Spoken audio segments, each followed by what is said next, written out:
In 10, 9, 8, 7, 6, 5, 4, 3, 2, 1. Hello, everybody. Go. Hello, everybody. The dawn of a new day. The new president. I'm your host, Eric Bird, here at StopStrugglingNow.com. And the new president has been inaugurated today. New times are coming. Are you going to be ready? But guess what? Nobody's coming to save you, ladies and gentlemen. You're going to have to do it yourself because you're going to have to join this bull run, whether it's crypto, whether it's stocks. Could it even be real estate? Well, you're going to have to decide. You're going to have to be the CEO of your life. And welcome to this MLK weekend holiday. Today, Stop Struggling Now gear. Can't get it? Check. And please like, subscribe, and click the bell below so you get the latest updates. Now, let's get to it.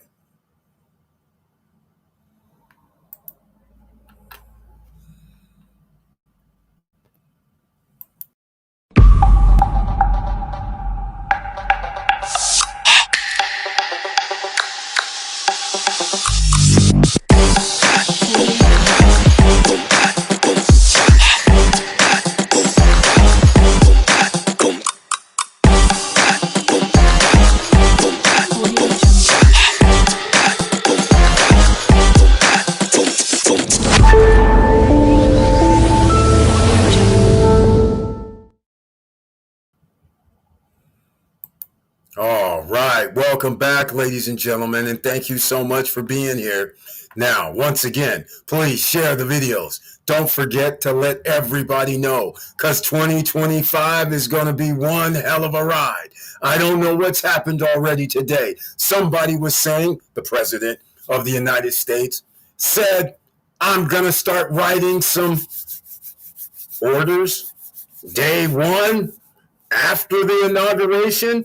Now, the stock market already in the futures has started moving up. Some people are adjusting their seats. They're sitting around saying, what can I do now? But I'm going to tell you, first off, nobody's coming to save you. You're going to have to do it yourself, a repeat of the intro. And by the way, we only have a limited number of these hoodies left. It's out here nice and cold. So therefore, I have to even put the hoodie up when I'm going outside. It's crazy, ladies and gentlemen. There's no global warning. There's a warning. It's a global warning. Exactly. You heard me. Warming, but warning. All-time colds. I don't know what's going on. Then we have hurricanes, but there's no global warning happening at all. But you guys are out here playing around. There's going to be money to be made in 2025 and 2026. After that, I can't help you because the ride will be over. And therefore, everything will be in stone from that point on. And who's going to save you then? You, because you've been making decisions over the last year, 2 years, even now for the next 2 years, because that's all you got. Let me see who's going to be in the house tonight. Make sure you smash the like button and don't be shy. It's holiday time, MLK style, coming in peace, coming for the marches, coming for the walk. But you know what? I always like playing one of my favorite MLK clips. And you know it's going to be played during this live stream on MLK Day. So let me see who's in the house tonight. We have post-retirement travel about to go on his worldwide tour in less than 2 weeks away to South American countries that most people dream about going to and hanging out. Man, he's going to be able to be doing the salsa because on Fridays, Max ETFs, they say, thank you very much. Let me grace you with some dividends, ladies and gentlemen.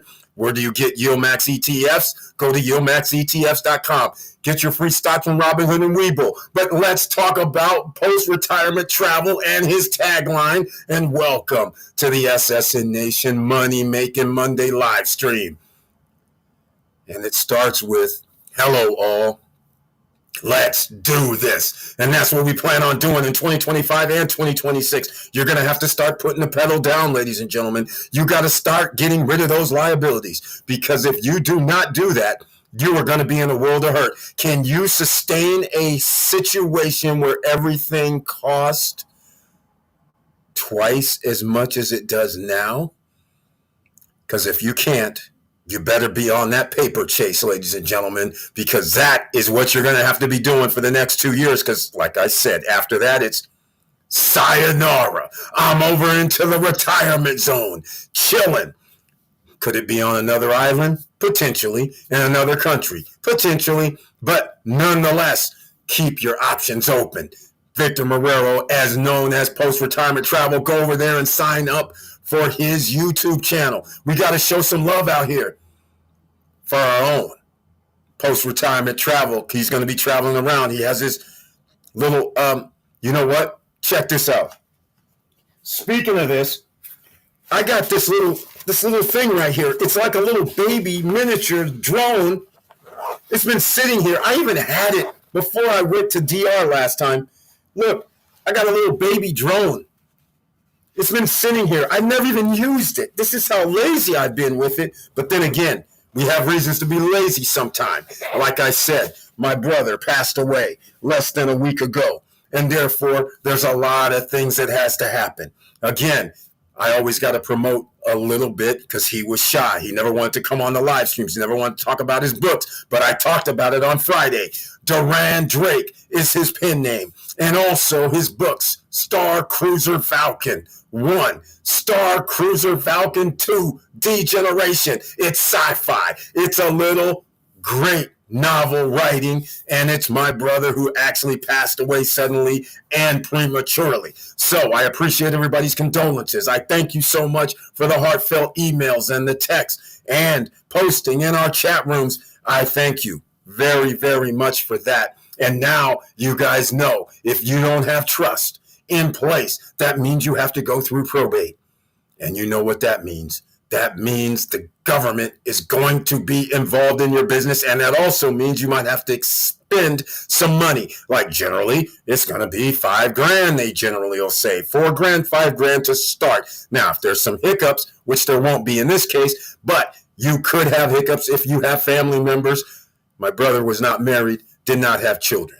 So therefore, easy how it goes transfer-wise. But if you do have children and do have other people that could get some sort of inheritance, 99 out of 100 people that have ever contacted me about it has always had an issue. So that's why you need a trust, ladies and gentlemen. So therefore, Duran Drake, you can go buy his books at Amazon and Google it. But it's called Star Cruiser Falcon. Star Cruiser Falcon 2 Deconstruction. And that in itself means during probate, his rights has to be transferred, right? Intellectual property rights, ladies and gentlemen. See, you got to make these a lot easier on your family members. Don't leave them hanging out here. All right, Shine Moss is in the house. Welcome to the SSN Nation Money Making Monday live stream. Moss Farm, I see you. Hey, and hey. Brian P. He's known in these YouTube streets as Mr. Dividend. Welcome to the SSN Nation Money Making Monday live stream. And he says, happy day, Eric. Happy to you as well. I hope all is well with you. It's going, man. Happy day, SSN family. Smash that like button. Give it a 1 piece. That's right. Mike Tyson like 1 piece. So it reverberates around the world so other people can find out about it. Now, let's get into some more. Check out your emails. I know I'm probably going to have a lot. But ladies and gentlemen, there's a lot going on with me. I can't really be doing internet stuff right now.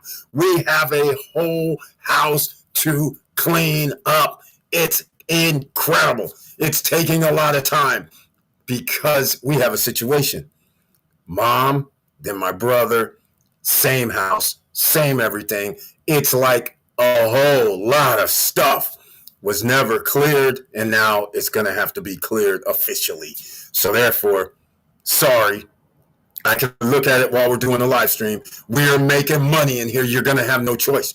We are. We put people on the path to get their dividend stocks with the real estate investment trust, even join in with the yield max. We talked about micro strategy and now MSTY and a few other things. But if you guys think that's bad, it's not bad. It's great. But can you believe cryptocurrency could be on the upward trend? And they said 109. So they're believing that this president that came in is going to help us with the crypto. Well, I'm not going to say anything that he's not. You know why? Because he's just going to have his own coin, and his wife apparently does too. So you know what that means. They're doing their usual. They're acting like they're pitchmen for stuff. So therefore, they are not going to be doing any regulation, because that'd be like putting a regulation on yourself. So therefore, it's going to be wide open, it looks like. So therefore, that's why crypto has a boost. And I believe, I shouldn't say what I'm going to say, and I'm not going to say it tonight, but there shouldn't be any problem with crypto. Let's just put it that way. All right? So we'll leave it at that. Now, I'll be nice until I'm not. Okay, because everybody's going to be on the Opolis in 2025. I'm sorry, I'm just feeling like that now. All right. We're making money in here. It's right, Brian P. Thank you so much. I will be checking the emails. By the way, we're not monetized anymore. It's been like that, 2 months now? We're not monetized, ladies and gentlemen. So I should point out, go get the gear at stopstrugglingnow.com. That would be greatly appreciated. We only have a limited number of these left. I think only XXL, if I'm not mistaken, or maybe an XL. I don't remember. But anyhow, there's not hardly any left. Now, we have others as well. CEO of My Life. Work hard. We got a lot. Go check it out. The other thing is, I should mention, because just like Matthew Lesko, we try to help people. We try to help our own. So you go over there, subscribe to Post-Retirement Travel. Then you say, well, it's chilly out here, Eric. We need some coffee and tea, premium blend coffee and tea. That's what we need. And by the way, I didn't even order because I've been doing busy. Dad comes over. Then the wife of Dad's come over. Everybody's coming over, and they're like, oh, hey, you need some help. You need this. We did this. We got to do that. We're doing this. We're doing that. Hey, you need some help. And then I'm going through paperwork. You know how hard it is when you don't know somebody's bank accounts, social security numbers. You don't know anything. Passwords. You're sitting there like having to look at the bills that are now not going to be paid kind of thing. You have to go through to tell people, hey, you got to cut this off now and all that, and you got to find it. Now you have to look through every piece of envelopes. You just can't toss everything. You got to look through that stuff. That's what's so tedious. I'm just saying, ladies and gentlemen, make it easy. Write it down so people know what time it is. Now, Post-Retirement Travel says we just added another country, Chile, the power of passive income. That's what it takes. I love it. I love it. I love it. Thank you so much for saying that, because, again, we've been talking about income for 5 years. I'm sorry, 5.5 years. But most people have not listened because they want instant gratification. Post-Retirement Travel, Brian P. They don't want to put in a cup of coffee worth of investing every day or every other day. They don't want to put in $200, $300 a month. They don't want to do nothing like that. Then when prices go up and it's 3-4 years later, all of a sudden they're like, well, wait a minute, things cost more. And some people get passive income coming in because they've started 3, 4, 5, 6 years ago. Nothing's going to change. The cost of living is going to increase. Therefore, the time is now. Free stocks from Robinhood and Webull. And I'm very happy to hear about Chile now. Chile, was that Chile, Brazil, Peru, and I'm missing one. I'm missing something in South America, I think. I just can't remember. But anyhow, go sign up for Post-Retirement Travel on his platforms. He's on Instagram too. Go over to Instagram. Go over to our Instagram and Stop Struggling Now, by the way. Might as well get the promos out and hot coffee. You got to go over to beachfrontjava.com. It's our own Professor Auntie Val. And if she ever sees this, thank you so much for sending your condolences as well, Professor Auntie Val and family. Greatly appreciated. Go over there to beachfrontjava.com, premium coffee, premium tea, and guess where they get the beans from for their coffee? Indonesia. Yum, yum. Central America, South America, Africa, yum, yum. Go over there, Ziploc bag, so it's always fresh. Whole beans, drip ground, fine ground, Keurig, and even tea. At least 15 different varieties, just like wine. Now there's coffee with a hint of my favorites, dark chocolate, notes of that, because I like coffee and hot chocolate. Those go together. And actually, coffees turns out to actually help you. The better the beans, the better it helps you. That's right. There's benefits. A little bit. It helps you. All right. Who knew? Now, let's get into the other thing. Beachfront Java, you got to use the promo code if you go over there and order. That is SSN Lifestyle, all caps. SSN Lifestyle, all caps. What do you receive? Discount for life after your first order. After your first order. All shipping is free.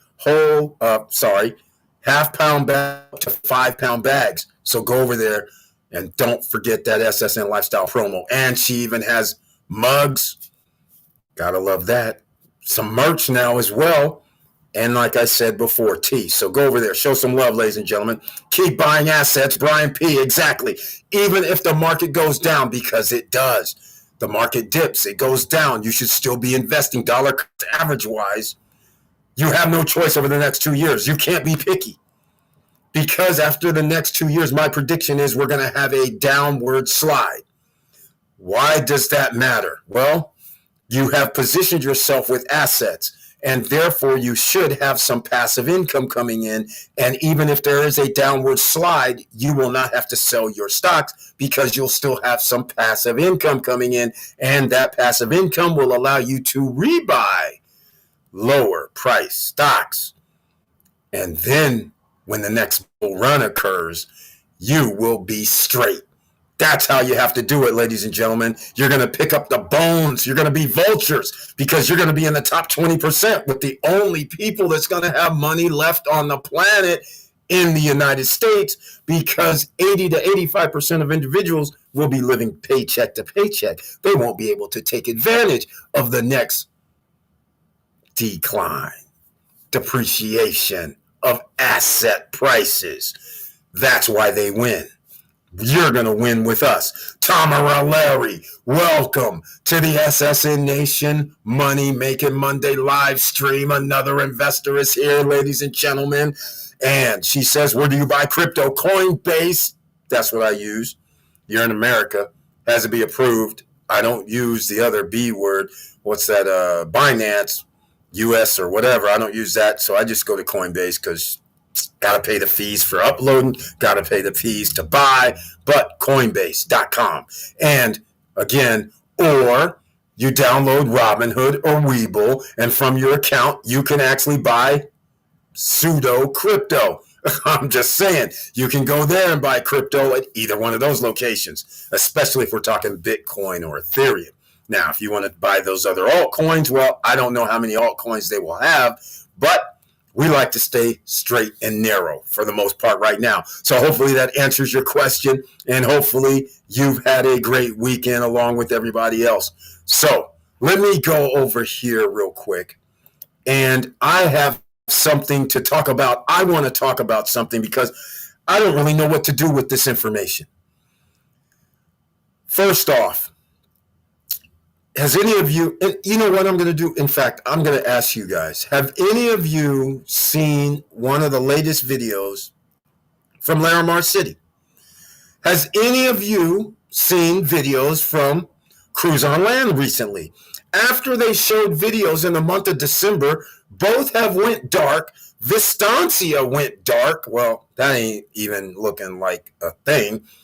That's looking bad. And so I want to know what the hell's going on. After somebody looks like they have 2 levels high, 2.5 levels high, like Cruise on Land, they're using panels, which mean they can build faster. All of a sudden, they don't show any promotional videos.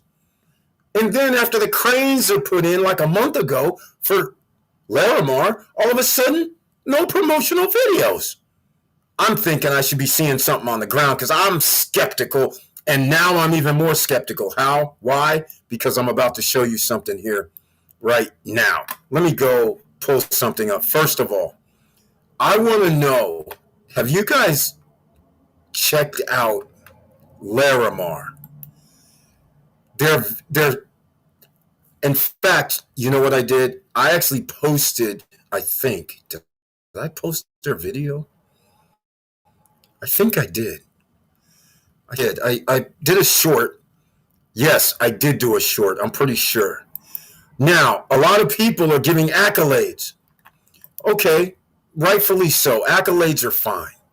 There's no problem with accolades. But here's where I have a problem. You show me cranes.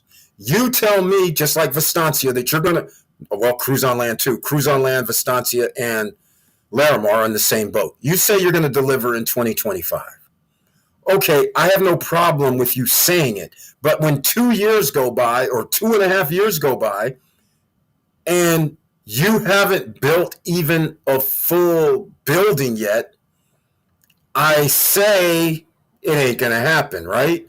Then you're going to say everybody's late, Eric. You're right, 99.9% are always late.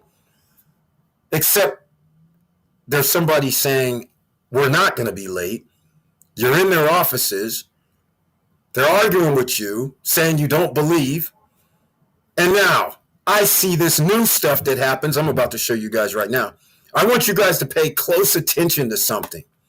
You guys know what Larimar looks like because I've been talking about it for quite some time. All right? So I want you guys to notice, in fact, because what they do is they cut the video. What I mean how they cut it is the still shots of the boardwalk. They literally, it seems like, puts on the screen for 1 second to 1.5 seconds. So you get a glimpse of Horizon Building, and then you're like, was that a golf course in front of the Horizon Building on the boardwalk? When did they put a golf course on the boardwalk? These are renderings, but I'm a little concerned. Then I'm sitting there like, okay, so now there's going to be a golf course, but they didn't send an email to nobody. So is this just fun and game renderings, or wait, there's a beach club, 2 beach clubs. And so I'm like, okay, that's kind of weird too, because the beach clubs were supposed to be like almost like over the cliff. And these look like restaurant type beach club things that I can actually do anywhere on Bavaro, Punta Cana, Cap Cana Beach. I'm a little confused. So that's the first thing I saw. And I'm like, I guess I'll just roll tape. Let me see what you guys think. But pay attention to these little clips. Because I'm like, how are you guys going to build all this? I mean, this is additional. I mean, if you haven't started already, how are you going to be finished in, well, 12 months? Okay, here we go. Check this out.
All right, ladies and gentlemen.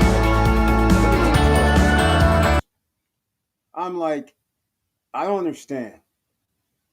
I'll get to that later. But all I'm saying is, this is what I'm talking about with these DR developers right now. You know, I was a big boy, big dog with these guys, and I was promoting them heavily for like, I don't know, damn near a year and a half or so until things seemed askew.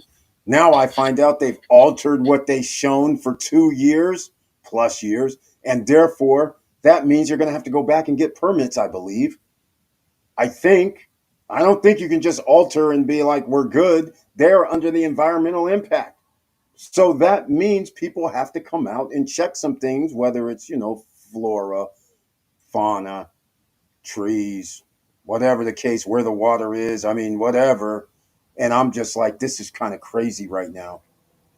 I'm not liking what I see, especially 9 holes of golf on a boardwalk where you can see the ocean. And you guys know I was a big fan of, if we have 18 holes, you make it a professional golf course and where you can hold a PGA tour or a professional tournament, whether it's even the B class, right? It doesn't have to even be the A, but you want to build it for the A and have at least 2, 3 holes or maybe 4 that you come down and can see the water from when you're playing golf from the cliff. That would be awesome. Nobody wants 9 holes of golf taking up all the space where there should be lounging area, where there should be beach clubs, where there should be shopping, where people should be standing and seeing the water from the cliff. That is ridiculous. There's not enough people that plays golf out there, especially driving all the way up to Verone. This is kind of ridiculous, I think. But anyhow, that's my own particular brand of criticism. So we'll see what happens. Now, let's get into some other things because, again, you guys, the links down below in the description for Robinhood and Webull to get your free shares of stock. Now, the other thing in fact, I can't stop with the criticism regarding this. The other thing that I don't like, I'll just have to say it, is that why am I going to drive all the way to Verone? See, here's the thing. If we're talking about the only thing you have an advantage on is to drive way up there just so I can see the water, that is not an advantage when I would rather not drive up there if you're not going to have a downtown mall, if you're not going to have shopping, if all you're going to have is restaurants and a beach club and a 9-hole golf course and 2 hotels or whatever hotels, and you're going to have me basketball courts and things like this, which again, you have to put all that in too. Basketball court, pickleball courts and all that. Now, if you're going to have that, then I'm not coming out there. I'm just saying, right? That's ridiculous. I would just stop myself at Vista Cana because I'm going to have the same thing. They already have their beach club there, man-made beach club, all that, salt water, by the way, salt water. They already have a fishing club. All this is operational. They already have a restaurant and yacht lounge, 2 restaurants, so to speak.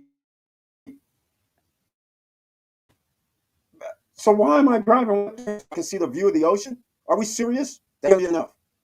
That's all I'm going to say. So now Vista Cana is going to have a sports complex. They already have a 9-hole golf course. They have horseback. They're going to have a second man-made beach. So this is where I start having a problem.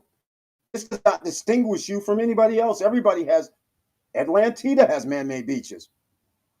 I mean, what the? I mean, this is Secret Garden actually has one. Cruise on Land has them. I mean, this isn't going to be like anything special. If all I'm going to have is little beach club like restaurants and stuff like that, I can stay in Bavaro in Los Corrales and be actually at the beach in less than 3-4 minutes. I mean, and I'm not going golfing there either. I mean, seriously. And I can walk down and go to beach clubs all day, any day. Why would I go way out there? That doesn't make any sense to me. All right. Enough. Enough. I'm getting ready for my roasting once I find out if this is actually real renderings or if it's not. Because I'm going to be making a video about it. Trust me. And by the way, yeah, I still haven't gotten back my money. Exactly right. I have every reason to toast their ass. All right. Nonetheless, so there goes another one that I don't feel comfortable with at this moment. Yeah, it's supposed to have been one of the great business times. All right. Um, uh, okay, I see somebody trying to be shut down on YouTube by a black guy. I don't I see JP Morgan spends 2 billion battling bank lawsuits and federal agencies in 2 years. Oh, looky here. Oh, just go on and give them their $25 million fine, will you? I mean, $50 million fine, and call it a day like you guys always do. They spent 2 billion, ladies and gentlemen. That's some of our money. What are you doing? This is our JEPI money. What are you guys out here doing? My God. Come on, Chase. You guys already have advantages. And you still effing up. Just like, don't tell me you're joining the Bank of America and Wells Fargo crowd. Geesh, this is crazy right now. That breaks down to 1.4 billion for the full year across 2023 and 740 million in 2024. Wow. 51 million in civil penalty and voluntary payments. My God. How is this even a thing? This is a shame right here, ladies and gentlemen. See, everybody's got to mess up their hand. You have an advantage over everybody, and you're still effing up the flow. Even these guys are getting into the act. This is crazy. I cannot even believe this right now. Come on, Brian P. Why you send me this? This is January 18th, no less. Oh, thank you.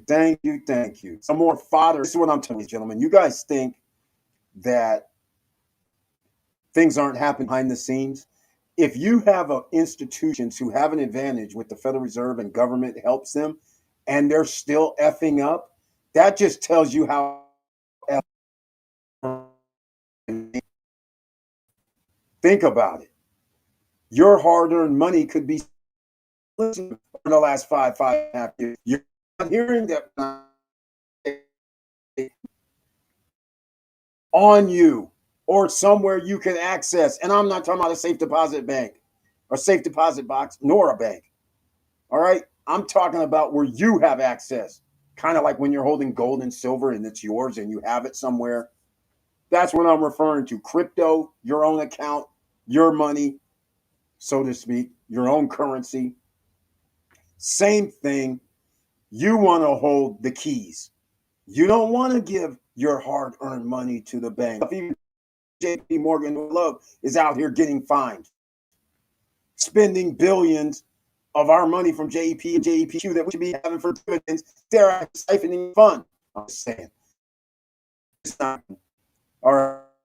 A little bit of prop tonight. I haven't making a comment on Laramar situation, so maybe you may not understand what's going on. But with Laramar is, I get it back because they got something called the beauty district. I was like, wait, what? Wait, you mean, so I don't understand. So again, this right here starts to be a little weird to me. They're supposed to be a beauty district, supposed to be and redoors along where the beach clubs are. What?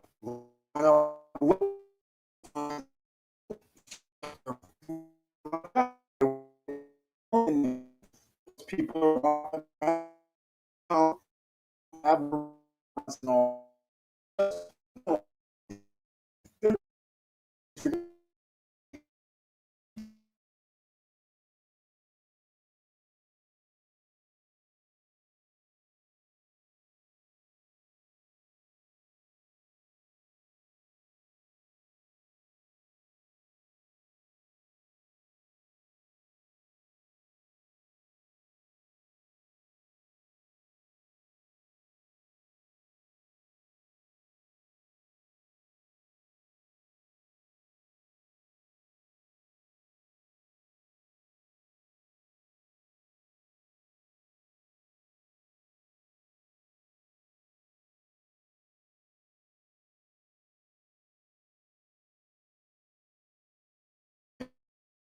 support as well. So I'm kind of like, why are you making a beauty district when you're already going to have hotels that's going to have a spa in them?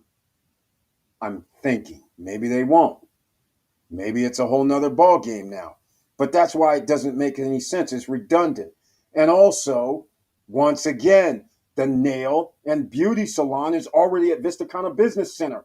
Why am I don't get it. So the only advantage people have is early adopters. You were able to buy a 2-bedroom at 130, 135, 118, 120, 125, 140, 145. Okay, you have an advantage because you can hardly buy a 2-bedroom for that amount unless you're buying Cruise on Land, which is a condo hotel project, or some other condo hotel project like Kaya or something. Okay, great. But now you're locked. Either you can't rent it yourself. Well, I shouldn't get into the rental thing because that's a whole nother thing. But this right here is crazy because I'm going to point out one other thing and then I'll get off of this subject matter until an hour later. But don't forget, we now cannot do anything at Larimar if you are an owner of your condo. You have to go through the Larimar rental management. They're not going to let you rent by yourself. You're not going to be able to go out and get your own management company according to them. I don't know what the rules are. They won't send me the rules. Nobody, no brokers, nobody has rules apparently. But we do know if there's only one management company allowed, that means I cannot use Airbnb myself, nor can I use any other management company. I'm going to have to go by their rules. I don't know what their rules are. Is it 25%? Is it 30%? Is it 35%? What is the percentage for the management? Is it a rental pool? They won't say anything. Now all of a sudden it's hush hush after this Big Bang thing that they did out here. Now, let me get on screen here. Let me see something. I've had a situation. Let's see. I can't get adding on the screen here. I'm trying to get this added. Victor Marrero. Here we go. Eric, are you using the legal route to get your money back? No, not so far. I would recommend settling an amount before doing that because it can get expensive. You know how lawyers operate. I know exactly how they operate. Exactly. They're going to be like, oh, yeah, we'll call, we'll check, we'll that. But hold on. It might cost you thousands of dollars. I'm like, hold on. I don't want to give you the money that they owe me. I understand. You got that right, man. That's how they operate. That's one of the reasons why things happen in and around the world and in DR, because they know you're going to have to spend thousands just to even see the day in court. The day in court's not going to be for 6, 7, 8, 9 months, maybe a year, year and a half. And then what? No resolution. But you spent money for no resolution other than another court date moved down. Then are you really going to be able to get any money out of it? I guess if you do a lawsuit, I guess it's embarrassment, right? In fact, I don't really like doing lawsuits. I'm just going to tell you like it is. You know, you know. I'm just going to say this, and I I'm just going to say it because this is the real deal. This is the real world. Here's the thing that happens when you're really a bad guy. Here's what happens. So you don't go like Victor Morel's a nice guy. He says go to legal, right? What he just said makes no sense to me. What he just said is I got to go see a lawyer. I got to go pay a lawyer, right? And I'm still not going to get my money. Or it'll be a year, year and a half, 2 years or whenever, right? See, I don't like people walking around acting like I'm just going to go get a lawyer. So I'm the guy that says, just like if there was a kidnapping, somebody kidnaps my kids and they say, we want you to give us a ransom, aka lawyer. We want ransom so you can get your kid back. And I'm like, why? What? I understand that you have my kid. That's the problem. But there's no guarantee from you that I'm going to get my kid back, even if I gave you the money. So now I'm thinking, why wouldn't I just make a phone call and say, hey, man, this dude wants, like, in my case, somewhere like, let's say it's 15 G's. Okay, they're holding 15 G's of my money. My lawyer says I got to pay him 5. Well, why wouldn't I just call somebody up and say, hey, man, 2,500, 3 G's, because I'm not going to get my shit back. What the fuck are we talking about here? Somebody's going to get fucked up. This is the way I look at it. I don't understand. I'm not going to give a lawyer 3-5 grand just so I can see you in court 2 years from now. No, I'm going to go make some calls when I get there and be like, hey, man, here's some G, 2. That's it. That's all your life's worth. I'm like, these guys are playing around. I'm like, this is craziness. I don't get it. So I'm like the movie guys that say, hey, man, forget that. You want that $2 million? Hey, we got a $500,000 bounty on these fools. We're looking for them. Now, you got to watch your back everywhere you go, even your friends, because they're going to be like, wait a minute. If we turn him in, we get him released, him jacked. They're going to give us money. This dude was only going to give us 10, 20% anyhow. This is where we're talking about. This is where this goes. It goes dark. It goes very dark, very bad. By the way, I'm talking a lot of noise in 2025. I feel like it. I'm coming out of retirement because I already came out of retirement, because when I was there for 2 months, you do things in 2 months, because I suspected I was going to have to deal with lawyers. And so I went to the hood to find me lawyers. Let's just put it that way. All right. Thank you very much, Victor Morrell, for your commentary on doing the right thing.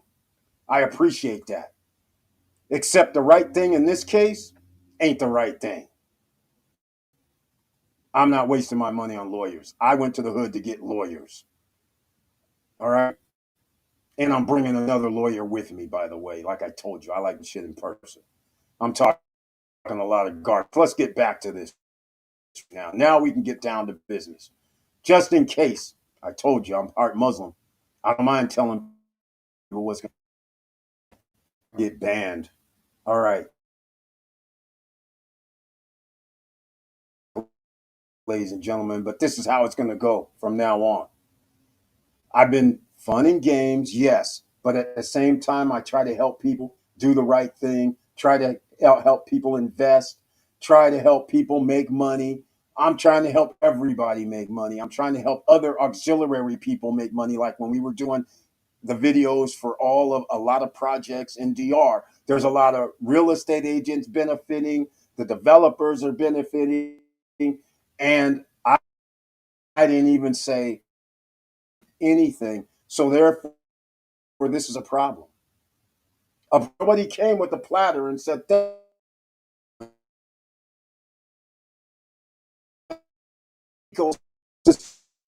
we can start calling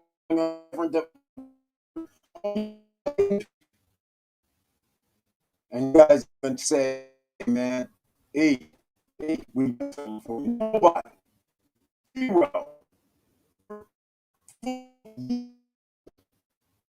I feel a certain way when people try to check me now on the island, thinking you're an op now. Just saying. Clearly an op. Especially when you owe me money. All right.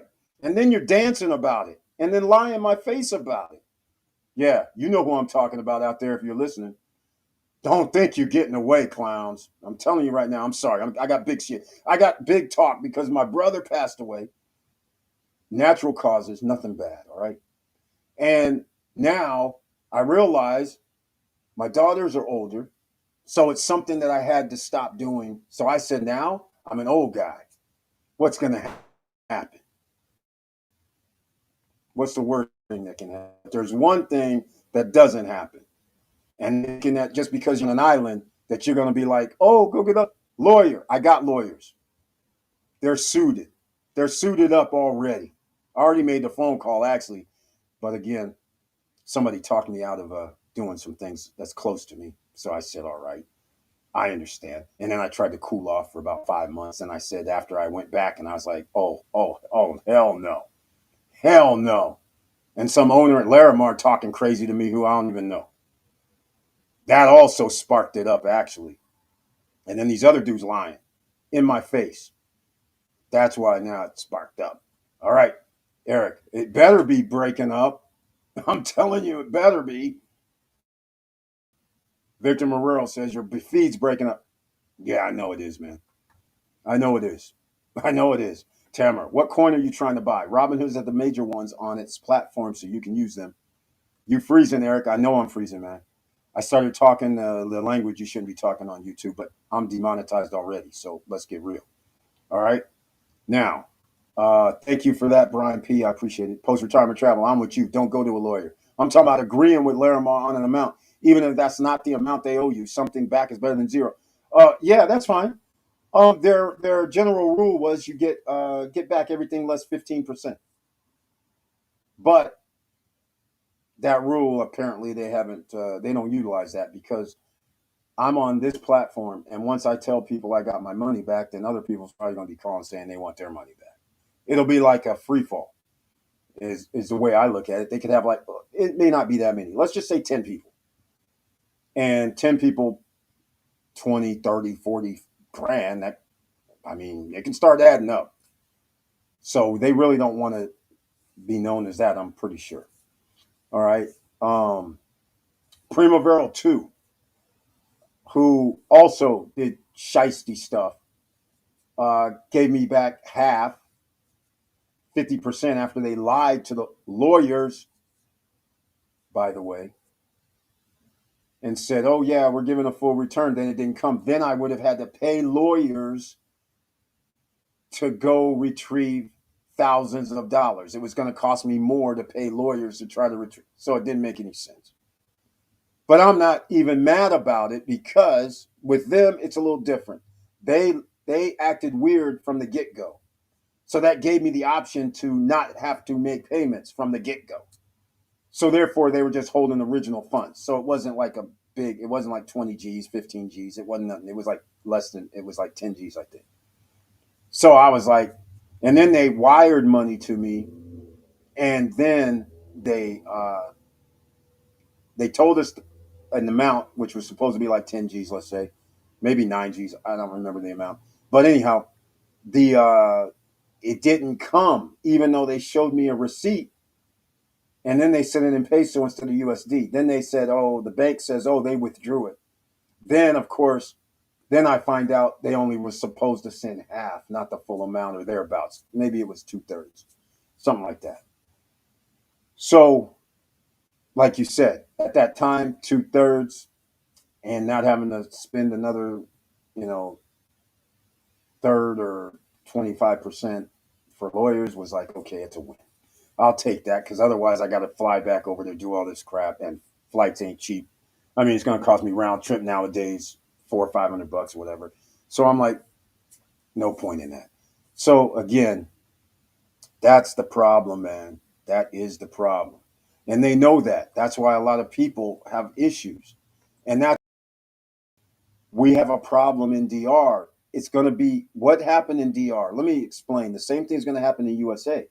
Remember, DR has been 2018. There was a pandemic like 2020, 2021. But 2018, a rise. 2019, a rise. 2020, I'm talking about a rise in tourism.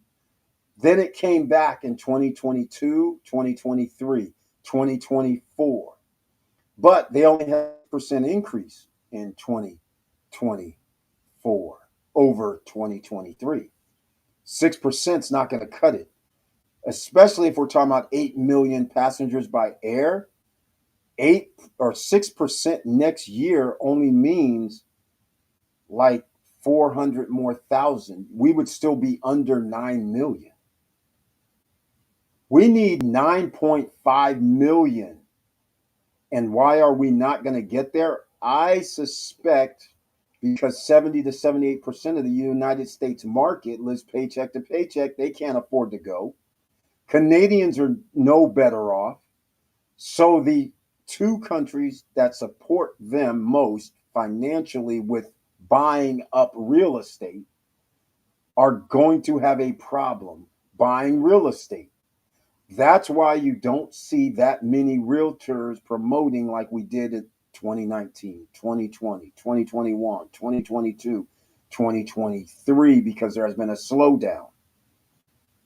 And when you have a slowdown and some of these developers don't want to release payouts, commissions, some of the brokers don't want to pay their realtors their commissions after they receive commissions, you have this whole ecosystem that is trying to jack people from the top. And that is the problem. So you have less realtors, less experienced people, and now you have less sales. And if you have less sales and you're building thousands of units, you're going to have to figure out where those thousands of buyers are going to come from. And you're not going to have bad mouthing from those people who've already purchased, because you already have millions of people that have purchased in the DR.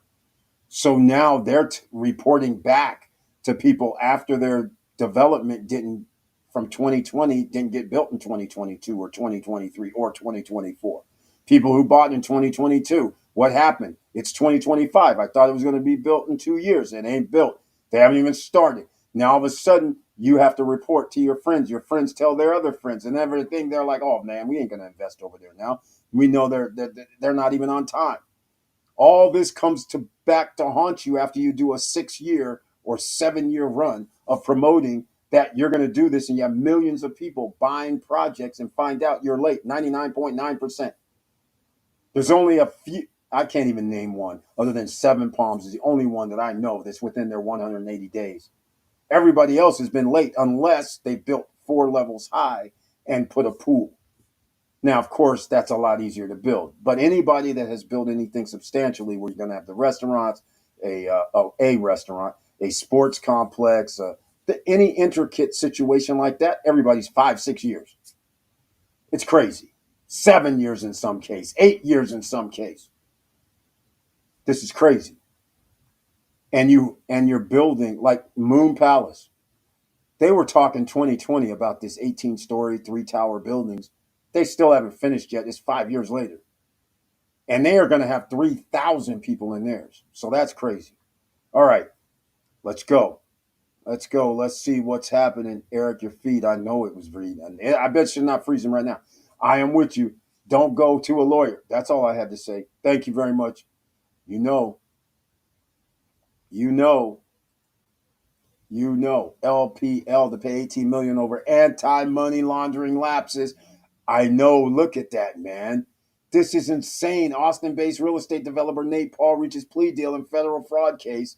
This is what I'm talking about. This is going down. You live in a third world country. This is in America, and people are doing all this. This is why I laugh when people go, ha, ha, ha, we're better than you. We have all these laws and regulations. And now I'm like, regulations? What regulations? You mean the regulations where you're making them lose money because they're weak? They're not smart as you. And so they go buy a politician and they change the laws, or they go buy a cop so they can arrest you. I mean, is that what you're talking about? Does that not sound familiar, like a third world country? Oh, I'm sorry. There's still people in America that believe they're above this third world country nonsense. You're not. The same crap that happens here. You can buy politicians. You can buy politicians in a third world country.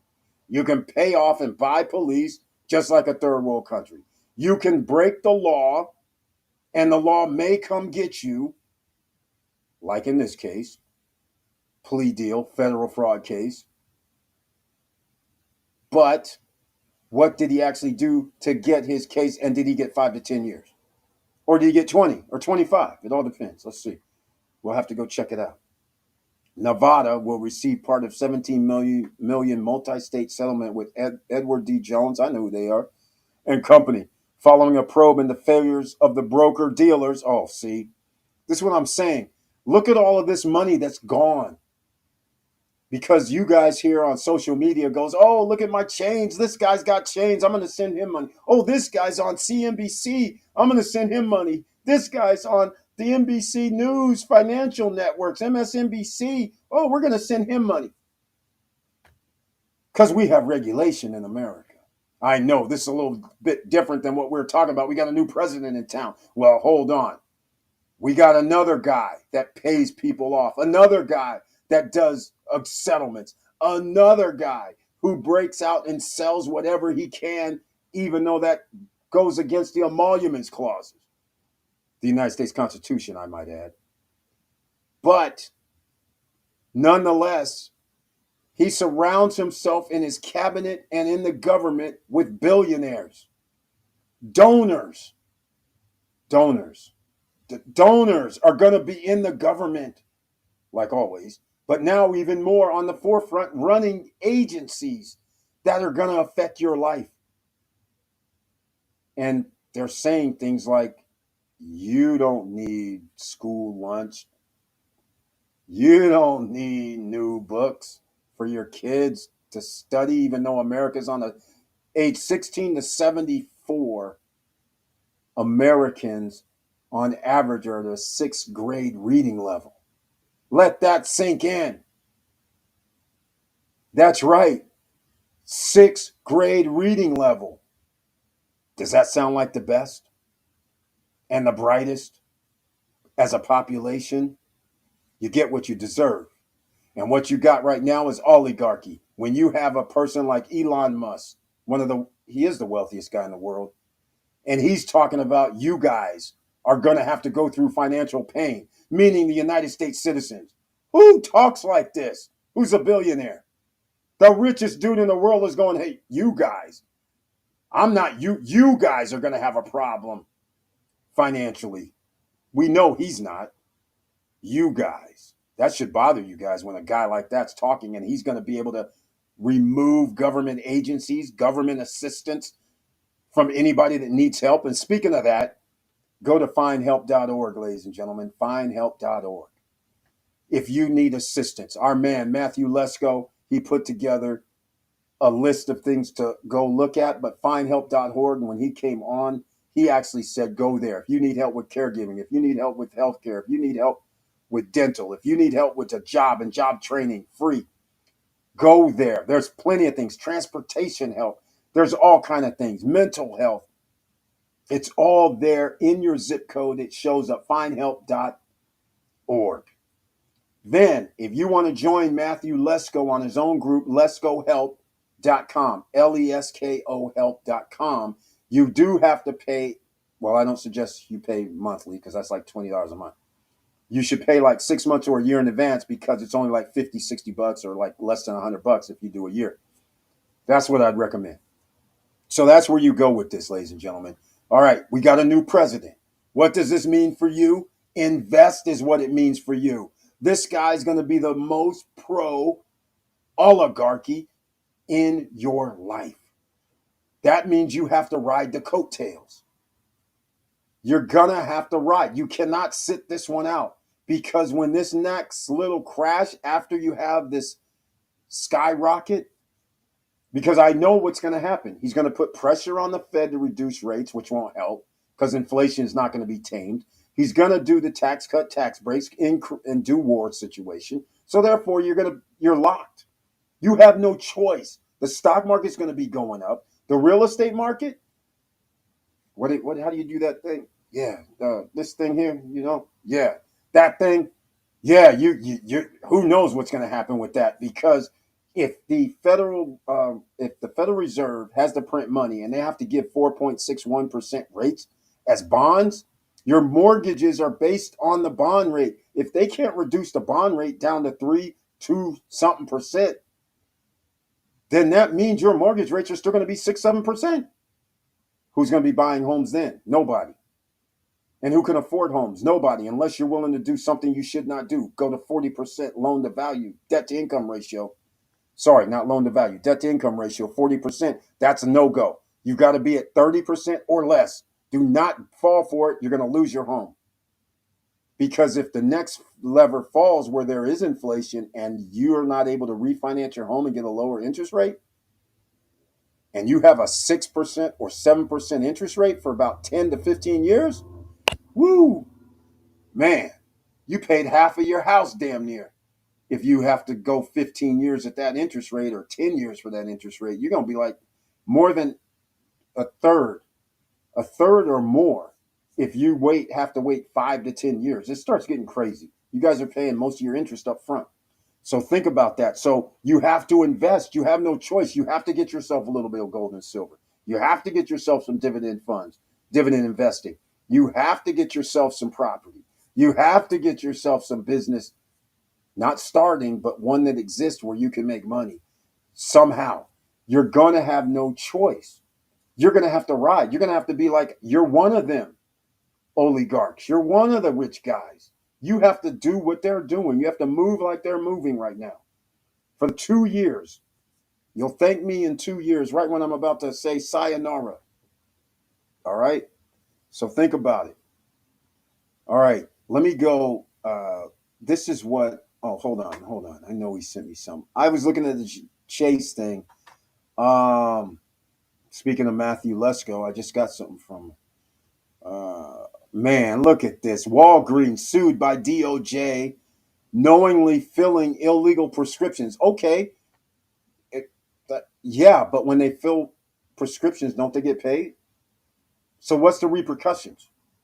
I mean, they're just blatantly doing stuff out here. This is crazy. Okay, the U.S. government has confirmed that the official issuance of new $5, $20, $50, and $100 bills. All right, fine. The feds opened an investigation into a side hustle company pumping out AI generated books. Okay, huge global travel agency system files. This is what I was just talking about. My. I've been talking about this for a minute, 6 months. Well, maybe not 6 months, maybe 4 months. I told you guys if there's going to be a 70 to 80% of people in America and Canada don't have disposable income to go on vacations, this is exactly what's going to happen. Exactly.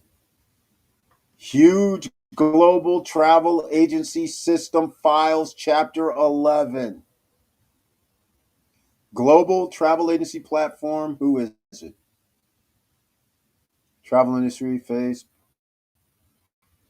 Hold on. Let me see. I'll add this on screen. Let's check this out. This is interesting. This is exactly what I'm talking about. This is exactly what I'm talking about. If you're in the travel business, this is you Airbnbers.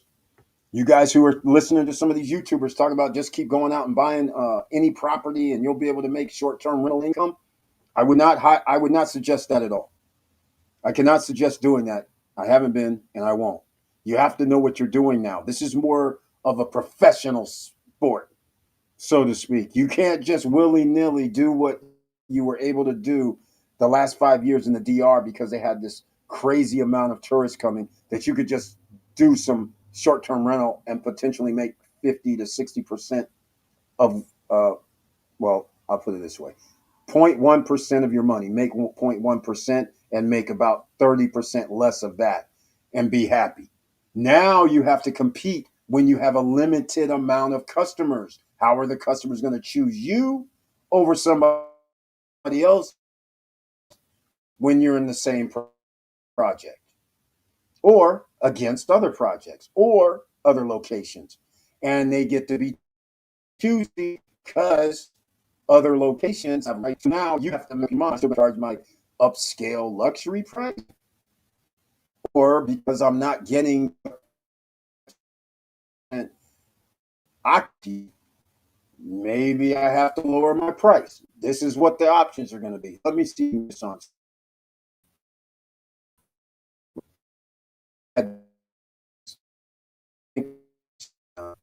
You guys see the background?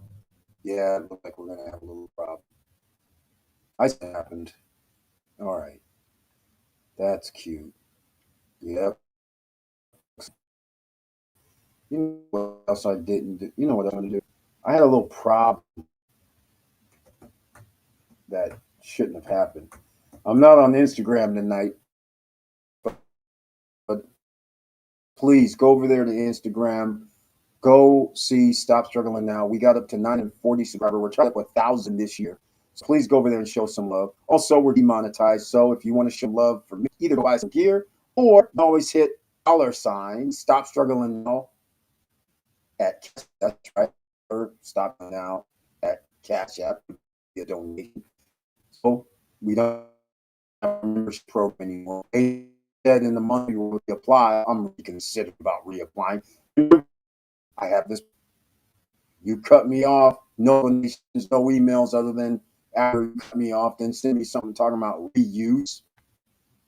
So it's right strikes. It's not something that would matter. You shut me off because of reuse, talking about some bills I reuse. And I'm sitting there like, yeah, I kind of use realtors videos, everybody, there's 5, 6, 7, 8 of them from different realtors. We all have the same promos from the developers. So yeah, okay. Some of these nice ones like Denzel did that got the most hits ever, the most views ever in 5.5 years of any video I did was a clip of Denzel Washington talking to a girl like a therapist. And that one is a reuse that, of course, I didn't make, I didn't create, they didn't copyright, but they said, well, they didn't tell me which videos they're counting. I just assumed it was probably them. The reuse was that because I just uploaded it, and I've done that several times, where with nice videos. So that is reuse, and yes, they do have every right to nick-say me. I mean, it's the way it is. I can't complain. So by going by that standard, a whole bunch of people do reuse. And yes, I did run across several people who had, one guy had like 400,000 or 500,000 subscribers, and they took his, they demonetized him. I was like, this is crazy. I was like, that's pretty wild. So it's not like it's just little old me. I mean, there's some guys with huge numbers of subscribers that they were taking out. And then I started thinking, doesn't a lot of people use reuse? I guess you have to do reaction channels or something these days. It's crazy what they're expecting of you nowadays. All right, let's see if we can get this on screen because I have a little delay going on. Oh, what's this? Oh, this isn't what I want. Okay, it's flipping around. Let's go. Okay, there it is. Let me get this off screen. Check this out. Here it is. Huge global travel agency system files Chapter 11. So far, I can't really tell. Low-cost airlines, Spirit Airlines was the most prominent airline to file bankruptcy November 18th. The filing came after a judge blocked JetBlue to acquire it last February merger deal with rival Frontier Airlines. Oh, man, that's messed up. More than a month after Spirit filing, another low-cost airline, Silver Airways, on December 30th. I didn't hear about them, but I don't know where they are. Chapter 11 bankruptcy. Of course, we knew this was. See, this is just the symptoms of everything I just said earlier about when you have 70 to 78% of your population living paycheck to paycheck, and it's not going to change because the price of living is going to rise. Well, however you want to look at it, if you think property prices going up is a good thing, then that means you're going to have an increase in insurance, increase in property taxes, and HOA. So that means less people can afford, right? If they're already 70 to 78% can't afford it, then if prices go up, then that just means you're going to get into the 80s percentile range, which wipes out the upper middle class. So now you're going to have to make $250,000 a year just to feel comfortable in your household, which is a travesty, or 200,000. Or maybe even 150. It all depends on how you're set up. But as far as trying to come up, you're going to need more money.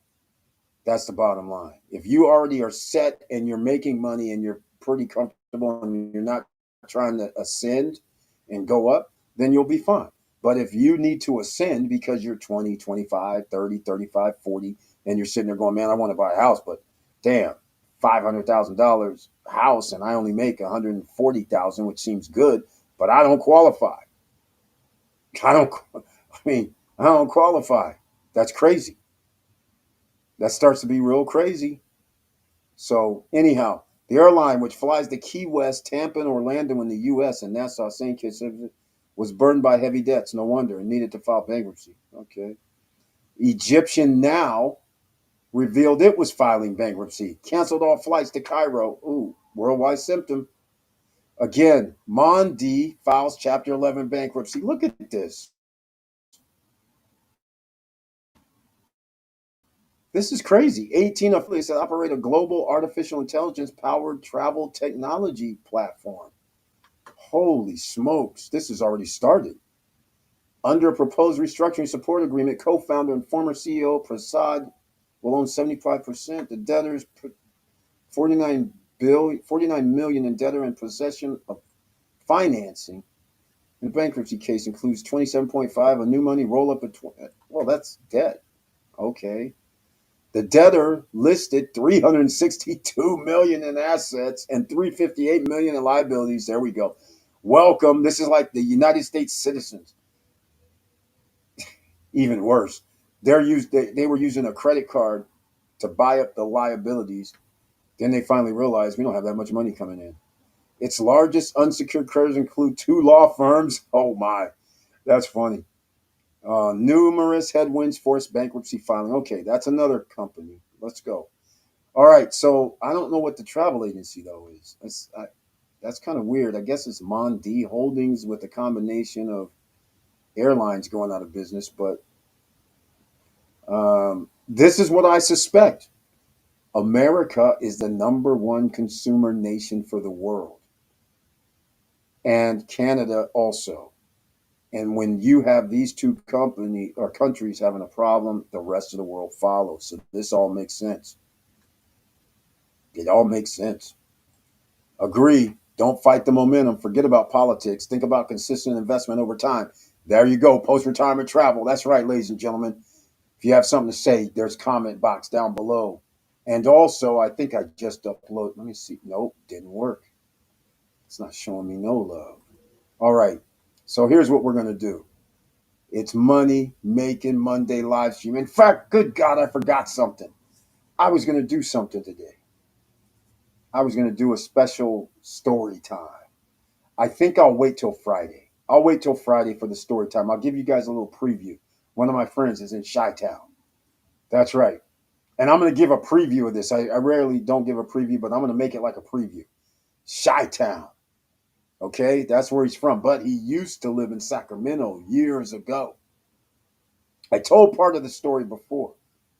How there's imagine having a company that's throwing parties and you know about Jet Magazine, right? Jet Magazine used to be, seen in doctors' offices. You can find them. You can find them in your friends' homes and things like that. It was some. So a lot of people in hip hop or R&B would know what Jet Magazine is because it's generally minorities, right? So my friend Jim E. Thompson, Jet, one day I never knew his middle name, and we're getting ready to do a co-branding for an event that we're going to do. And so I find out his middle name is E, and I'm just like, are you kidding me? We can do J period E T period, and it'll be like Jet and Kaboom Entertainment presents kind of thing, right? So that's how we branded it. So I think I'm going to have him on Friday, and I haven't talked to him yet. I'm going to see if I can. Oh, and by the way, this happened over 25, 30 years ago, so it's a long time ago. So I think it's going to be fun. I'm pretty sure he will probably be on because he'll like talking about this. And actually, you don't want to miss Friday night. I'm just going to tell you right now because if I have him on, oh, story night's going to go on a whole nother level. Trust me, it's going to be a whole nother level. All right. So anyhow, we do Jet and Kaboom Entertainment events. And then I'll leave you with that piece of it. And then I'll leave you with, because I know he's going to talk about this. You guys have probably saw that movie, White Men Can't Jump. Well, a few years before they made that movie, Jet and another friend of ours who played basketball were down at Venice Beach. And those stupid little Woody Harrelson stretching exercises he was doing in that movie. Yeah, this dude, Jet, was doing the same. He does that same type of crap. the funky little stretching, the funky stuff, talking smack, all this stuff. Yeah, same type of stuff. They were down there gambling at the Venice Beach. Uh, had all this going on, playing for money, doing all this stuff, and then this movie comes out 3-4 years later. So he'll be talking about that as well. We got a lot to talk about, actually. So don't miss Friday night, and I'll make a special announcement. But me and Jet go way, way, way, way back. And so we'll see if I can get some other special surprises this year on this channel that you guys haven't seen or heard from. I'm still going to try and get my boy. I now know it's baseball season's over. Spring training is coming up. So it's in March. Well, yeah, in March. Scottsdale, by the way, is my favorite place to go to in the month of March. It's nice and warm. Spring training. It's all love. We're going to try and get the voice of the A's on as well before spring training starts. So that just reminds me, he lives in Vegas, so I got to go hit him up. I'm going to have some other guys on that you guys may or may not know, but we'll talk about some things that actually great for story night because they got stories to tell. We have stories to tell. It's going to be fun. All right. Agreed. Don't fight the momentum. You got that right. So don't miss Friday night at 9:10 p.m., by the way. Now, smash that like button because the YouTube guys know that we're in the house. My man, Greg Raymer, he's over here going to, he started to play poker again. A lot. He's in, I don't even know where he's at. He was supposed to come on. He sent me a message. He was going to do the patent stuff. Next thing I know, he's sending out this thing about every year, at the end of every year, he does. I want to talk with him about money management plus the patent stuff, but he has money management, so he actually sells pieces when he goes on tournaments. It was something on the East Coast. I don't remember exactly what the name of it is, but he's going to be there like this week, I believe, or next in the next 2 weeks. So, and it's a long tournament. It's like he's in several events. It's not like he's playing every event, but he's in several events. So it looks like he's actually got re-upped. People have pieces. So for the whole year, you could have spent like $500 minimum and get a piece. So let me explain, since we're talking about Money Making Monday. This is what part of poker I used to talk about to all the young guns. I said, you don't understand. Some people are not playing with their own money. So you got to get in a position where either you're sponsored or you actually have some way to have money coming in that's not fully 100% your money. Okay, well, Mr. Raymer is a World Series of Poker champion. He still sells pieces of himself because that means he doesn't have to use, his bankroll is based on having shared accounting. So in other words, he's not spending, if it's 1,500 for an entry, 1,000 for an entry, and you can keep going on and on. It could be 5,000 in some instances, even 10,000 if you're doing World Poker Tour type stuff, right? So do you really want to put out 30, 40, 50, 60, $100,000 a year going around the tournaments when you could say, okay, let me just put up 50,000 and I'll sell the other 50,000 in pieces. So you diversify. So you're not on the hook for the whole amount. So therefore you don't mind if you win or you get into the money and you're giving 50%, let's say, of whatever you win. That's only rightfully so. But if you actually win a tournament and it's, let's just say the prize pool is 750 or $1 million. Okay, you're going to get like 500,000, let's say. You got to give up 250 to the people that invested in you. But see, now you have 250K. See, that's the thing that people don't realize. And he's very good. And a lot of other people are very good too. So he's going to cash a nice amount of time over in 2025.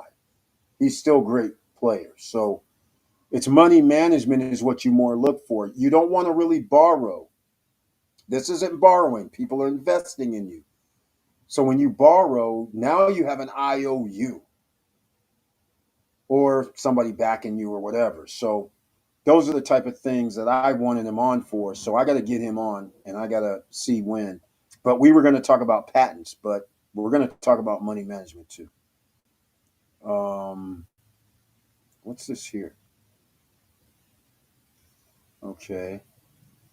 Capital One sued by Consumer Protection Bureau.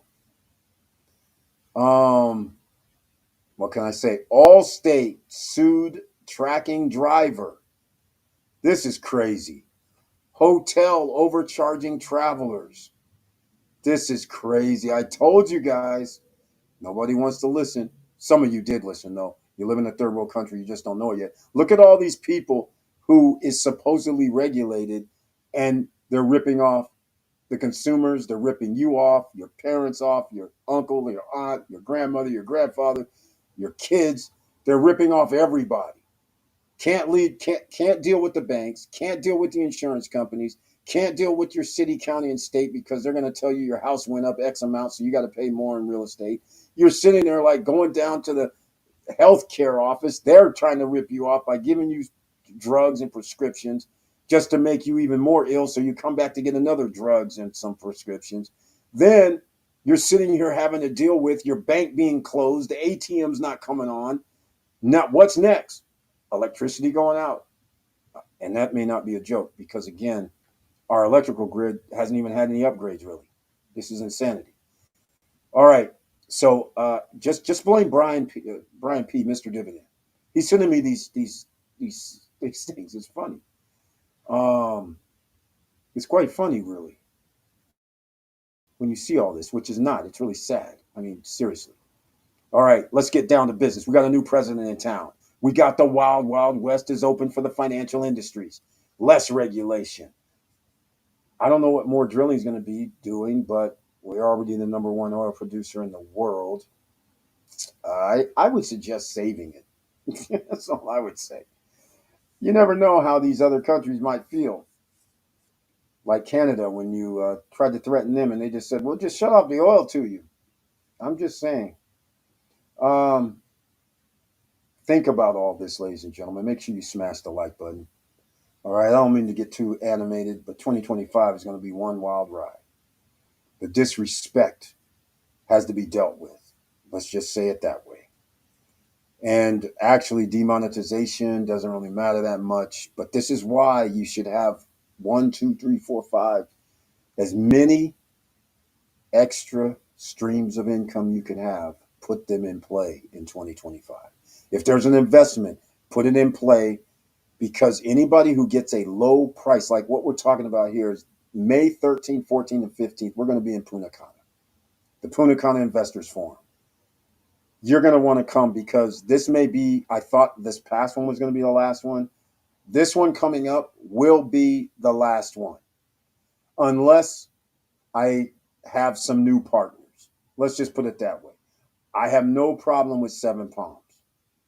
I don't have any problem with a few other developers but the way they're operating there after 5 years of grace, 5, 6, 7 years where they had an uptick, they had every reason to do everything to make sure their industry is on point, banking included.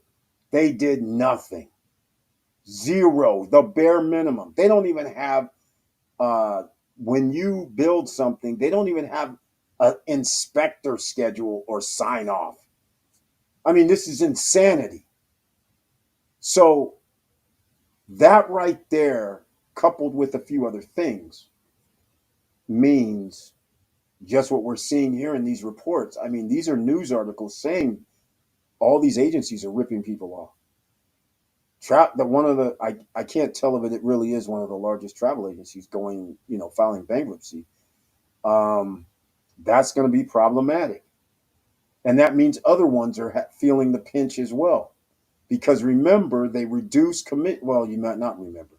I used to own a travel agency. The reason why I got out is I'll give you guys some numbers. So whenever we would do a domestic flight inside the United States, they used to give 10%. Now, this is in the late 80s, early 90s.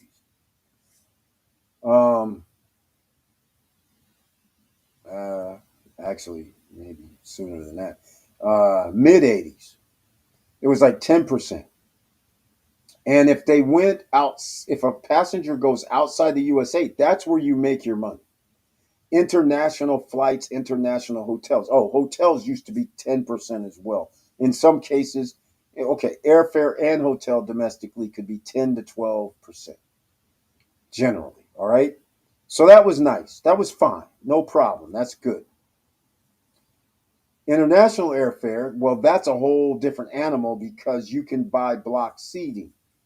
So the big boy travel agencies have a special agreement with the airlines back then.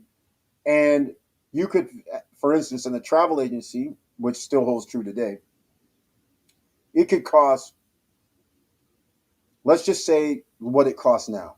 If I want to leave the East Coast and go to Paris, France, it's probably going to be about 650 to 800. Is reasonable until you get to summertime, then it's going to cost more. Okay. The thing is, at the time, I could call the wholesaler and it might only be 350 bucks. So the difference was 300 or 400. So that's why you wanted international travelers. Also, cruise lines, similar type of things. So you would have higher commissions from these travel groups until one day in the late 80s when they said, damn, I had a travel agency in the mid 80s. That's crazy. But anyhow, I think that's about right. In the late, yeah, that is right. I'm an old guy, ladies and gentlemen. Or was I very, very young doing the damn thing? But anyhow, uh, here's the thing. Late 80s, then all of a sudden you get a call from the airline guys. They start doing this. You're going to make 7%. What? Okay, I'm going to tell you what the problem is once they started doing this. You're going to make like 7 or 8%. Okay, we still operate, still fine. Because a lot of people travel. It was, people were leaving, so the numbers made sense.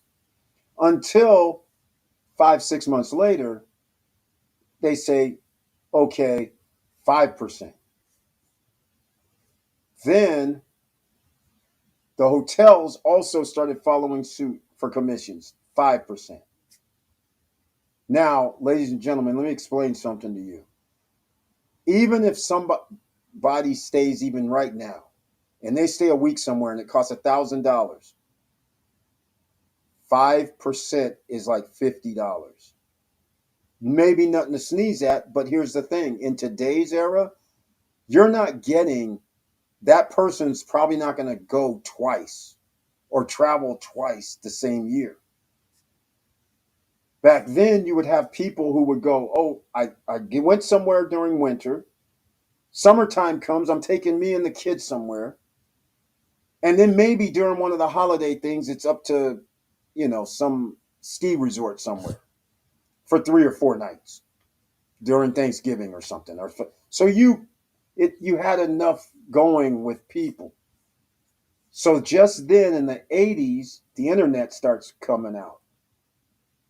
Now all of a sudden, even I always had it. I had access to can't remember what it was called, SARS. But anyhow, yet as a travel agency, you can see all the airline fares. You can log in and look.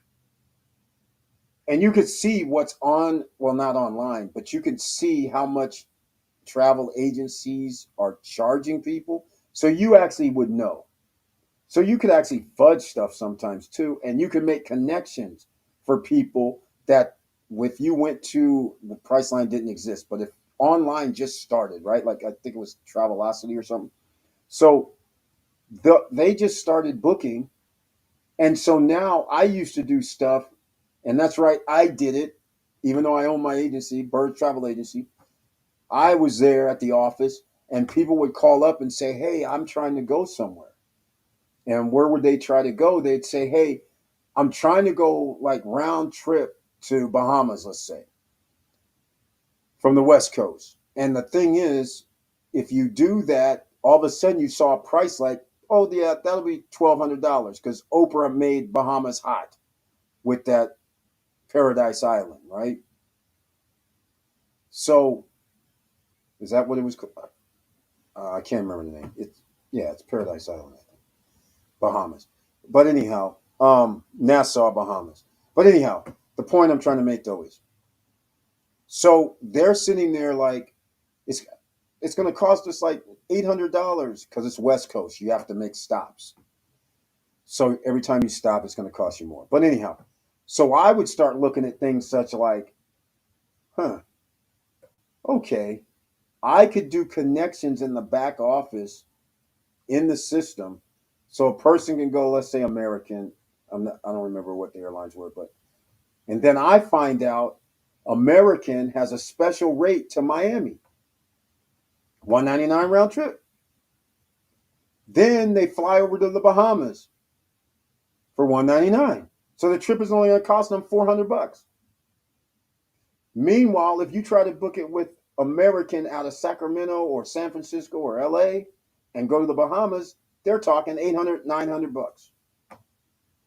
So that's the kind of stuff I would do in the back office. I just book them separately because your luggage was no additional cost at that time.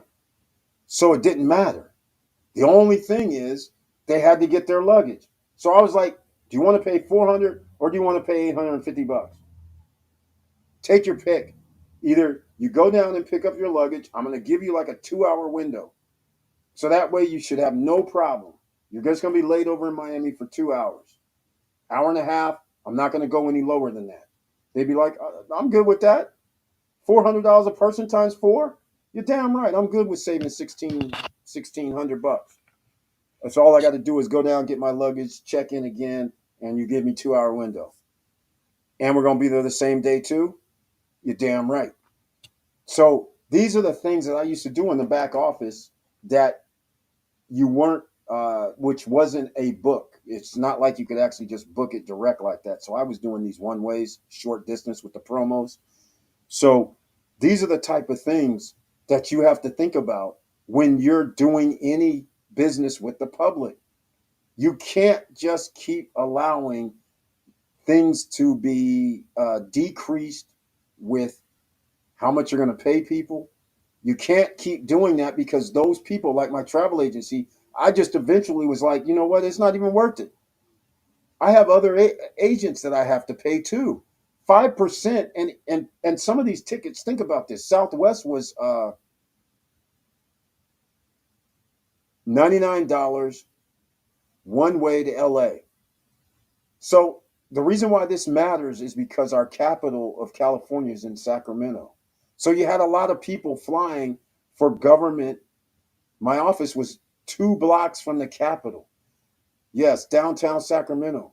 So you had people flying from LA to Sac back to LA, Sac back to Santa Barbara, so you had these flights, but look, they were $99. So it's only $5. So you can have 20 people. That's only $100. That's not sustainable. My office was, I don't remember, it was cheap, but $700-800. Historical building, by the way, on I think it was 8th and J K L H and 8th and L, I think. That must be because JK, yeah, it must be L. 8th and L. That was a historical building downtown Sacramento at the time. It was awesome too. People would come in and be like, "Whoa, your office is here? Your travel agency in this building?" I was like, "You're damn right it is." But the thing is, they tore it down. It's unbelievable. Unbelievable. Man, it had history and everything. But anyhow, back to the situation at hand. We're talking about money making Monday. We have a new president, and everything that you're seeing right now is going to be catered towards the rich. All right, you can talk all that you want. He can say whatever he wants, but there's nothing in it for him and his friends, for people who are living paycheck to paycheck. So he can say to make you feel good. It's almost like, when you're starving and some guy comes with the Bible and says, we come in the name of the Lord. That's what it's like.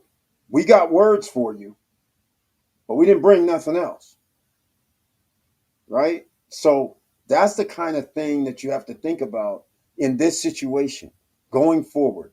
I'm giving a monologue right now. But the thing is, you guys have to understand, you're out here on a limb and you're being played. Everybody's being played because you think America's one thing because you've been sold work hard.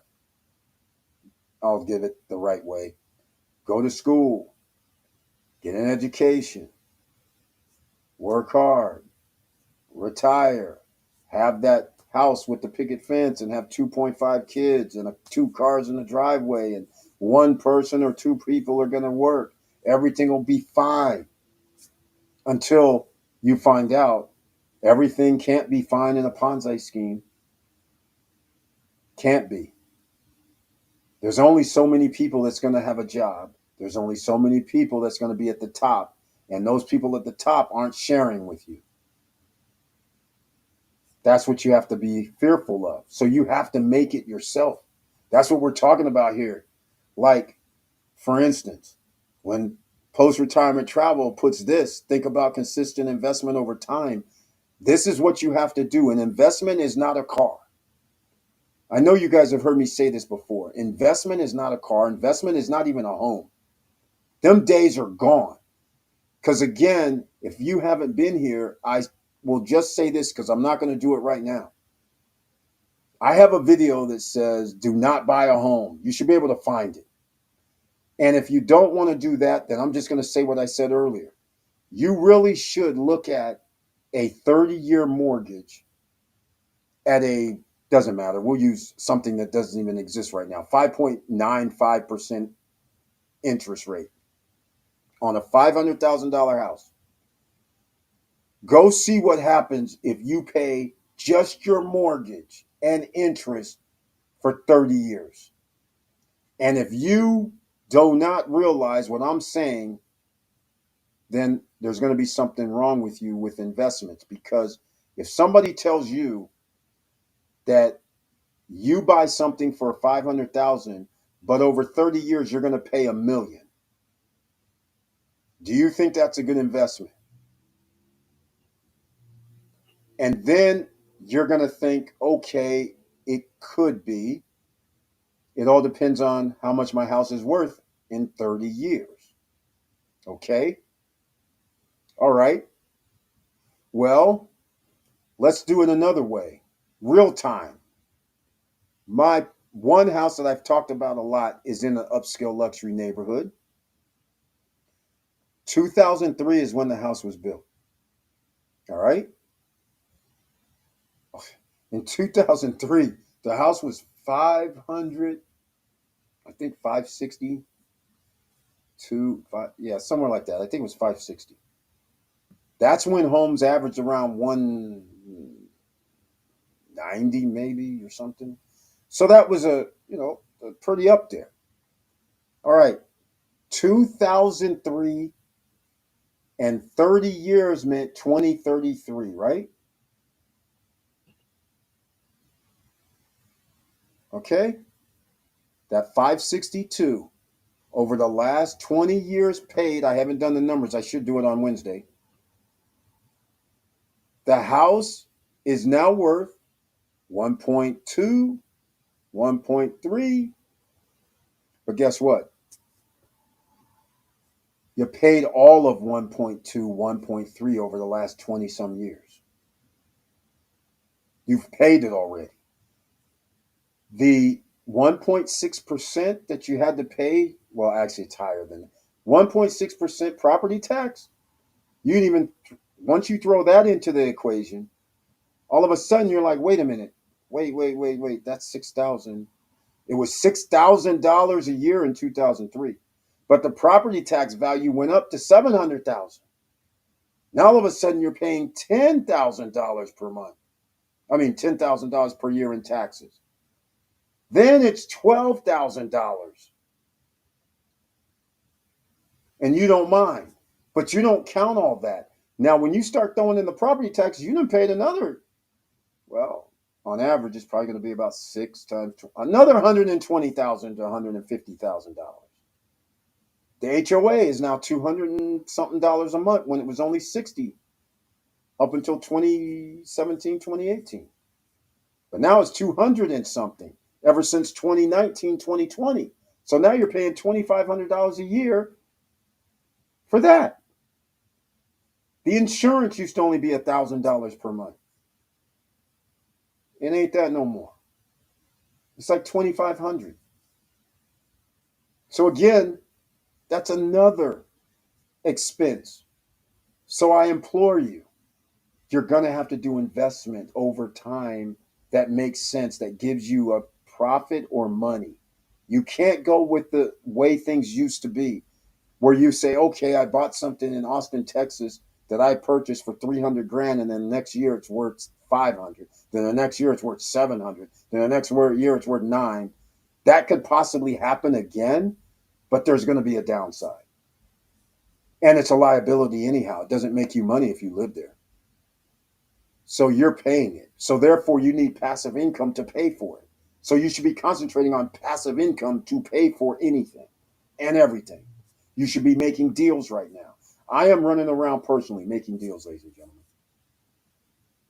I said, you know what? I'm not going to mess with these dudes over in the DR with regards to pot. I'm a broker. I wanted to be a broker. I'm trying to help these guys out. But these guys are over there going, do. We don't need infrastructure. We don't need banking improvements. We don't need electrical grid improvement. We don't need water, sewer, and garbage and water treatment improvement. We'll just keep keeping heavy metals in the water. We'll just never mind about that, making our sewer systems better. No, I'm just like, after 5 years, 6 years, 7 years, 8 years, and you're like, I'm like, come on, man.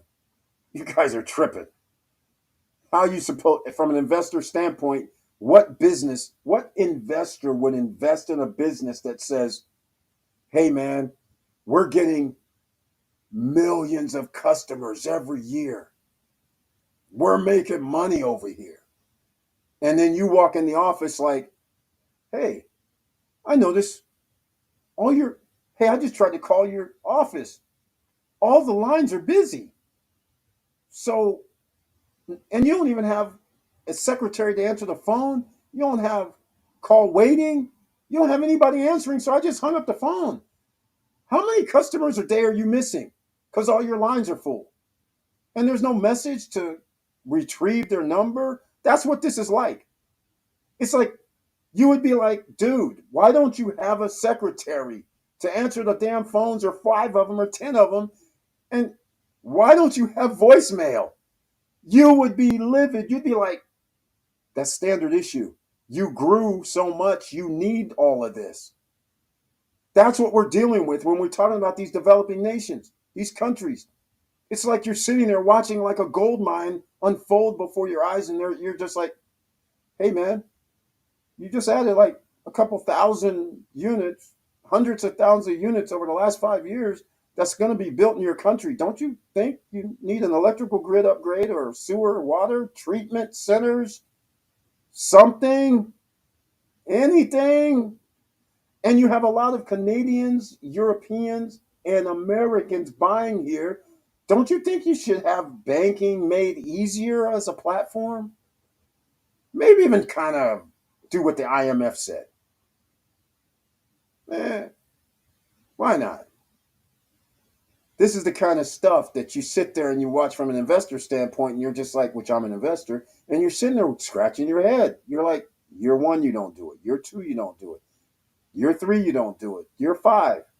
And 20% of your GDP, 19%, but for our purposes, 20% of your GDP is based on tourism. If your tourism falls off to 10%, guess what happens? You just off 10% of a huge segment of your GDP. That employs a lot of people, citizens on your island. And this applies to every island, right? Or every city, every state, every country. So again, from an investor standpoint, if you were buying a stock, just like literally what's happening right now with Tesla, right? Tesla has all the protections in the world. And instead of dealing with improving the product because they're quote unquote competition, which actually skewed again, they're blocking the governments from around the world are blocking, they don't have to improve their product. They're still having fires. They're still having this FSD situation. It's kind of like, okay, we get it. But now you hear our new president says, I'm getting rid of the EV mandate. Now, I can't blame him for that. But the point I'm trying to say is when he says I'm getting rid of the EV mandate, that means there's going to be less competition against Tesla. But that's not a win. That's a situation where if I don't have they use FSD. I'm talking about Waymo. I'm talking about cars that can drive themselves and it's AI or whatever they're going to use to protect the citizen while they're driving and get something done with the cheaper cost of battery replacement. See, these are the things that you're scratching your head like, so you're not going to worry about battery replacement? I mean, when are you going to deal with battery replacements not costing 25 to 35 to 40 grand? I mean, so when is it that you expect people to be like gung ho when they realize they bought a 75, 100, $120,000 car and maybe 5 years, maybe 6 years, maybe 7 years, it's no good because you're not going to want to spend 35, 40 grand for a new battery. I mean, that's like ridiculous. So you think like it's a good thing that the United States government and governments around the world, wherever Tesla's at, that they block competition because if they allowed other vehicles in here for half the price, I'm sorry, there would be a problem. So you can see it already happening. You have no choice but to stop the mandate if you have an American company that can't compete and you have several of them on a world stage. You can't compete. So this is what we're dealing with in today's environment, and people want to keep sleepwalking. We're not sleepwalking here, ladies and gentlemen. You are going to make sure you buy assets that pay you. This is what we do here to help you out, make you understand. You can't keep burying your head in the sand thinking that a president is going to sit there and change everything for you. You are ordinary citizen. You are not a millionaire, billionaire that has the ear of anybody in Congress. You don't have the ear of the president, any of his minions that's with him. You don't have that. You don't get to sit there and say, hey, man, I have, like Zuckerberg, I have this platform. We're going to make changes to allow you guys to say whatever you want. Okay, fine, because I want to be in good graces because you're going to make sure that I'm going to be taken care of and I'm going to make hundreds of millions of dollars in profit. So that's a strategic financial decision. But you don't have this luxury. If you did, then you probably wouldn't be watching this. You'd be pissed. You'd be like, hey, man, stop this guy from talking. Demonetize him. I don't care how you do it. Make sure he goes away. He must be making money from this. No, I don't. No, we never had enough views to make money. I've always been like, not enough views, ladies and gentlemen, to make that much money. Come on now. This is crazy. Doesn't go by subscriber numbers. By the way, smash the like button. I'm going on a rant this Monday because it's MLK Day. And speaking of MLK Day, there's something that I like to play every MLK Day because he was there for the people as well. He said, let's come on. We are trying to march for the people to have equal rights for all. Everybody on a level playing field. Everybody. But you don't want to do that? You want to do Jim Crow? You want to make sure other people don't get what they rightfully deserve for being a citizen of the United States, and you guys are spouting stuff in the school, crossing your heart, liberty, justice for all. You guys are saying some people should pull themselves up by the bootstraps.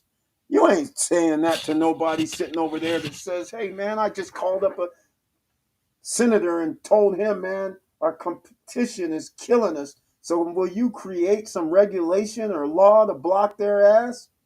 No, we don't get to do that while we're crossing our hearts. MLK. This guy This guy did something that is remarkable. Brought people together. I'm gonna have to do it this way because I used to have the clip, but I don't have it anymore. Well, I might. We'll see if I can pull it up because this is one of my favorite all time. Because here it is. Let me see if I have this. I don't want people to. Yeah, this is the one. All right, I'm gonna pull this up in a second. Hold on a minute. This is one of my favorite ones because you guys don't know history. And the history part is people know who Martin Luther King was, right? They know this I have a dream. I wonder why that speech is one of the most popular ones. It's because it's I have a dream. He's not talking like Malcolm or any other militant type. He ain't saying, we gonna hurt people and do all that. He's like, I have a dream speech is what mostly comes on, right? So what do we talk about here? We're going to show this right here. This is one of my favorite ones because this is why I never understood how you could be under Jim Crow, knowing the history of America, and you sitting over there like, hey, let's hold hands, block the bridge. Okay, we're not going to do anything while they're burning up the churches, while they're burning up schools, blocking the children of color going to schools, having to call in the National Guard, making sure you can't live in the suburb, making sure they wrote in their bylaws, no brown, black, anybody other than white people you can sell your house to. That was all legal. So Martin Luther King and his crew is out there marching. You guys already know the stories, the Selma, and all of this. Jesse Jackson's there, John Lewis was there, several others, Muhammad Ali's there. A bunch of guys are there that people know, but there's also ordinary citizens there. There's thousands, if not millions, of ordinary citizens. That was you, ladies and gentlemen, that said, you know what? We want everything to be fair. We want to make sure that we are a government of the people, by the people, for the people. So come on, I don't want to do any violence. Come on, we'll just do a protest. That's right. We'll just do some protesting to make a change. All right, it took years. He gets that protesting to make a change. Well, JFK was part of that, potentially, but somebody said, oh, not on our watch. So now Lyndon B says, hold on, I'll try to do some, civil rights activity on my watch. But then after you sign those docs, it's like, wait, man, we need to see something happening. Faster. All right. Hopefully I gave you a little preview, ladies and gentlemen. We're going to go check this out right now. This is one of my favorite ones. This is my favorite one. Let me hold on a second. Let me do something. That's right. I got the new phone. Let me listen. Let's see. All right. Let's see if we can hear this right now. Hold on. Let me bring it up to speed. All right. Let's go. I need to add this. Here we go. I don't know if they're going to let me add it. Hopefully, I play this every Martin Luther King anyhow, by the way. Whether it's a live stream, whether it's the weekend, I play it. So we'll see what happens. All right, here we go. This is what happens after you have the iDream. This is the one they never show, and I bet you nobody showed it to, well, maybe they did. But check this out. Let's see if we can get this up. Got volume. Yep, we got volume. Here we go. At the very same time that America refused to give the Negro in the land, through an act of Congress, our government was giving in the West. Oh, man. All right. Let me know if you guys heard that, because I couldn't. I didn't hear anything. I think I'm blocked. Or not really blocked. I don't know why I did not hear that. And help welcome our honored, distinguished guest, the Reverend Dr. Martin Luther King.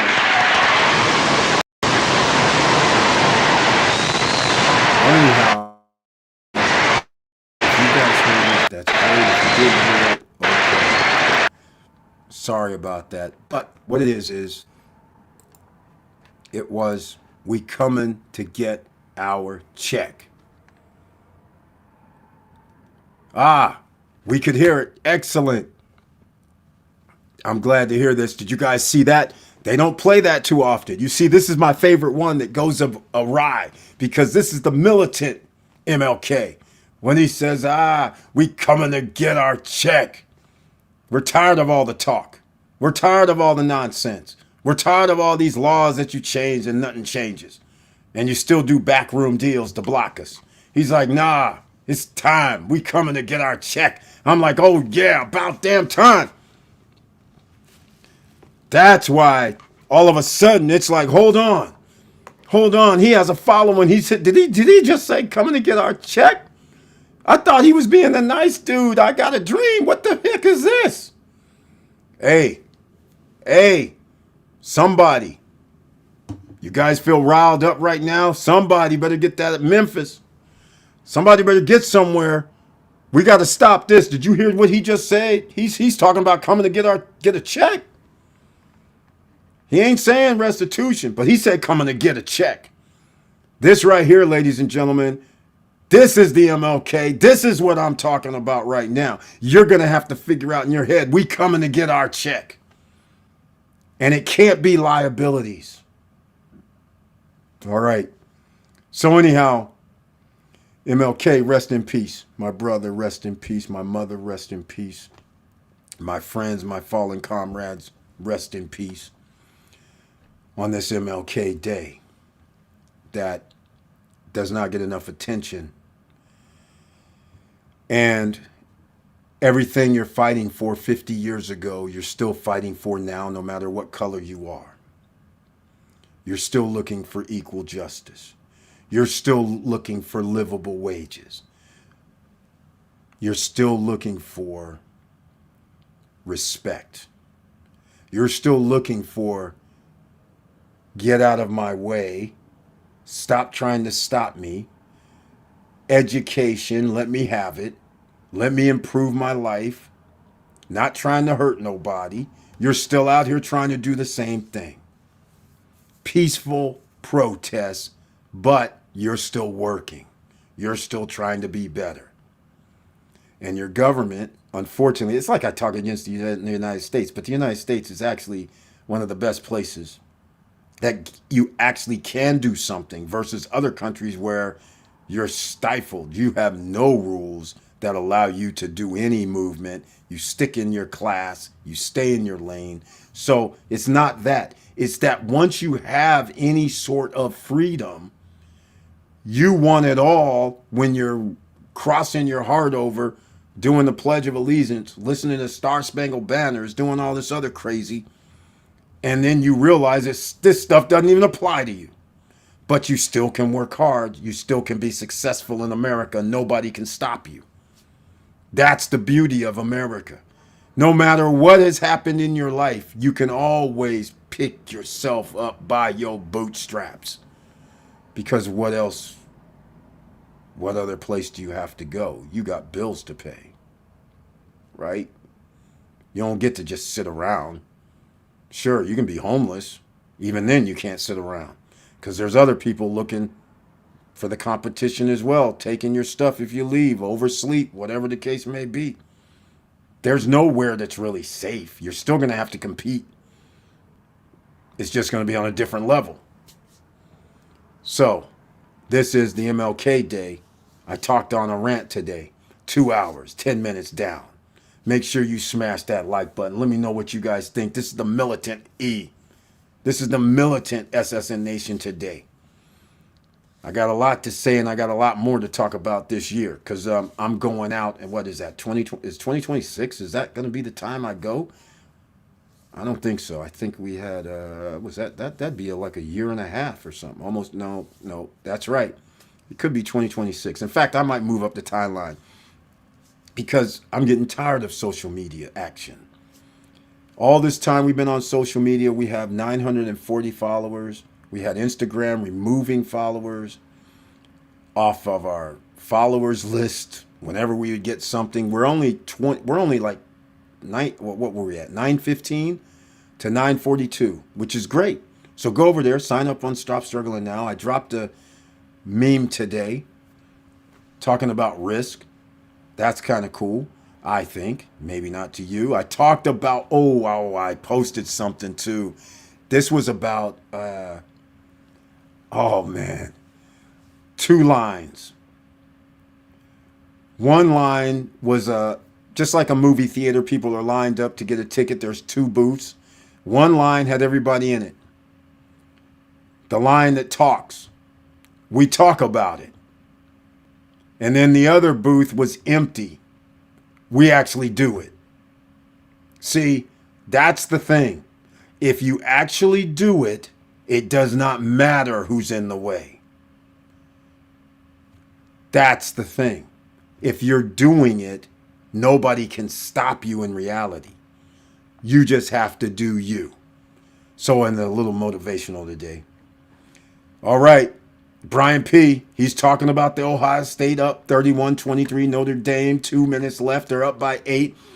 I'm shocked that Notre Dame is even this close.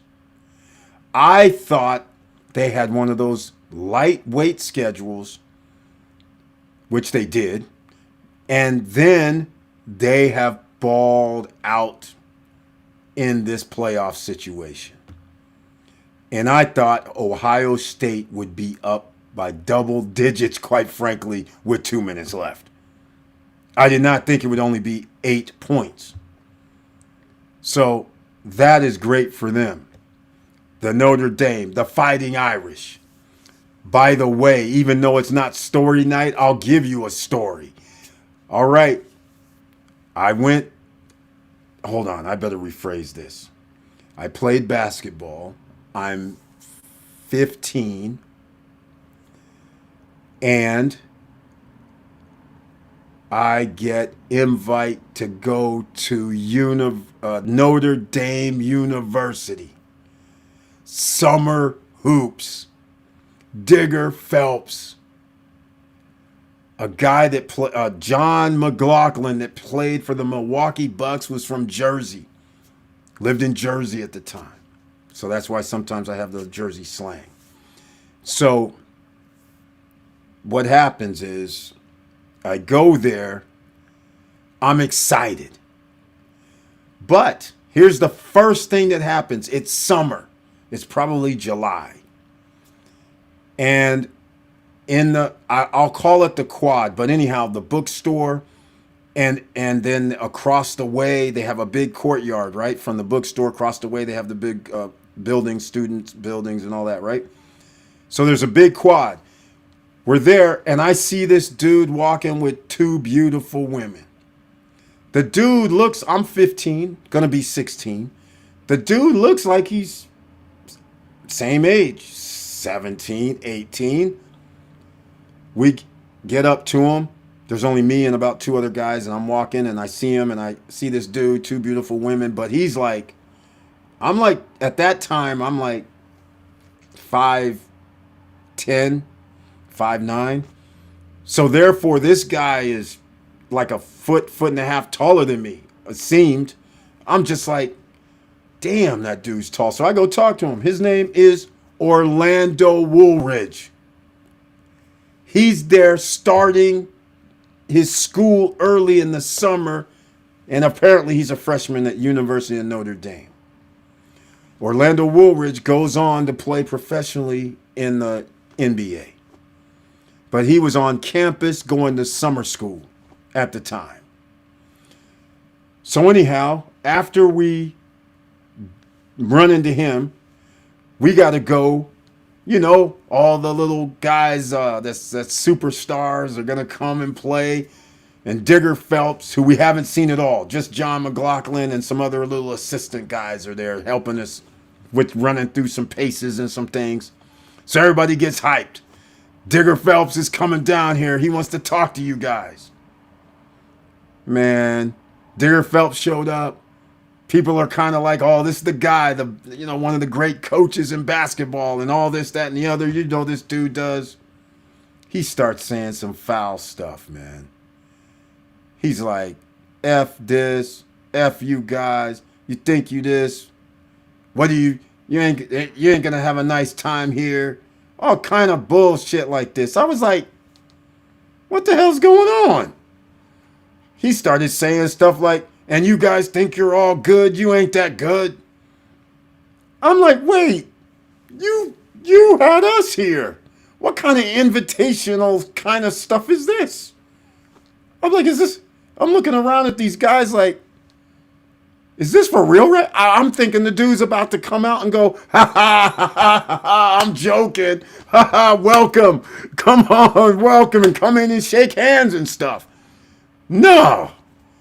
So I'm like kind of sitting there in disbelief as a 15, 16-year-old kid, depending on when my birthday came up, because it's in July. So I'm like in disbelief, kind of like laughing like a kid, like, nah, he's joking.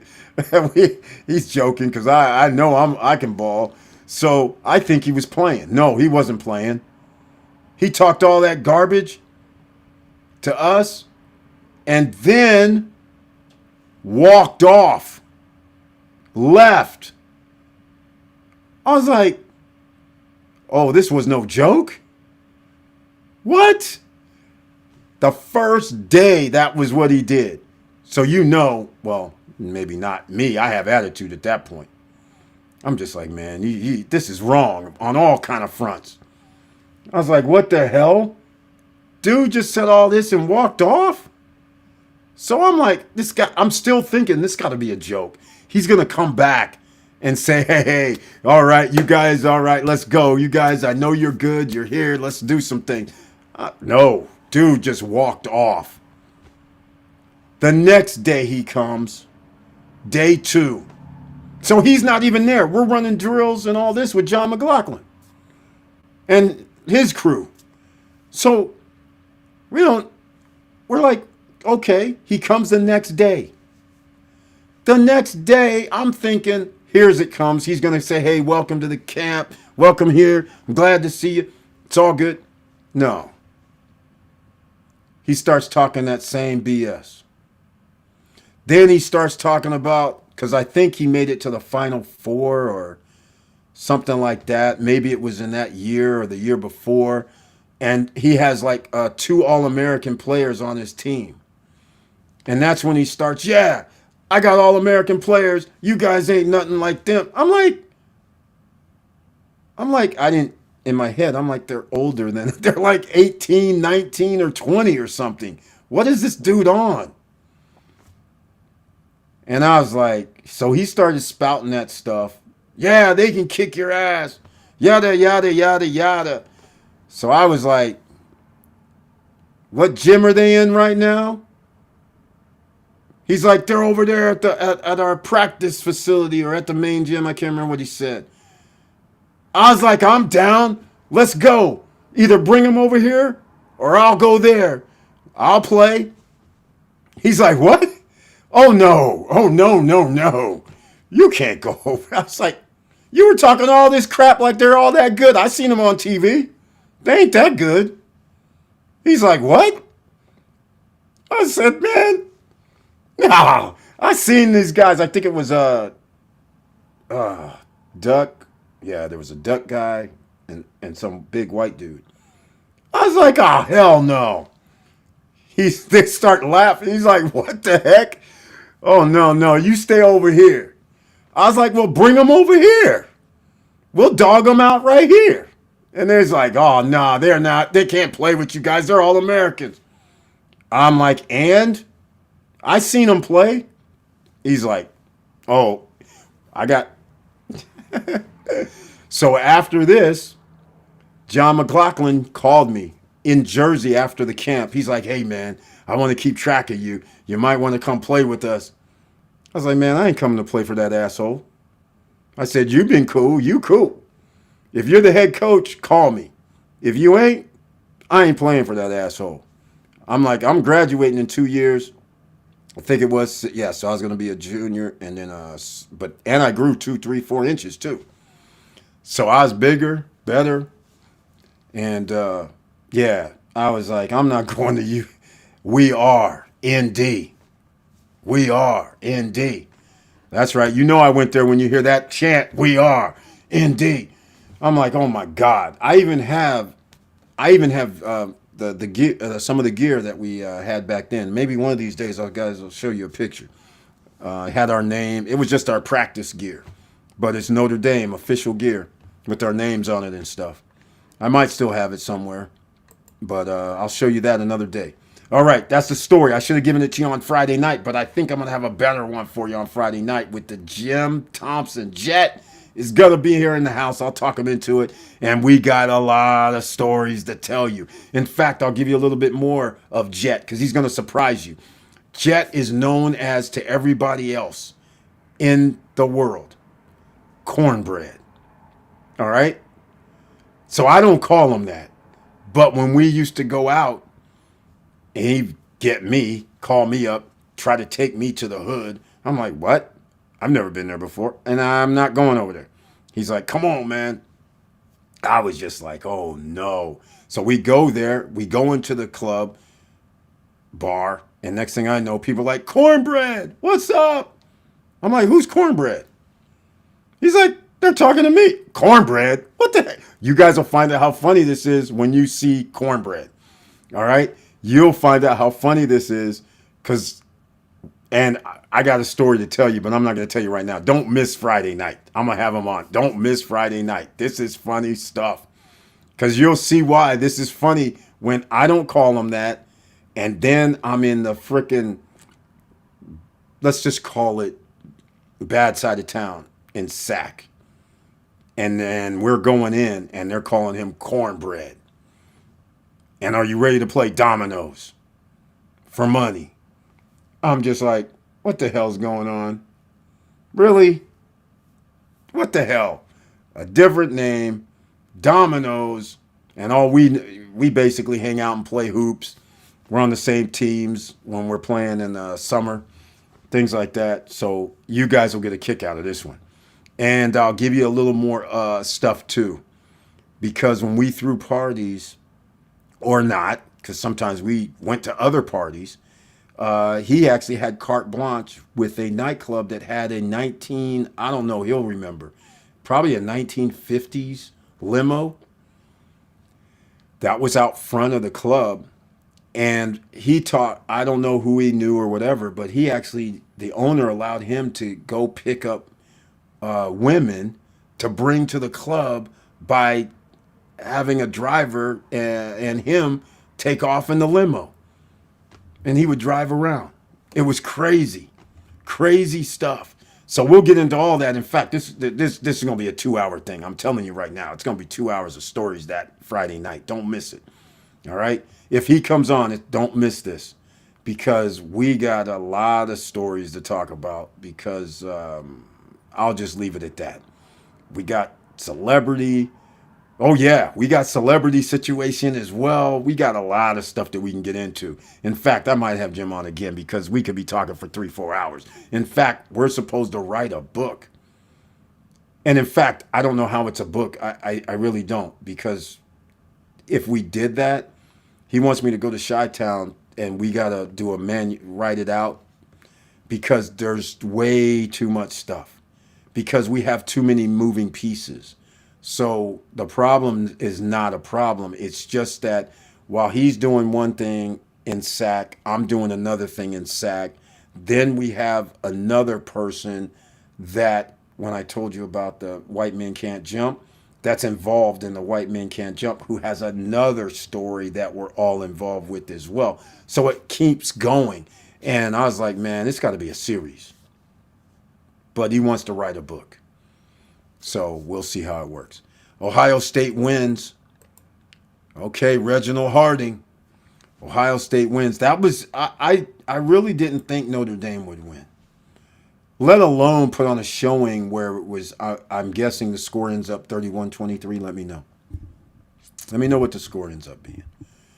If it is, that's still impressive. Even if it was 31-23 with 2 minutes left, even if Ohio State scored and made it 38-23, it doesn't matter to me, because if Notre Dame was that close, then that means if Notre Dame's able to retain some of their players, a lot, then that means they are the real deal.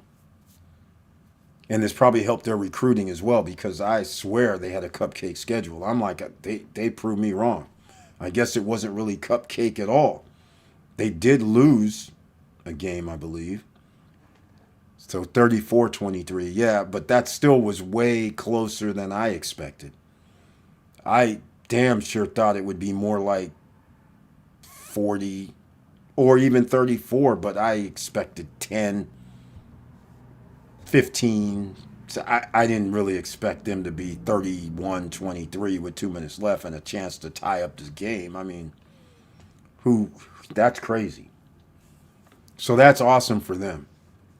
All right. Now, I have nothing against Notre Dame, because that college, it's awesome. It's awesome. The tradition, the way, it's a Catholic school, I believe, as well. That's what I was like, well, that's another reason I was like, I can't go there. But anyhow, it was on the religious side too. But it was a cool school, I have to admit. You know, it was a cool, campus is cool. Indiana, right? So it's cool. South Bend, Indiana. Had guys from Chi-Town come down there. That was funny. That was funny. Had some guys come from Chi-Town, right? They go, we're from Chi-Town. Then when I can't remember what happened, but we had like this thing, a roll call or something, where they would say where you're from. The dudes that were spouting how they were from Chi-Town ends up being, they were like in the freaking suburb, and it started with a R, I think. If I remember, it was started with an R. I was like, wait, I thought you said you're from Chi-Town. What's this other thing? Then looked up on a map, and it's like, oh, you live in the suburbs. Are you serious right now? I started laughing. I was like, come on, man, stop this. We're acting like you're from Chi-Town, and you ain't nowhere near Chi-Town. Okay, you're near, like 20 miles away or something. I was like laughing. It was funny as hell. But the whole time, these little group of dudes from Illinois was acting like they were from Chicago. It was funny as hell. That was wild. That little situation at Notre Dame University was crazy. You know, as a kid, you're like running to all these people, and you already find out people are saying things who they're not. It was funny as hell. After you found out, you're like, wait, you're nowhere near Chi-Town. What do you mean? What's happening? What's going on? I mean, you're not even like the city limits. You're not even 5 miles outside the city limits. You're like 30 miles outside the city limits. What are you talking about right now? Like, this is crazy. Yeah, you had all kind of things. I think, yeah, his name was Duck Williams, was one of the guys, and I can't remember the other they had a center that was like, man, he was tall too. I guess he's probably Orlando's size. So, yeah, he had to be. He had to be like 6'11", 7 foot maybe. He was big, but he was like goofy. I mean, that's hard to say, but that's what it was like. It was like, come on, man, bring these dudes on the court. I want to see it in person. They got to be better than what they looking like right here. Come on. They were like, nah. All right, here we go. Robinhood director Bat sells 4.1 million in stock. I don't blame him. See, this is what I'm just saying. Nobody really knows what's going to happen because of the new president has said so much stuff over the last 2 months. People are like, I don't know what to believe. So let's see if there has been executive orders. Let's see. They said they were going to do some executive order signing today. Let's see what happens. I'm going to Google it right now. Let's see if anything has happened. Okay, he has begun signing a slew of executive orders. Close to 100 executive orders? Why would you do this? Why? Oh my God, this is crazy. So that means a lot of stuff has to. Wait. Initial rescissions of harmful executive order. Wait. Okay. I'm trying to find something out. What's the first executive orders? Hold on. Trump's executive orders. Do we have a list? Do we have a list? Everybody's watching the game, but this is serious. Okay, TikTok we know was not banned, right? Actions. Okay. A list of Trump's key executive orders so far. Okay. Wall Street Journal has something. I don't know if we can do this. This is going to affect our pocketbooks, ladies and gentlemen. Let's see if we can get anything on this tonight. It's already 8:15 Pacific. A list of Trump's so far. Okay, here we go. Immigration. Trump enacted several, executive, including one that would move to end recognition of automatic birthright citizenship. What? That's gonna be fought in a court of law. And if you start, ladies and gentlemen, if you start doing this automatic birthright thing, taking it away, that means, well, okay, I don't know what it means, because if they start doing retroactive, oof. But I think that's going to have an issue with, that might be a constitutional thing, but we'll see. DEI, diversity, equity, and inclusion across federal government, not good, as well as institute a policy recognizing individuals' biological sex rather than their expressed gender identity. Okay, well, I'm not against that. I mean, it is what it is. If you are born a man or a woman, then you're a man or a woman. If you want to dress up as a woman and being a male, so be it, but don't try to tell me to call you Ginger. That's all I'm saying. I have that policy, but I don't have no problem with the person doing it. I just have a problem when you start mixing up the situation, talking about I want to be a guy going into the women's bathroom. That's a problem. That's problematic. Problematic. Females going into a guy's bathroom has never been problematic. That's what the funny part is. Damn, I got to give you guys another story, but I won't. It's Friday, it's Monday, and I'm giving you guys story night. Oh, well, what the hell? I told you guys I got 250 of them. Okay, so we have enough. Okay, here's what happens. So we're in obvious Bay Area, San Francisco. I go down to the Prince concert at the Cow Palace. He's dancing crawling on the piano. In this concert of any, I'm like, what's this little dude doing? Anyhow, go to the restroom, and women are wearing literally lingerie at the Prince concert, off the charts. But the women's bathroom is jam-packed. I mean, it's deep. It's probably 20, 30, 40 women deep. But the smart women finally see that 20, 30, it's probably 40 people deep. Cow Palace is a small type venue. It's not even that big, but it probably holds like 8,000 inside probably when you have the bottom bowl. But there's like 30, 40 deep. So what happens? I start, the guys, no line. So all of a sudden, some women are like, hey, you mind if we use the restroom? The dudes are like, it's a guy's bathroom. If you want to, go ahead. Dudes had no problems. Now, if one of us would have tried to go in the women's bathroom, skip the line, let's say, and roll in, I'm pretty sure not only would the women have a problem, the guys would have a problem. I'm just saying. So for me, because of where I grew up, I don't know if this is normal everywhere, but I'd never had a problem with women using the restroom at all. And by the way, if you go overseas, you're going to see some weird stuff. By the way, speaking of weird stuff, when you go post-retirement travel, let me know when you go to France. Because I want you to go to, at the Champs-Élysées, this will be the restaurant. I'm trying to think the direction. Okay. The restaurant that's immediately on the turn. You'll see what I'm talking about. Not immediately on the turn. It's like halfway. It's halfway, like on the circle, right? Go there, then go downstairs and say, go see where the men's bathroom is.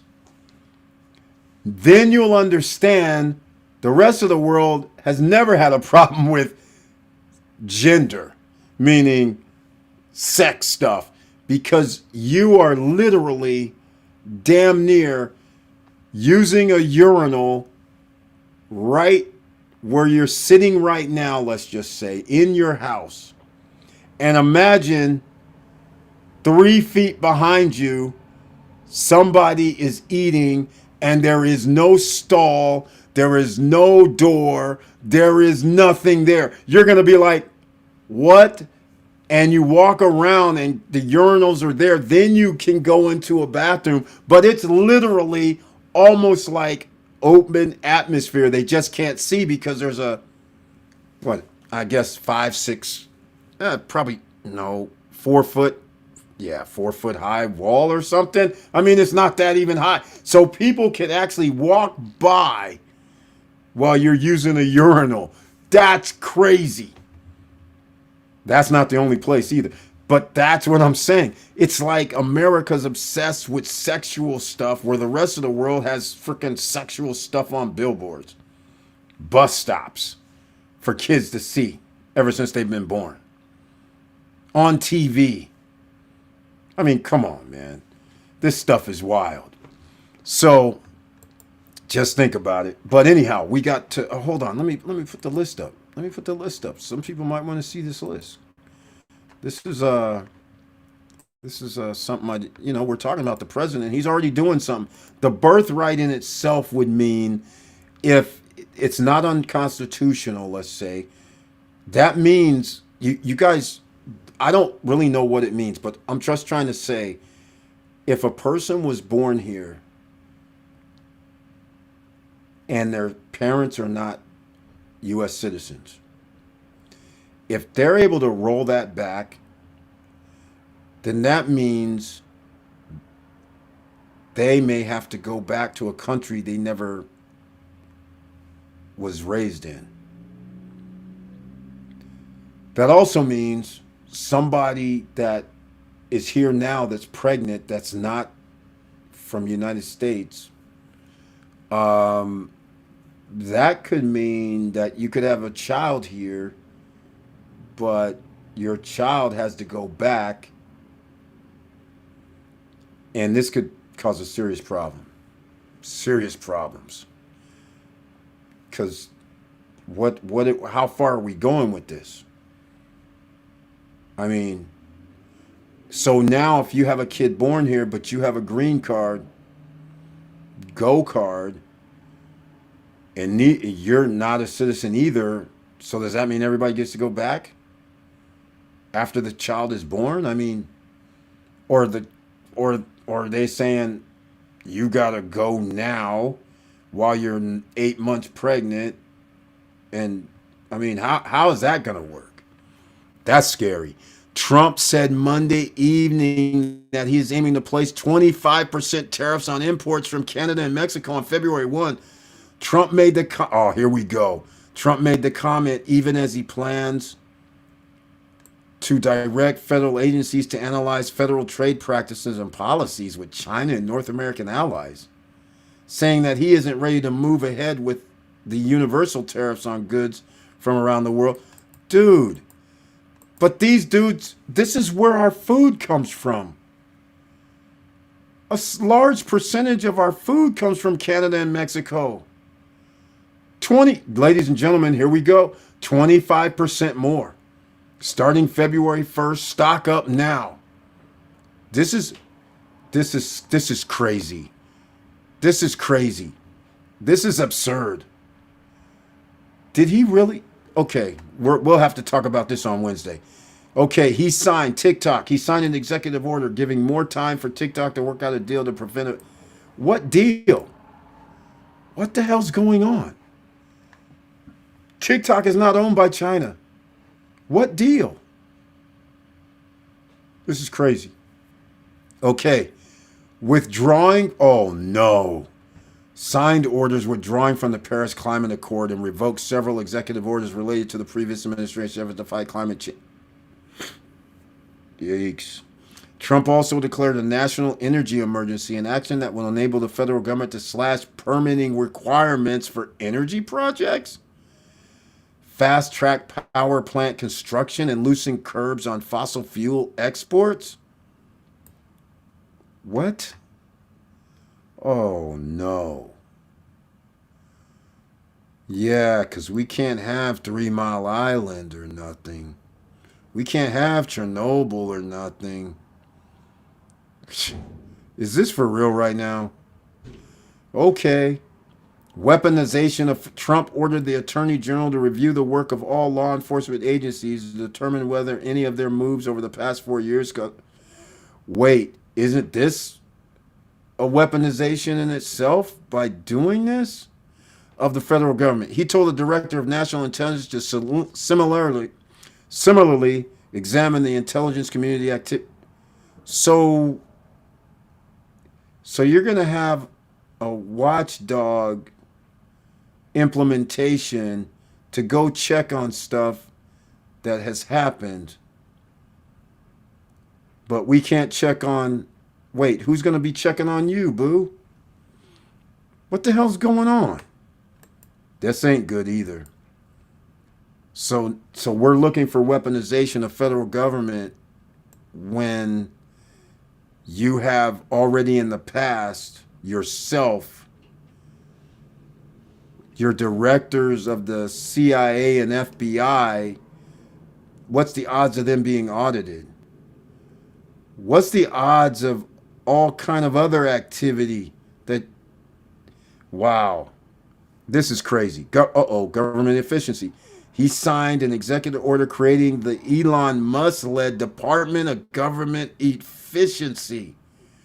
He has also enacted an order that will freeze federal civilian hiring, as well as an order to require workers within the executive branch to terminate remote... Oh, Jesus Christ. What? Okay, ladies and gentlemen, I don't know what this is. First of all, remote work means you don't have office buildings, that you have to pay an ungodly amount of money to have people in your office space. So that means office space from the government is going to cost us citizens more money. For starters. That's crazy. This thing about they're going to freeze federal civilian hiring. The reason why they're doing this, if this is based on Project 20 whatever, this means he's going to actually enact or put in his own people. So there won't be civilian hiring. It'll be I pick you, I pick you, I pick you without any experience or anything. That was schedule... was that schedule 1? He actually enacted schedule 1 before. So he can hire all the people that are in his, I guess, friendly with him. So they're all going to say yes for whatever he wants to do in our government, which is almost a coup type of event that people are just saying, oh, well. He granted full pardons to nearly all defendants involved in Jan 6. The sentence of 6 of them. Wait, to nearly all defendants involved in Jan 6 attack on Capitol and commuted the sentence of 6. Okay. Rename the Gulf of Mexico and Denali. Well, he, what? Denali is Mount is Denali will once again be called Mount McKinley. Is this what we're doing? So, where's the stuff on inflation, lower prices? Because 25% tariffs on Canada and Mexico is not it. What about the lower gas prices, the lower food prices, the lower insurance costs, the lower inflation? Where's that at? Okay, wait. Maybe we'll get to it. All right. Hold on, ladies and gentlemen. Let's go look and see. What do you got? I mean, I don't see this thing right here. This is crazy to me. Robin Hood director. Okay, let's go back. 4.1. Let's go back. Let's go see what this is now. Second list. Okay. Attends a nog. What executive orders did Trump sign on day one? 3 hours ago, The Guardian. Here we go. He's already signed some crazy stuff, which is going to cost people more money. All right. Oh, wait. Here we go. The order specifies that it would limit birthright citizenship if a person's mother was unlawfully present in the United States and the father was not a United States.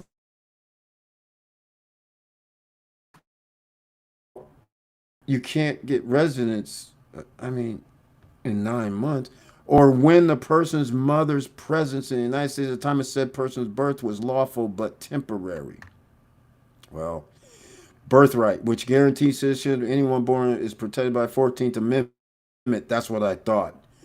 There you go. So he's trying to reset our Constitution. And any attempt to revoke it will likely bring immediate legal actions. Exactly. Well, the order denied citizenship that criterion are born in the U.S. 30 days after the order was signed. What? Wow. World Health ripped us off. Everyone rips off. It's not going. He's accused of who's in charge. And other international. What the frick? You're the one that was. God. What? The U.S. will leave the WHO in 12 months' time to stop all final contributions to its work. The U.S.'s biggest financial backer to the United Nations Health Agency. You think? Trump ordered two name changes, the Gulf of Mexico and Alaska's Mount Denali. President Trump's been common sense the government renewing the pillars. What is this? The executive. What is Trump ordered the government from Mexico? Some never promised earlier this month. The press conference. Mount McKinley and change first made by former 2015 to reflect Alaska natives. Oh yeah, Mount Denali was nicer. Indigenous people. Yeah, it will have no bearing on what names are used internationally. Of course not, because they can do whatever they want. And we all know the EV vehicle will not sabotage their own industries with China pollutes with impunity. Trump's Monday afternoon. Trump has also promised to roll back auto pollution standards finalized by Biden's administration. Oh, whoa, wait, what? What was wrong with making cleaner air? Here it is. I told you, here it goes. Reclassifying federal employees, making them easier to fire. I told you this was going to happen from that other previous situation up here when he did this. Where's that one? Where's that one? Oh, it's not here on this. This isn't on the list. Well, when he did that other thing with the civilians, you knew he was doing this right here. Reclassified thousands of federal employees on political hires. That's right. And he gets to ask them what political party you voted for. That's why he's going to fire people. Aides to the president have long heralded mass government firings as part of an attack on so-called administrative or deep state. Yes, this is what I was talking about. They're doing the Project 2025. Schedule F. Here it is. Reinstate Schedule F, an executive order he signed in the last year of his first term seeking to reclassify tens of thousands of federal workers. So our laws that are on the books, something comes up and he says, I don't want to leave government or whatever he wants to do is against the Constitution, he's going to have people that he put in play that says, okay, no problem. And that's what this is all about. Key aides of Trump have called this mass Project 2025 made attacks on the deeper administrative state, a core part of Trump's second term. The right-wing playbook called for civil servants deemed politically unreliable to be fired. Yep. National emergency. It's part of Roger. They already booming U.S. energy. Yeah. You can do whatever you have to do to get out of that problem when we have that kind of an emergency. Trump said at the White House. What emergency? We are already producing the most oil. But all right, fine. The declaration would allow his administration to fast-track permits for new fossil fuel infrastructure. It is likely that the order part of... Okay. Good luck, everybody. Regulations are going to be rolled back, and oil is nasty work. Creating a policy recognizing only two genders, we went over that. I got no problem with that. I mean, that there are only two genders. Yeah, there is only two genders. Occasionally, we have DNA mix-up, just like in every animal kingdom. But, you know, that's a minority group, but that minority group should be protected. They should have all the rights that anybody else has. Now, somebody being a man calling himself a woman, yeah, I think most people are going to be like, hey, man, you're still a man. Just say you're a man. Okay, dress like a woman. Do your thing, whatever you want to do. But I agree with the, you know, you don't get to just go, oh, I was born a male and then like tomorrow I'm female. Come on now. Trump ordered his attorney general to not enforce the law requiring TikTok's sale. What? Well, okay, TikTok is actually not owned by China. But I don't, so whatever. Trump says the pause allows for time to chart an appropriate course forward. All right, no problems. Rescinding 78 Biden-era executive actions. Great. 80 destructive and radical. Man. Border emergency. All illegal entry will immediately be halted. Oh, you can jump there's no fence. And we will begin the process of returning millions and millions of criminal aliens back to the places from which they came. I guess that's going to cost taxpayers money because I don't understand. The executive action paves the way to send U.S. troops to the southern border, makes a good promise. Limited details about it. Yeah, there's no details because what he's talking about is crazy. Country embracement Trump promised to carry out the largest deportation. That's funny. And that means we have to print it because we're in debt. 36 trillion. Okay. Jan 6. Okay. He's withdrawing from the Paris Climate Agreement. Okay. Great. All right. We can rely on Guardian not to bow to Trump or anyone. Well, hey man, I wouldn't be spouting this right now because if this goes according to the Project 2025, you're not going to be having a website. I mean, you're going to have a problem if this goes according to Project 2025. So I wouldn't be saying stuff like that other than say it, but he's going to with media. Guarantee. Got to do Putin-esque things. All right, enough. All right, ladies and gentlemen, we're going to wrap this up tonight. Good God almighty, 200? Are you serious right now? Are you serious? How's this possible? Are you serious right now?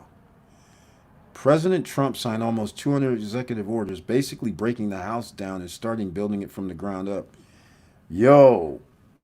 Poof. Post-retirement travel put that in. There's no building from ground up, though. We have a constitution. Okay, so unless you're breaking that, that's going to be the... Yeah, you're saying you're gonna go against the Constitution is what you're saying. Because we don't... That is the ground up. We've built on top of the articles. We've built on more amendments. He's trying to break the amendments. He's trying to break traditions. He's trying to break what we have as guardrails already. And he's going to be successful with the Schedule F because he actually had the Schedule F before.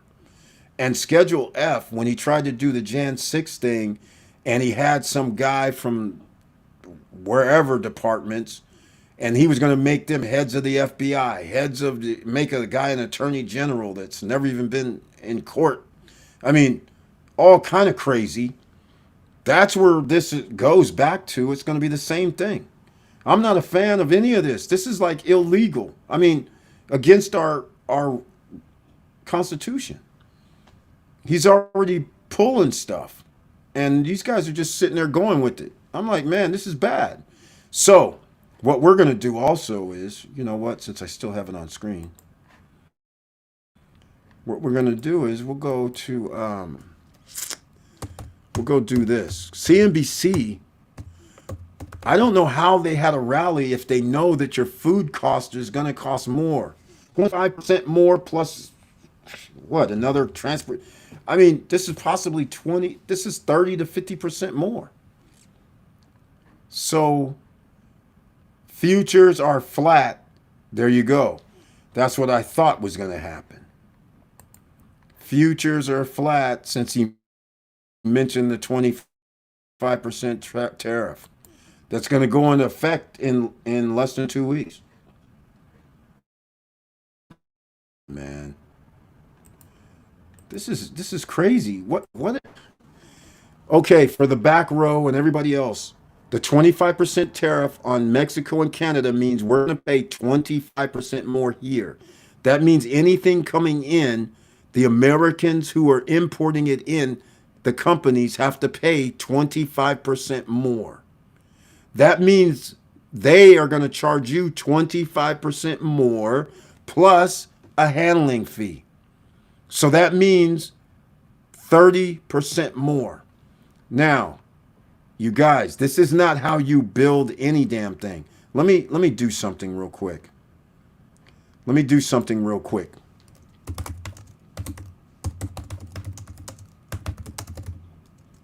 Wait. Fruits. I'm going to put some fruits and vegetables. We'll do vegetables too, since I guess that's a different category. Yeah, I see that. What's happening? Okay. From Mexico and Canada. All right. Look, ladies and gentlemen, this is no joke. This is going to be up in 2 weeks. And in fact, the prices are going to rise up already. Watch. Here we are. Look. This is in 2022. Mexico supplied 51% of fresh fruit imports and 69% of fresh vegetable imports, while Canada supplied 2% of fresh fruit and 20% of fresh vegetable imports. First of all restaurants, all people should have vegetables. You're going to need vegetables, whether you want to break it down in blenders, whether you want to put it in capsules, you need vegetables. 69% of fresh fruit comes from Mexico. 20% of fresh fruit comes from. That's already a problem. Half of the U.S. fruit and tree nut imports in 2020, almost 2/3 of vegetable imports, and about half of U.S. fruit and tree nut that's it. Look, this is a problem. I suggest you guys go out and get, I don't know. I don't even have a suggestion at this point because there's no way to avoid it. I guarantee you this time tomorrow, I'd be willing to bet you prices have already went up. I'd be willing to bet you there's people already ticketing stuff right now tonight because they know this is happening. The guys are working at Walmart late night, Costco, Sam's. They're already there. Your Krogers, your Albertsons, your Safeways, and whatever else, Piggly Wigglies. This is crazy. So I guess your grocery prices won't be going down. They'll be going up 30 to 40 to 50% shortly. This is crazy. This is insane. It's already started. It's crazy year just getting started. Exactly. I tried to look. Project 2025 was out there, so nobody can say anything. I mean, it ain't like it's not like it wasn't out there. There we go. Here we go. We'll be in France 15th of April for a month. All right. Post-retirement travel. Let me know. Are you going to have the drone? Are you actually going to do videos on your road trip? Is this going to be a thing? And hopefully it will be, but if not, I understand. And just for the record, everybody, go over to Post-Retirement Travel, click on his icon, and then subscribe to his channel, click the all notification bell. Just what you should be doing here. Subscribe to the channel, click the all notification bell. I know I've been a little harsh today, but I look out for you. And the only way we can look out for you is if we know what the information that comes across is going to do. If you're in the food business, yeah, all I can say is good luck. Because if people have restaurants, they're already on a small profit margin. And to tell somebody now that you're already paying $30 for dinners, and now you're going to be charging people potentially something like 35 to 40 because of this, because most entrees have fruit, vegetable related items or dessert. And now that's going to cost more. And then mom and pop individuals, the OCs who do not have a restaurant, now things are going to cost us 30 to 50% more in the fresh fruit and vegetable and peanut department. I don't know if you guys been down to the peanut department lately, pecans and all that in a can and all that. How about, in fact, look, I go to Kroger. Look, this is what I have, these honey roasted peanuts, right? So the Kroger brand, this is cheap. This is like $2.50, right? You know what, though? The Planter peanut brand, double. If you wanted to get pecans and all that, how about $8.99? Same can. Crazy. How about that now being $10 or $11? This is what we're talking about here, ladies and gentlemen. All right? This is what we're talking about. And if it costs more for good food, your health is going to be at risk. So please tell me one of the 200 has nothing to do with taking away health care. I mean, seriously. Please tell me it doesn't have anything to do with taking away the Affordable Care Act, which does not allow doctors, hospitals, or anybody to refuse people. And they have to accept based on prior health issues. Imagine if that goes away and now freaking 60 or 70% of America has pre-existing health conditions, and now the insurance company can say, we're not gonna cover you no more. You see where this is going? Yikes. Well, you'll be in France April 15th. Hey, that's a good time of year. I like that time of year, man. It's not going to be crowded in France. It'll be good. The weather will be, plan on 55, 65, 55 to 65. It'll be fine. April showers, I don't know. But you'll be fine. All right. Where are you staying anyhow? Are you staying in Paris? You going to Nice? You going to Monaco? You're going to where? Marseille? Where you going, man? You're gonna go on a trip inside France, go to Italy, which is right there. Where you gonna be going, man? Let me know. Damn, this is gonna be one hell of a trip. Let us know. All right, ladies and gentlemen, this is a stunner.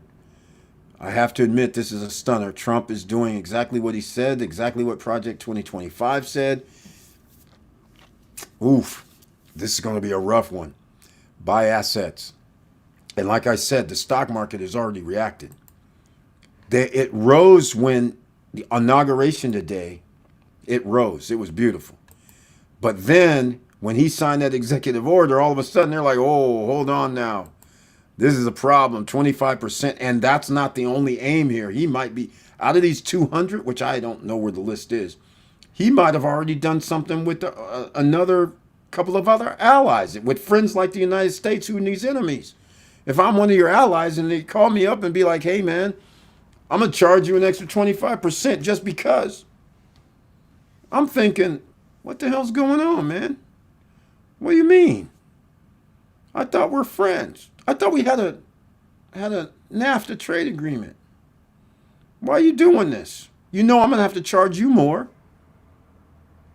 I mean, this is a zero-sum game. I'm going to charge you more, and you're a consumer nation.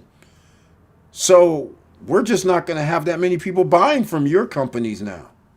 So good luck with the imports, but y'all going to need food.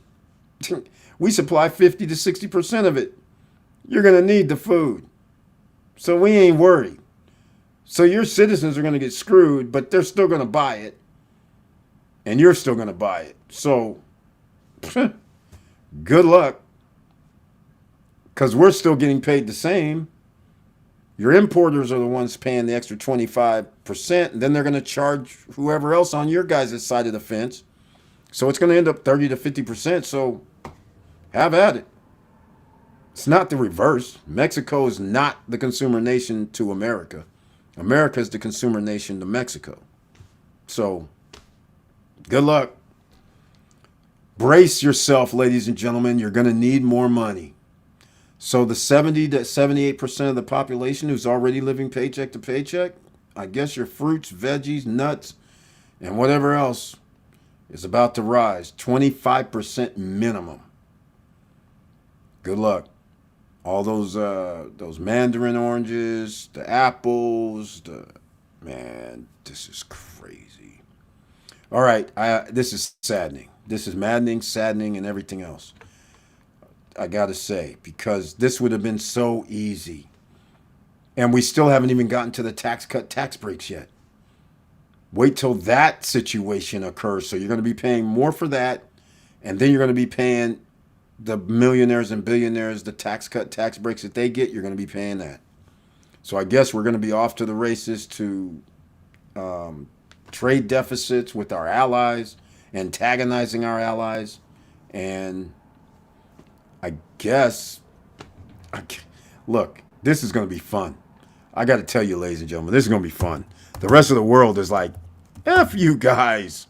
You guys are the consumer nation. Fine. You're still going to buy from us, even if your citizens go broke. Hold on. Canada will do what against 25% tariffs?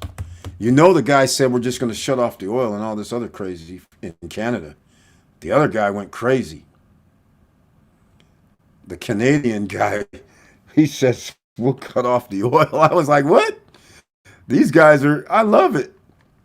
I'm like, I'd be the same. This is wild. Okay, here we go. I'm looking up something in the background because this is going to affect you. If then there's some good company does business in Canada and Mexico, and they're relying from countries, they're not going to come because it's going to cost them too much because they're going to impose tariffs too. So see, Canadian Foreign Minister Melanie Joly, said they will continue to work on preventing tariffs, but said they are also working on retaliation. Canadian Finance Minister said Trump can be unpredictable. None of this should be surprising. Our country is absolutely ready to respond to any of these scenarios. I don't respond. That's my point. Canada is one of the most trade-dependent countries in the world, and 75% of Canada's exports, which include automobiles and parts, go to the U.S. Surprise! Okay, you know, nobody's going to be able to withstand 25% car price increases. The car industry is already having. Canada is the top destination for U.S. states. Hold on. business. Do you think it's wise when you know there's going to be retaliation? Do you think this is wise? I want to know. Let me know what you guys think. Do you think this is wise? You see what's happening. The numbers don't lie. 30 U.S. states in the top port destination. It's about to be 25%, nearly 6 billion Canadian, which is US billion worth of goods and services cross the border each day. Congratulations.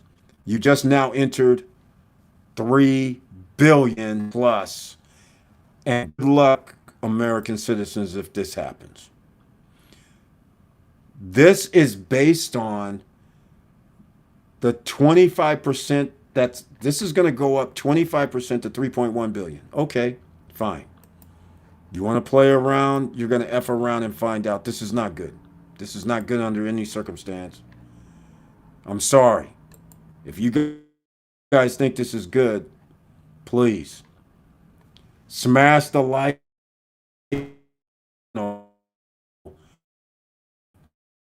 We're going to he did 200 executive work. We were talking about it because I did at stopstrugglingnow.com. Nobody's, this is crazy right now. If you realize these numbers, 36 units, your prices are going up for everything coming from Canada. We haven't even got to Mexico yet. This is what I'm talking. You're an investor. You have a social security number if you're in the United States. You are a subsidiary of this great country. And they're doing this to your own citizens, knowing they know these numbers. Why is this a thing? Despite Trump claiming that the U.S. doesn't need Canada, a quarter of all oil America consumes per day is from there. Ay, ay, ay. Oh, my God. This is why the guy recently said, we'll just shut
Mic check, mic check. Here we go. We came back. That's on check, mic check, mic check. Thank you for letting me know, Tamara. I'm going off a little bit tonight. You're on mute. Thank you so much. Yeah, I was talking about, I don't know how long I was on mute, but literally it was on the screen so you guys could read. Clearly, we have a problem if Canada supplies 36 U.S. states with items and you're about to mess up supply chains, you're about to mess up, it's going to cost a fourth more, and people are already living paycheck to paycheck. Where's the relief going to come from? Again, I'm into the Mexico situation. So where's this relief going to come from for the United States citizens? This is why I told you guys you have to make more money. That means you're going to have to second job or additional revenue streams of whatever it takes legally, because we don't need you in jail. Jail is just a whole nother system that allows you to work for free. And now you still have an IOU when you come back. If you have a place to stay when you come back, you know? So Mexico cracks down on, okay, that's not it. Suggested with Mexico. Yeah, Mexico hasn't said anything yet. Other than what they've said already 2 months ago, where they said we'll do retaliations. But so far, there hasn't been anything from Mexico. It just says we would impose tariffs. I already know what's going to happen. It doesn't matter. Whether they impose, see, here's the thing. If Mexico or Canada impose tariffs against the United States in retaliation, it doesn't matter. United States citizens are still going to pay 25 to 50% more for whatever they produce. We are the consumer nation. We are the people that buy stuff. We have the disposable, or lack thereof, of disposable income to buy stuff. Credit cards to buy stuff. The rest of the world is not on our system. You don't have the money, you're not getting anything. We have the system that things can be on credit. They have credit too, but it's not going to hurt them. They're still going to sell to our individuals, our companies, our importers. They still get the same profits. They don't reduce profits in Mexico. It costs United States citizens more. And now they're going to retaliate, that's for sure. And now whatever we send to Mexico is going to cost Mexican citizens more, who is not a consumer nation. So therefore, there's going to be less sales, which is going to turn into layoffs. They're going down a path like it's 1929, 1930. I'm going to make a video tomorrow about this because I can't even. I've done videos about this before, but this guy's actually going to do it. He's actually going to do it. This is crazy. This is crazy. Thank you so much for mentioning that, Tamara. I appreciate it. And Tamara, since I have you right now, I'll send you a message tomorrow. I want to know how things are going with Seven Palms, because you're inside Vista Cana.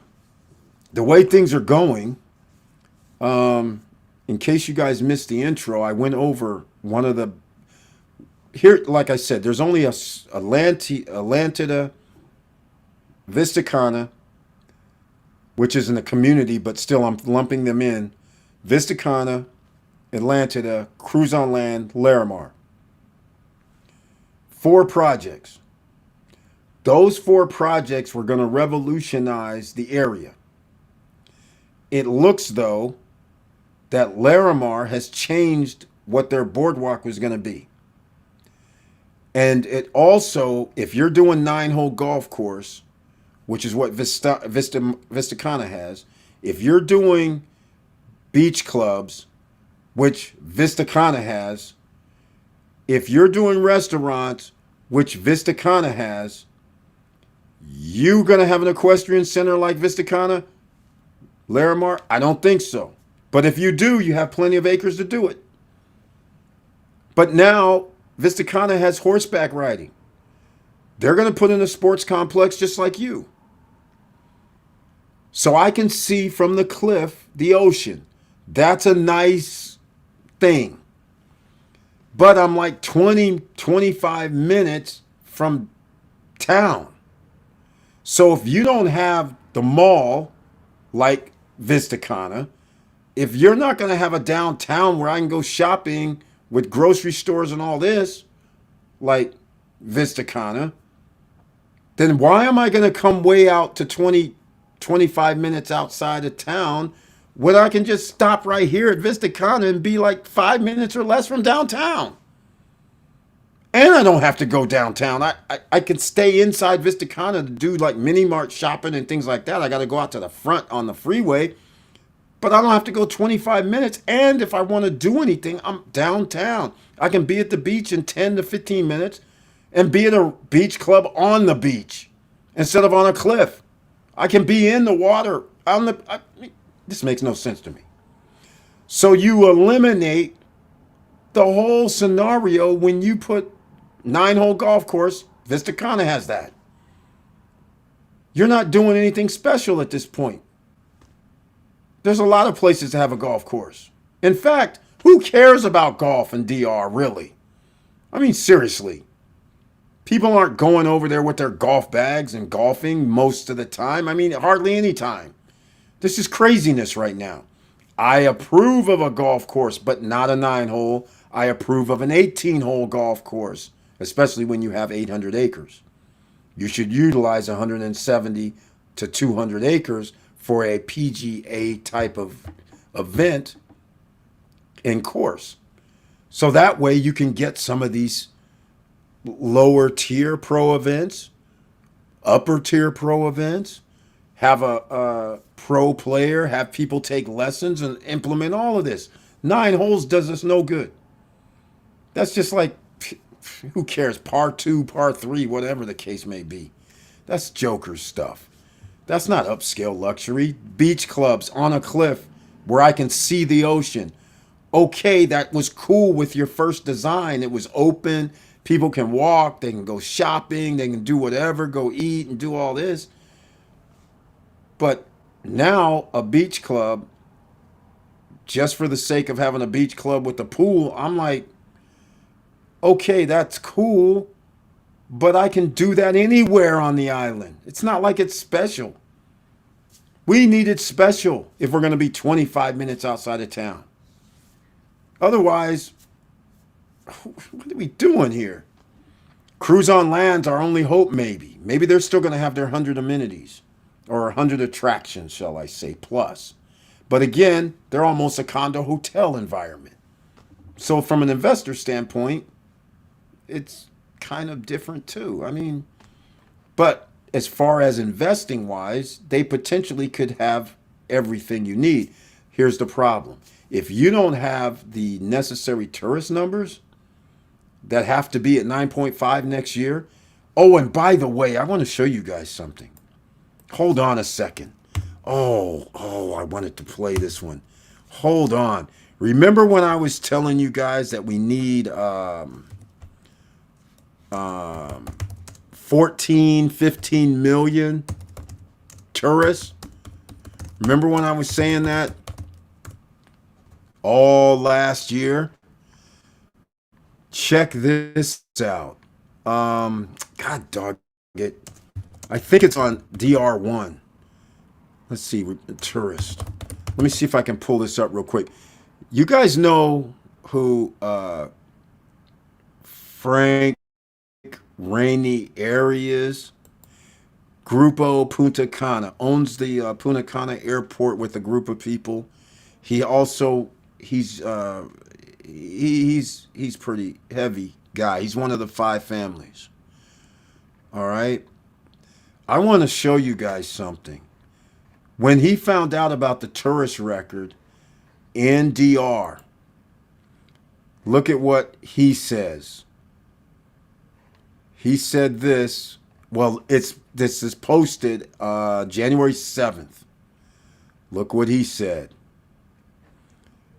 Frank Rainieri, founder and president of the board of directors of the Grupo Punta Cana, was also present at the airport and stressed a milestone as a reason for all to celebrate.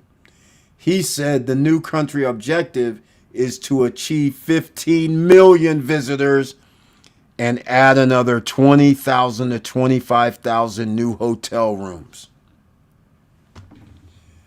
Okay. January 7th, 2025. This comes out. Who's the guy that's been saying we need 14 to 15 million? I think that was me, well before Frank Ranieri. I also said 9.5 to 10 million next year. So if anybody wants to read it here, I'll put it in the comments section. But I don't know if we get there at 6%. And unfortunately, with these tariffs and things costing more, the travel is going to be reduced because people are going to have to pay 25 to 50% more for things that they normally don't. So again, there is something to be said for the top 20% of the wealthiest. They will travel. And of course, some of the people, everybody can use a credit card and travel. But you are not going to be if you can't outpace a pay raise, then you're in trouble. If things are going to cost you overall, it won't cost you overall 25 to 50%. But what could happen is, here, I wanted to go down here. What could happen is it might just cost you 5% to 10% more of what you pay now. So some people, 70 to 78% of the people living paycheck to paycheck, an extra 10% increase in cost or 5% is major. They're already living paycheck to paycheck. So if somebody's making, let's just use a simple number, $4,000 per month. All right. And then somebody says, hey, it's going to cost you, in essence, $400 more, 10%. That means effectively what you're using for $4,000 per month is now $3,600 per month. So now make it work on $3,600. That's in essence what's going to happen. So see, people might take this lightly. I don't, because it's going to hurt a lot of ordinary citizens, OCs like you and me and everybody, because you don't want this. All right, I'm just warning you right now. And I find it very interesting that you guys didn't smash the like button while you're here. I got some viewers going. Smash the like button. Hit the all subscribe button if you like my little rant this evening. It's 3 hours and 29 minutes. But I am fearful for you guys. I'm very fearful. For a person like, we have a lot of people here. Mr. Dividend, Mr. Financial, post-retirement travel, and a bunch others who have done the millionaires that are coming up, the emerging millionaires that are coming up. What fun is it if you make more money, but yet it's going to cost you more money, and you know your neighbors, your citizens are living, almost 8 out of 10 people, 7 out of 10 people are living paycheck to paycheck. And you're winning. That is terrible. Terrible feeling to know that you have revenue coming in. You can go do what you want, but other people are starving and struggling, and it's going to be worse. Just with the stroke of a pen. Not from the market forces where people can adjust. It's just a stroke of a pen. And I guarantee you tomorrow when you go to the grocery store, the prices are already going to be up for some fruits and vegetables. And oil prices are not going to be $2.75 or $2.50 or lower than what they were last week either. This is insane. And by the way, I just want to let you guys know what's not mentioned on the Canadian front is that we have a dairy situation with Canada. We get a lot of our dairy from Canada as well. So now anything that's associated with dairy, cheeses, milks, anything that you need with dairy is going to cost you more if you use Canadian brands and all that. But the point is, that's going to cost you more. Now, back to Frank Ranieri saying the same thing I've been saying finally in 2025. But, some people have to wait. We're quick. We're nimble. I'm not running a Grupo Punta Cante, so I don't have somebody report to me, hey, man, we got this hotel stuff going on, and Punta Cana is our baby. That's what Grupo Punta Cana is. These guys actually have the airport, and they actually promote and build and do everything in Punta Cana. That was designed by Frank Ranieri and his family and their group, part of it. So these guys have vested interests. He knows what I know. He's like ran the numbers and he goes, hey man, we're about to add on 10,000 more rooms in the next 3 years. Because 3,000 rooms are going to be coming from Moon Palace by themselves. So we're going to be adding 3,000 there. We're going to be adding all these, look at all these projects that aren't done yet, and they're going to be done in the next 2 years. At least first phases. So we're going to be adding about another 2,000 short-term rentals on the market.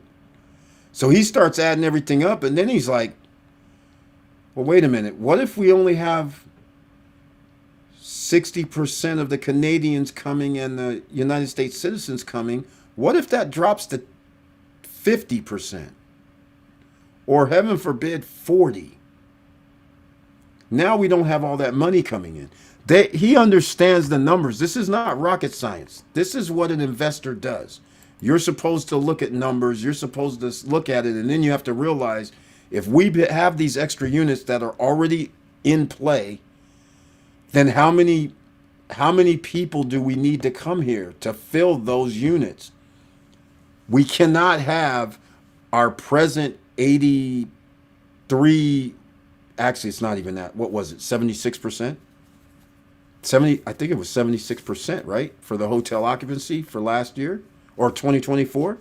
So if we have that and then you add an extra 10,000 short-term rentals or hotel rooms in the mix, then he knows percentage-wise, that's going to be a problem because you're adding over 1,000 units available. You already have 5,200 just in Punta Cana area. Now you're going to have 6,700 or 6,300. He knows that. So that's why he's talking like I've been talking. You need 15 million, 14 to 15 million, what I said. And now what's going to end up happening, because we're going to run into a situation where these guys are doing their dumbass stuff by delaying more than 3 years or 4 years, making it 5 to 7 in 99.9% of the cases. Now he's doing the same thing I did. I said, wait a minute.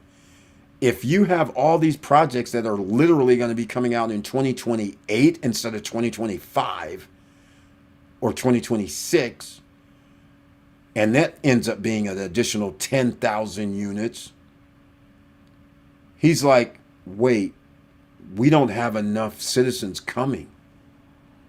We're going to need an extra 5 million coming, 6 million coming to offset that. And that's why we don't want you to lose, but we have a plan for everything, so stay calm.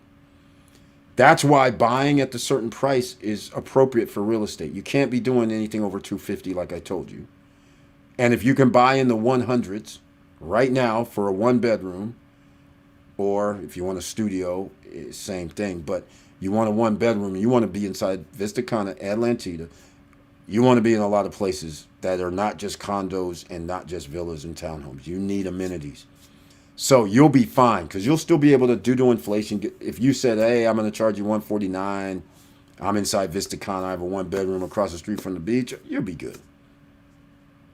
But those guys who are trying to charge $70 per night, $80 per night, $100 per night, but you're in Bavaro, Los Corrales, El Cordecitos, or on the outskirts where there's no infrastructure, so to speak, where the grocery store is not walking distance, where the beach is not walking distance, less than 5 minutes.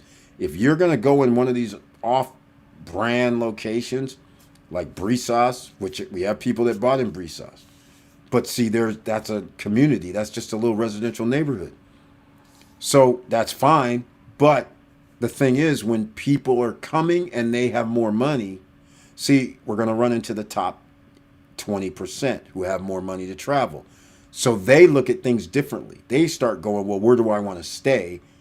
And spending a little bit extra doesn't really matter. I want all the conveniences of home.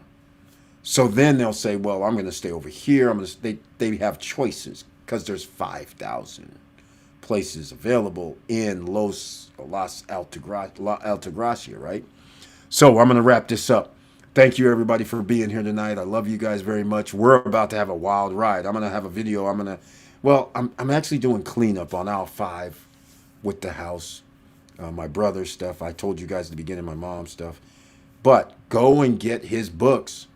It's going to be part of, I don't know how the intellectual property is all going to break down, but it's going to be part of the estate. All right. So Star Cruiser Falcon 1, Star Cruiser Falcon 2 is called Degenerationist Falcon 2. Star Cruiser Falcon 1, I don't even know if it had a name. I don't even think it did. But anyhow, Degeneration is number 2. And I found some transcripts, definitely found some more stuff. He was actually doing, I found it was called Dark, I think he titled it like a dark story, but that was going to be number 3. I actually officially found some more stuff today. So he has some sort of, I don't want to call them transcripts because that's not what it is, but it is. It's like he's writing a story and he has a few pages and he's building on some characters that he wants to introduce. So it's like work. I found that today. So he actually was doing book 3, but even though I've been here for 2.5 years, he's done nothing. And I tried to push him to do book 3. I was like, hey man, why don't you make a number 3? This is the era, because now you have social media, you can do AI, you can actually make it almost like a story in itself. If AI can read the story, they can produce it. I was giving all kind of ideas, but I don't know, he would never do it. But I got some work. I found some work. So it's going to be very, very interesting. And remember, I know guys in the movie industry. It's just that like I said, I don't like movie industry. I don't like the music industry. I don't like none of that because of the way they prey on people, and people are, they want success so bad that they'll, crawl on their hands and feet, and as long as they can somehow get in these industries, they'll do foul stuff. Some guys are good, but a lot of people are bad. And so I don't like being in there, because I told the guys before, I said, man, I can't be in this business because you guys just rip people off and do crazy stuff. All in the guise of you're helping, but in reality, sign here, this is a loan, you got to pay it back, and you determine what's being recouped and what's not, and your books aren't open. I mean, there's a bunch of factors, so it's hard to have friends in those type of businesses and entertainment, and it's very hard, because in order to be friends with them, I generally don't be in that business, because that's the only way I can be friends, is like, I don't have nothing to do with entertainment or music in that vein, until I did last year. And then I found out once again exactly the reason why I didn't want to be in it, because I got to hurt somebody. That's why. I never wanted to be in it. So last year was very bad for me. When I actually did the SSN Lifestyle Music Festival, that was very bad, because it was supposed to be real estate investment. It was supposed to be Takeover 2024. We're supposed to get all these properties, the portfolio. It was cool. And then my friend of 40 years, 40, I think it's 40 years. 40. What's 1990? 2024. 30, 33, 34 years I've known somebody. Partied together. Hung out together. And I'm not talking about just hung out. We're talking shows. We're talking wine country. We're talking the person's there when I bought into the winery. Briefcase full of duffel bag of cash. Briefcase full of cash. And he's like, you were actually carrying this in the car with us? I said, yeah. Duffel bag of cash to go buy into the winery. This is crazy stuff. Teach people, webinars, seminars, had him come with me so he could see how I set those up. Took care of me when I had to go do some things, right? When I was in Club Fed, So trusting him, gave him money, said, here's the money, man. I'll be back in a few months. Just check on my spot. In fact, stay in my spot. And I gave him the money for my spots and the mortgage stuff was paid. I said, don't worry, you ain't got to pay. Here's the money, man. He paid, no problems.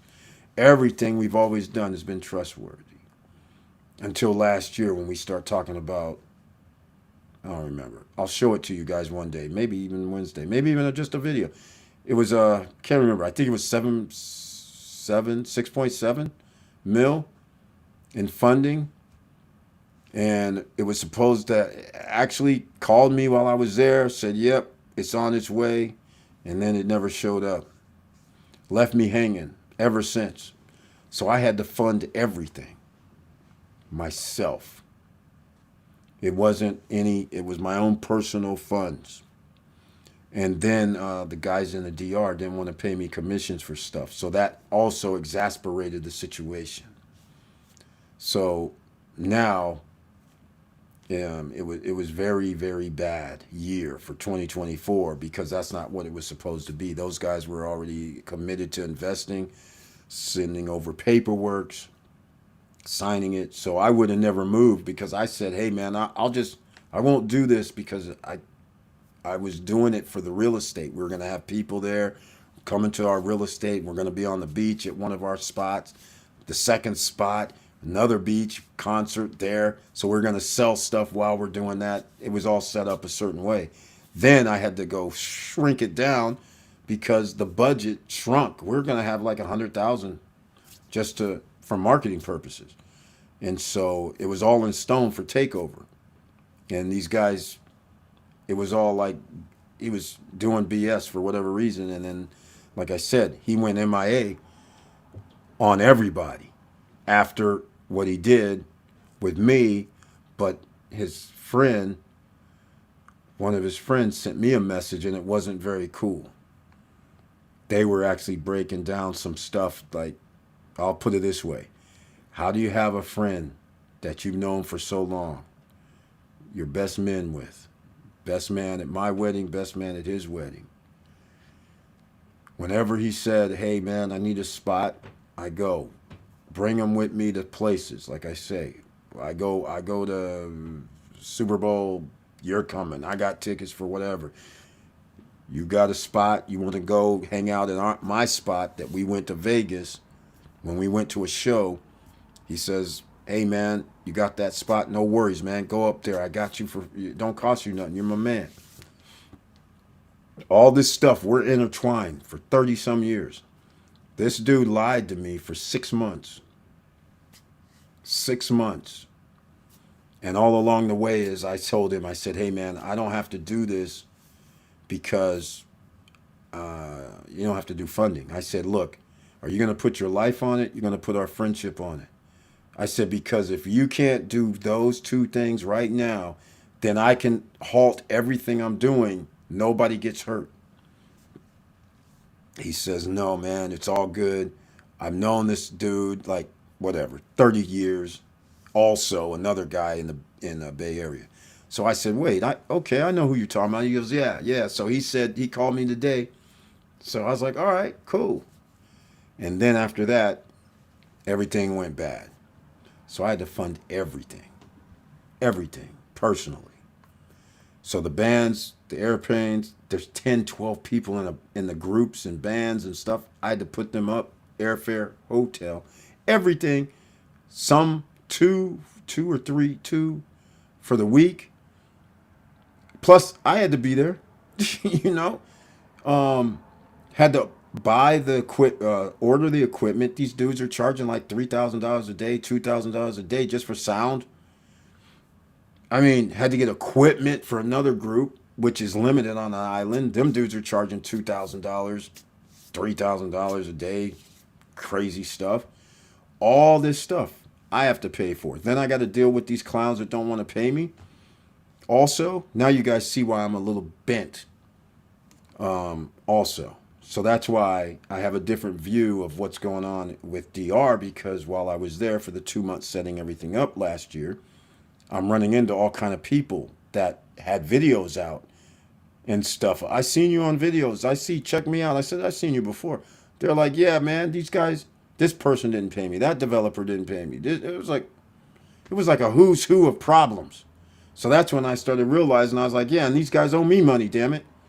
So that's when I was like, hold on, let me slow our rolls a little bit, especially after the SSN Lifestyle Music Festival, because a lot of guys were coming to me. We were supposed to do something in Colombia as well. And it's wild. It's a small world. Somebody comes to me and says, hey, I know you do investments, and I know you know about real estate, and I know you know about building. There's a guy that wants to build like I don't remember what it was, 100 units, let's say, in this, I think it was 10 acres, something like this. So then I started explaining to them. I said, no, he can't do that because he can't build the 100 units because you can only build so many units per hectare. And you have to have a green area. You can't use 100% of the property. So what they showed me was this big complex where it was up against the fence, and then they were going to throw in a pool. I said, no, you can't do this. He can't build this. So then the guy comes, meets me. We actually drive up. So this is going on during the SSN Lifestyle Music Festival. We actually drive up there on a Monday, Tuesday, or whatever it was. We go up to the spot.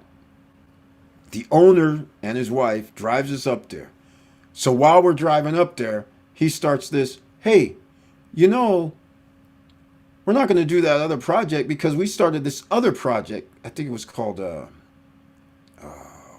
La Altra Con or something like that. I'm like, what do you mean? I was like, this person said that you were doing this project. They go, yeah, well, we couldn't get approval for.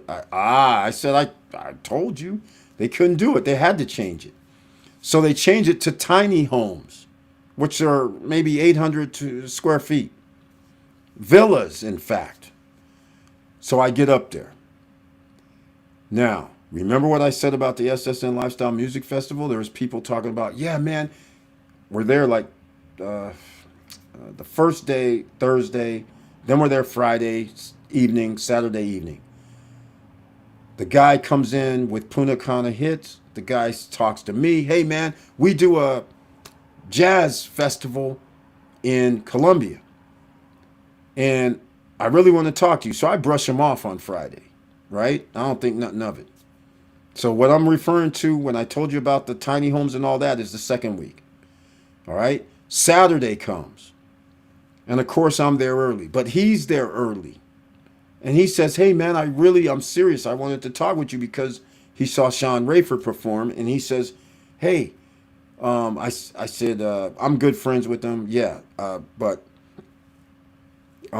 he's like, yeah, I want him and his band to come down to Colombia to do the thing, be part of our jazz thing. I said, well, where is it? So we're now talking a little bit more about it. So I say to him, okay, look, I'm just basic business guy. I'm going to tell you right now, you need six flights, 6 hotel rooms. I need the dates. And I don't want nothing. I'm not his manager, but I'm telling you what you're going to need right now. All right? He goes, oh, no problem. I'm going to talk with my, directors, and I'll let you know next week. So this is like Friday or Saturday night. So in the meantime, on Saturday, also, after it's over, because now we're mingling with the bands. They're off stage. They came from out back, and they're, mingling. He's still there talking to them, saying, hey, man, I want you to come down here with your band. Da, da, da, da, da. Talks to me again. Eric, all right, man, I'm going to set up an appointment with you. I'm going to call you. He calls me on Monday. I say, cool. What's up? You serious about this? He goes, yeah. I said, so I start breaking down. Okay, where's this place at specifically? What dates? Yeah, so I start breaking it down. So he gives it to me. I look at it because I don't really want him talking with these other guys. I want to make sure he's all good. So that's when I'm talking to him saying, okay, well, are we going to do a 3-way with your board of directors or whatever to make sure we're good? Because I don't want my boys going down to Colombia. Anyhow, it's not like I'm coming, but I still, trying to protect your friends. So he's like, yeah, we'll do a three-way, but here, look at this text. So he shows me the text from somebody in Colombia that says, yeah, we want these guys to come down. We love it because, we were doing videos online. Okay. So now let's get back to that Altavani or whatever it was called project. So now we get to the tiny homes. We're driving around. They want to show me the tiny homes, and they're only like 70, 80 grand, something like that. But there's nothing there. It's literally a wasteland. It's like there's acres. It's like 10 acres, but it's not developed. It's still dirt road. It's still undeveloped, but they're treating it as a pre-construction project, which is fair enough. People are buying lots or whatever in there. Okay, fine. So now they show us one of the units that is being built, but it's not fully finished. You know how small this world is? Now, keep in mind where we're at. This is in Verone. This is not this is Verone, which is a lower economic scale in reality. All right? So now we're driving out. The guy and his wife says, "Hey, you know what? We have this guy right here. He lived here for like 6 months or 7 months, whatever she said. Why don't we stop by his house? Because then you'll be able to see the finished product in full." I said, okay. Since it's on the way out, let's go check. I get out the car. I come around. Who's in the frickin' doorway of this house? The guy that's been telling me about Colombia. He sees me. I see him. I'm looking like, this is weird. His face is a smile on his face, but I'm still in my head like, this is weird. Because this is not where he should be living. So now I come up to him. He starts hey man, I meant to call you. Hey man, whatever. I said, dude, hold up. You still doing Colombia, you saying? I was like, but you live here. He's like, yeah, but I got the connection. I said, hold up, man. You live here. This is not. So now I have to call the guy at Punta Cana Hits. Because I'm like, hey, man, your dude who's been bugging me about this Colombia thing, it appears that he's not the music guy. I said, so you vouch for him. Now we got a problem with him because he vouched for him saying he was the music guy that's doing this event in Colombia. Ends up being, it's like BS. He was just doing some BS stuff. I don't even know what he was really doing, but I shut him down after that because after that, I'm like, you can't talk to me. And actually, I had a problem with the guy from Punta Cana Hits for a second. Just, because I had to go see him and he got to explain this crap to me. So this is what's been going on in the background with DR. All these dudes are like not who they appear to be. Let's put it that way. So that goes up in flames, doesn't happen. So these are some backstories that I'm now telling you guys. So this is why my point of view started changing because everybody that I've been dealing with, except for one party, the Seven Palms guys, and Vista Cana, of course, and Noval. I don't have no problems with anybody really, but there's just certain people that the way they're doing things is just weird. But they got problems with me because if I badmouth them, then they got problems with me. But the point is, Noval I don't have problems with. I just can't sell a condo hotel project Poseidonia. I told them that from the beginning. I said, I don't deal with condo hotels very easily and well. So that's why I can't sell it because you guys want $200 and some odd thousand for a one-bedroom condo hotel. That's crazy. All right? That's not going to work. That's against the rules. Let's put it that way. I'm not talking about trying to charge somebody or expecting people to sustain a $250 a night for a one-bedroom unit. You would have to be in some ultra-luxury location to do that. That's crazy. So you're not in an ultra-luxury location. You're in a nice location. You're in Macau now, rebranded. I said, but if you don't get the necessary tourists, which we won't know what happens in 2028 when you're supposed to deliver your first phase, we got a problem. So, long story night on a Monday night, which we normally talk about Money Making Monday. But I'm giving you guys some backgrounds because, again, I'm getting tired of dealing with ineptitude, liars, can't believe what people tell me, which is a whole nother issue that I'll bring to light in 2025 that has to do with the guys at Caribbean Lake Park. The guys running that, we have a contract, but then after we do our contract, we have verbal changes. Now they're going, oh, yeah, we talked about it. We talked with the owner. We talked about the second in charge. We talked about the third in charge. Everybody knew. Didn't change the contract. Now they're going, we changed the schedule of events, but now they're saying, yeah, you didn't use the event for the whole day, but we were going to try and charge you for the whole day anyhow. I'm like, okay, and everything you said about not charging is now going to be a lie. So you guys talked in my face 3 times about it. 1 time we talked about it in Morocco, 3 times in the building. Now all of a sudden you're going to play what? Amnesia? And we have witnesses? I said, okay, I deal with people with amnesia one way only. Lawyers. And they ain't sitting in an office. Regulators is what I call them. So that's a thing. And then I got to deal with something else. Something else could be coming up here at the end of this month as well, because I got somebody else on the spot who is potentially going to owe me some money. And so we're going to find out about if that comes through the door, because it's already a thing that's been rolling, but it has a 6-month reaction time to it, because I did a deal with somebody that did instead of 20% down, they did 10% down. So if you do 10% down with commissions, then basically what happens, they pay you when a person hits a certain number. Like 15% down triggers something, 20% down triggers some more. So we're going to find out. Because if that goes down, then we'll have problems with more people. So more people will owe me money that's on the island.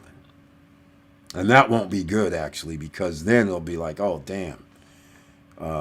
Another people that seemingly were trustworthy are not. All right, ladies and gentlemen, that's it for tonight.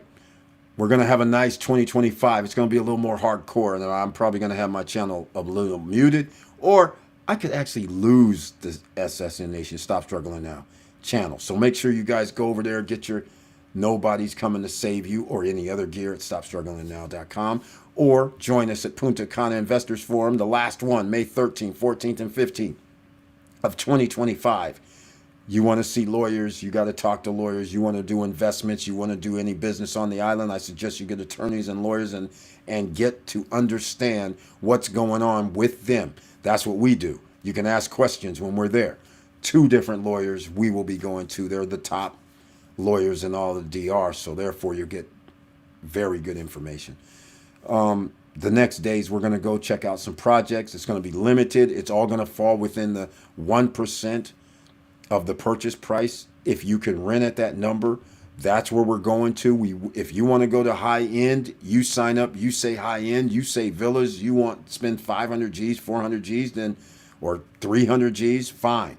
We can go there too, because we have some awesome projects that have villas that are 320, 330, that are 2,600 square feet, made to SSN Nation specs, which aren't even in there. Well, actually, I'm trying to think. The developer actually made the SSN Nation unit.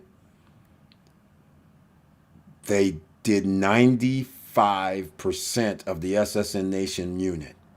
They left off 5%. The 5% is an extra full bathroom. They left that out, offering that to their customers now. So that's cool. It's SSN Nation approved. But That's villas. That's over 300 G's. That sleeps 10. That means you're going to be able to charge more than $350 per night or $330 per night, because there's only less than 1,000 units. There's only a few hundred units that can sleep 10 or 11 or 12. So we put you in position to win, but we need the tourist numbers to rise. I've been on here 4 hours. My voice is hoarse. Let me get myself some cold tea. And by the way, health care, SSN Lifestyle. We have health products for SSN Lifestyle. I have some. Oh, wait, here we go. You guys have seen these before, maybe, right? These are coming out this year more. I mean, they've always been out, but not the new stuff, because this has D3 plus magnesium plus MSM plus iodine. Special brew, but one of my favorites is the one that most people don't have. D3, K2 plus magnesium. This is one of my favorites. So this will be a little more, you might even see it on some online marketplaces, because I have to redo the logos. We got to redo some things. But the product itself is transdermal. It's not pills. It goes to your bloodstream. A lot of people are missing magnesium and D3 and K2. Just so you guys know, that's why I'm very proud of this one, because there's hardly anybody that has this. And the K2 and the D3 I'm using in this is special. And why do I say special? Because there's different D3 K2s. And your body absorbs, depending on which one, different ways. And then you need the magnesium to actually do a boost for you. And the K2s, they work together. If you have one without the other, it doesn't set it off, so to speak. So it's very, very interesting. So one day we'll go into some more health stuff too this year, but it'll probably be on the SSN Lifestyle channel.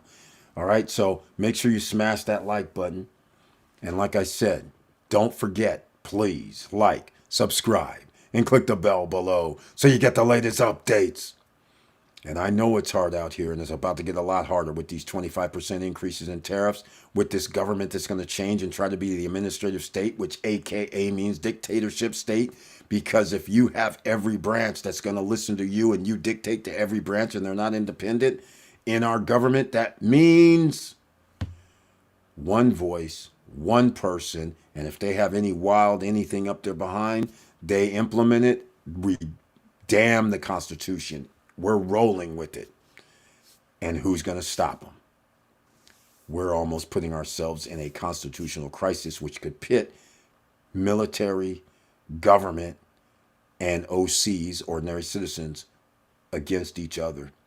And you're going to have to pick a side. Or be out of the country. Take your pick, but you might have to pick a side if this thing goes swiggy and sideways. Because there might be a faction that says you can't override the government, and there might be somebody else that says we're going to try, and there might be just what we have in third world countries. Military that has to step in to enforce one side or the other. Then what happens? You have what you call, what's those names they call? Militias, who think that one side or the other side is right or wrong, and they pick that side. So now you have militias joining the fray, which is called civil war. Just saying. We're going down a path that should not happen. And unfortunately, we have people that voted for it, and we're about to find out what's going to happen. But I guarantee you this, tomorrow when you go to the grocery store, prices are going to go up already. On the 1st of February, prices are going up because that's when it's going to be implemented. So if it doesn't go up by tomorrow, I'm going shopping tomorrow. I'm telling you right now, I'm going to the store tomorrow. Because I'm hoping that the Kroger didn't do anything, or the Publix or whatever didn't do anything. I'm hoping I can still get I'm still hoping I can get these for $2.50 instead of $3.29. All right? I'm hoping I can still get my vegetables that I get, the apples that I get for $4.99 in a 3-pound bag. I'm hoping it's still $4.99 or $3.99 is what I generally get it for. But tomorrow, it could be up to $4.99 or $5. I mean, I'm just saying. I mean, come on. The vegetables, the kale, the broccoli, the cauliflower, all of that could be an additional dollar per tomorrow.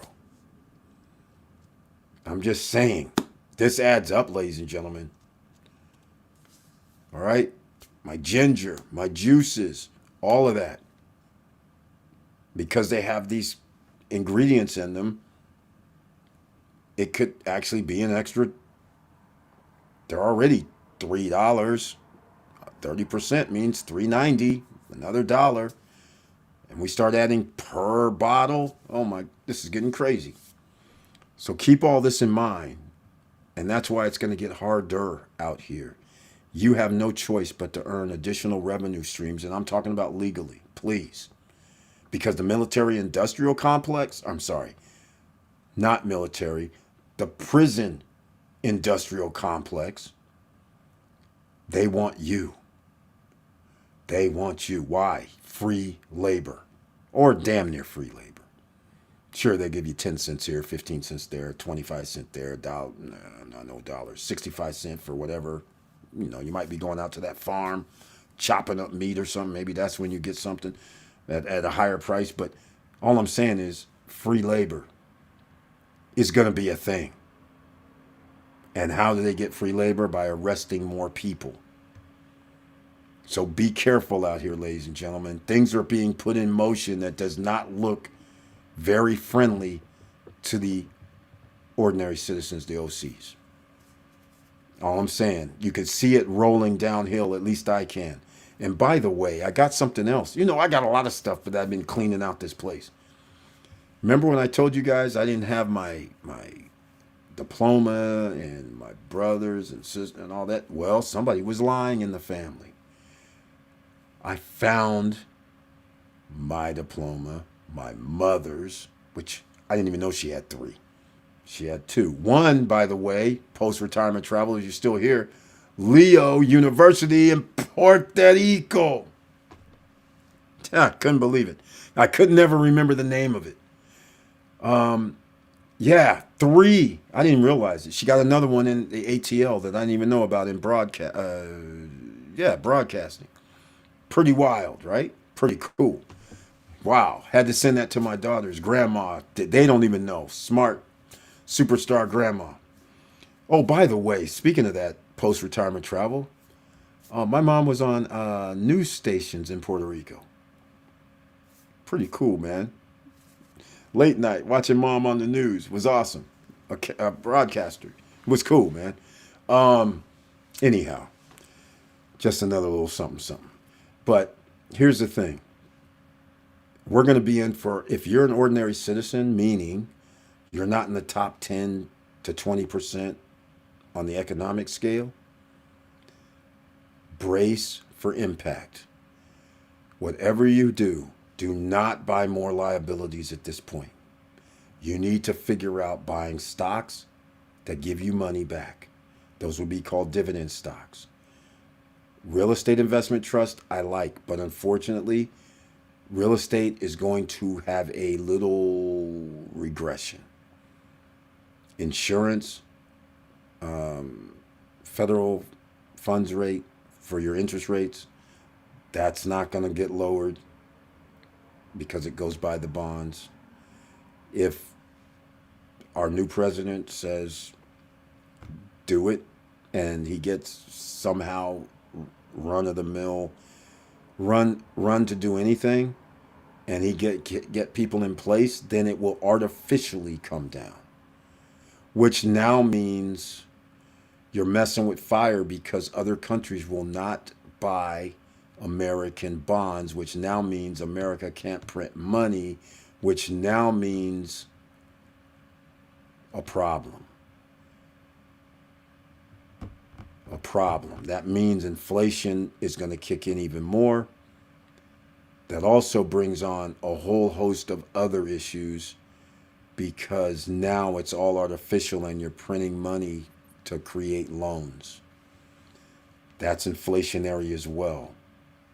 So now you're going down a path that could easily be devastating for you and for your kids, because now social services will not be in effect as well, because you're not going to have enough tax money coming in, and you're not going to have enough revenues coming into the government. There's a whole bunch of things that can go down. And just please study 1925 and start studying from 1925 to about 1930, and you're going to see something so scary, because there is similarities beyond anything that most people even talk about with the creation of the Great Depression and Great Depression and what happened. 1917, 1916, 1918 pandemics, 1917, 1916 World War I. Okay, i.e. 2008, 2004, 2003 Iraq scenarios. 17 to 29 is 12 years. 13 years, 14 years. 2005, 2006, still repercussions from that stupid Iraq ill-advised war. 14 years, 2020, 2019. Pandemic, just like then in the 14-year time span. Same thing. Parallels, ladies and gentlemen. We've been here before, except we've never been here with an administration that's purposely trying to do this. Well, I shouldn't say that. Cleveland purposely tried to do this. Isolationism from the world via tariffs. This is scary. It is big time scary. And guess what else? We have friends that could be enemies, enemies that could be enemies, neutral parties that can be enemies against the United States due to their being friends with other countries. This has a trigger, and America could find themselves isolated like it's 1930 all over again, where we can't sell products to the world. Our companies go out of business, have to lay off people. Banks are closing, as they've already been under siege from the SEC, paying fines. They could potentially do the same thing, lock you out from your cash. This is all going just like if it was 1925 to 1930. And preceding that, go from 1915 to 1930, and you're going to be like, wait, isn't this kind of what happened? So again, this is not, and they put laws into place to stop it from happening again. So security into place to make sure people had money coming in. The New Deal, all of that was started due to the Great Depression. Remember your unions? People died to have unions created. All of this comes out of Great Depression situation, and we're here again. All right. Wilson Coe, he's in the house. Welcome to the SSN Nation Money Making Monday live stream. And he says, good evening, Mr. Bird and SSN family. I sell money. That's right, ladies and gentlemen. He still gives out loans and funding. So therefore, this is the man that you want to see. Although Wilson Coe, I don't even know what website you're operating under, because you've been on vacation for over a year, man. I'm glad you're back, though. And now, Wilson Coe, I don't know what, I mean, you're selling money, but at what cost? Because I don't know if you know this, but there's a 25% tariff coming your way to Canada in 2 weeks. No, 10 days. As of right now, it's after midnight, 10 days. So I don't know what you're going to be selling money for at higher interest rates. I'm just saying. It's going to make your life a little bit more difficult if you're still doing funding. He says, evening at Victor. Brian P. All right. Post-retirement travel and Mr. Dividend is who he's referring to. Very nice to see you again. And so I'm going to wrap this up. Make sure everybody who's watching, wherever you're watching from, smash the like button, the follow buttons, the heart buttons, whatever it takes. Because the YouTube gods, they show us no love. The podcast gods show us no love. It doesn't matter where we are. It shows us no love. But tonight, I went off the edge a little bit. I had to, because this is depressing when I know what's going to happen, and it's going to affect 80% of the population in 2 weeks, and 3 weeks, and 2 months, and 8 months, and 2 years. And it's over. Because 80 to 85% or more of the population will be living paycheck to paycheck, which now means a consumer nation who does not have businesses, manufacturing, made in America, now cannot make anything in America to sell to the rest of the world, who is going to have retaliatory tariffs against us. That leads to a very, very bad outcome. See you in the DR, Thailand, Philippines, wherever I'm at, because I won't be here. All right? Okay. Let's go. Let's see what we got. Okay, here we are. Yes, and we are slapping 30%. Oh, damn. To U.S. I was looking for the retaliatory tariffs. They already said they were going to retaliate. They already said. They just didn't give a number. Are they telling you 30% against United States? And the United States is the consumer nation? Oh, my God. Jesus. Come on, man. That means an effective cost for dairy products increase. Everything else for those 36 U.S. states that gets $2.7 billion. Ladies and gentlemen, 2.7 times 30% is 3 times 27. In case you don't know this, that's 81. Okay? So, wow. Wow. That means, no, that is damn near, that's bad. We're talking about $3.5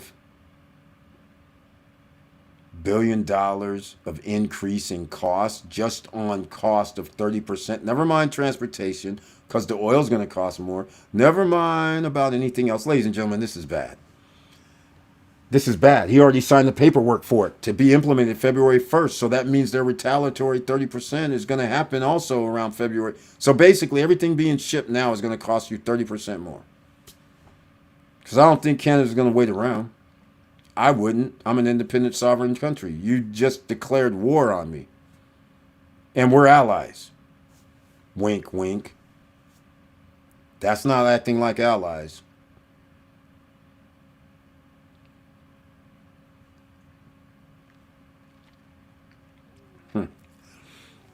Come back Wednesday, please.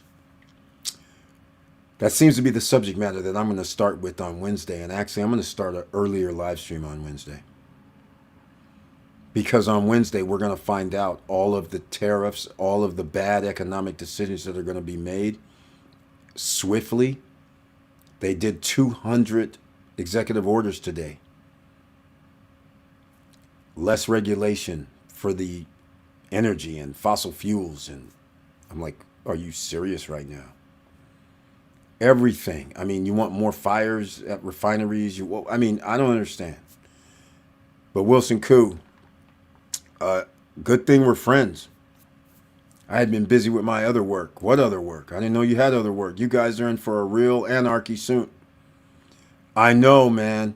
I know. This is why I was trying to get everybody a spot outside the United States, so they would always have something, a place they could run to if you had to run, because you hit it right on the head. You can see where this is going. Less jobs, less people have money, grocery stores have food, stores have clothing. Who has the money is going to be in danger. Everybody's going to be in danger. This is going to be crazy, I know. There will be homeless soon. In fact, there's already homeless. There's a huge percentage of the population is already homeless. There's about to be more homeless people, or more break-ins, because there are millions of homes that are vacant. sitting empty. Wilson Koo, you got it right, man. You got it right. You got it right. Wilson Koo's no tariffs lead to economic growth. Exactly. Exactly. Why are you going to increase the cost of goods to your citizens? That means your citizens are going to buy less goods. So it only hurts the country that does the tariffs. But again, America's not just Canada. They're not Mexico. America is a consumer nation. We don't make hardly anything. We only buy. So it's going to hurt us more. The other countries, Canada, Mexico, and all those, they are actually exporting. They actually have corporations. They can export to anybody but the United States and still be good, but they have the manufacturing facilities. We don't. It's just that America buys more. But they get money from around the world. America can't sell their goods and services around the world. They're going to be shut off. Because when they imply a 30% tariff on us, Canadian citizens are going to be like, this now costs 40 to 50% more. I don't think we're buying today. We don't have to either. We have free health care. You guys don't. Good luck going to the hospital, making sure you still have insurance, making sure you still have a job. Sorry. It cost us more money, but we don't have to pay for health care. It's not even fair, ladies and gentlemen. Sorry. You want to go to college now, but it costs you more money? Well, you coming to Canada to go to college now? Ladies and gentlemen, there's ramifications that you haven't even thought of yet. I think of. I know what's going to happen. And that's why Wilson Koo apparently he knows his economics as well. He can see what's going to happen too. We are going to stop sending car parts to the U.S. and natural resources, and tariff may come with oil too. Exactly. Exactly. So you think your $2.65 or $2.95, and by the way, I was traveling down to Florida and it was $3.29 for unleaded in Florida. $3.29 and up. If they do the oil at 30% too, well, congratulations. $4 is coming in your near future. All right. Cars and car parts coming to the U.S., an additional 30%, which means in our case, you mess around with the oil, now that's transportation costs. Oh, well, 50 to 60% more for parts. Now those parts, oh my God, I don't even want to go down this path because he knows he's saying it. He's saying it. Wilson Koo, you're saying exactly right, man. We are not letting him take a free ride on us. Exactly. I know. See, he doesn't understand. He's like acting like the big bad bully, right? He's got the bully mentality. His bully is the federal government. Everybody's like, federal government, that's not really the bully. It's the military. That's the bully. But what he doesn't understand is the rest of the world have military too. And they have friends too. An enemy of my friend is an enemy of me, right? Or is a friend of mine, right? So you could have Russia, England, EU, Mexico, Canada, South American, whatever friendly countries down there. They could all be like, we'll work together, F you, just like it's 1929. And we'll just embargo you guys because the rest of the world still's moving. We're just going to make less money now. But we have a global economy. We already trade with our partners who aren't going to do a 30% tariff on us or a 25% tariff. So that's what's going to happen. He's exactly right. I agree. We're not letting them take a free. That's exactly what I'm trying to say. The free ride is not on Canada or Mexico. The free ride has been America. That's what the free ride has been because our other countries, our friends aren't stupid enough to go, hey, man, there's 25% tariff on you today. That's crazy. So now that he's going to implement this, the rest of the world has already been prepared for it. So they're not shy. They're just like, okay, bring it. We have more than you. Just like when America had slavery, cheap labor to produce goods and services in our country, that's China. We were China 300, 400, 250, 200 years ago. We had the cheaper labor. Now that we don't,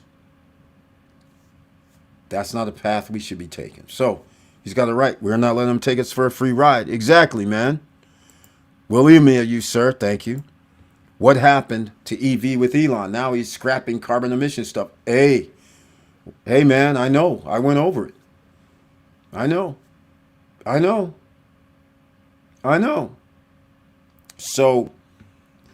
So who cares if the ocean waters went up 1 degree this past year and we have the worst hurricanes ever and we have fires, the worst around the world ever? There's no such thing as worrying about emissions and global warming and carbons in the air and atmosphere being locked up, the gases being locked up, creating like a sauna, and the earth is heating up due to its atmosphere. Who cares? Well, we don't believe those scientists. They went to school for from 5 years old to taking graduate studies to studying things. So 25, 30 years a person wastes his life studying all this stuff and they just lying to you. Who cares? But meanwhile, all-time destruction in the United States this past year, trillions of dollars due to hurricanes, fires, tornadoes, water situations. But we'll just dump the emissions like it's no big deal. And the EV thing, forget that. You guys, we ain't doing improving the infrastructure anyhow because it costs a lot of money that we don't have. We'd rather give tax cuts, tax breaks, and charge our allies tariffs. What kind of freaking sense is this, man? Come on. Is my mic on? Mic check. Mic check. This is crazy talk. This is foolishness. Oh, by the way, I'll break out some receipts. I found my diploma.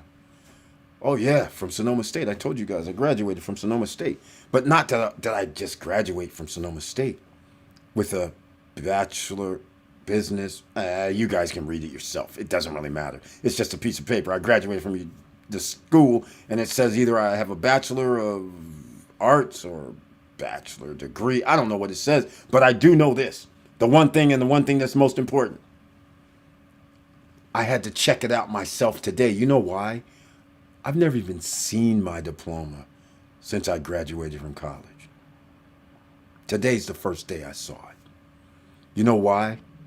Because I lived in California and my parents did not.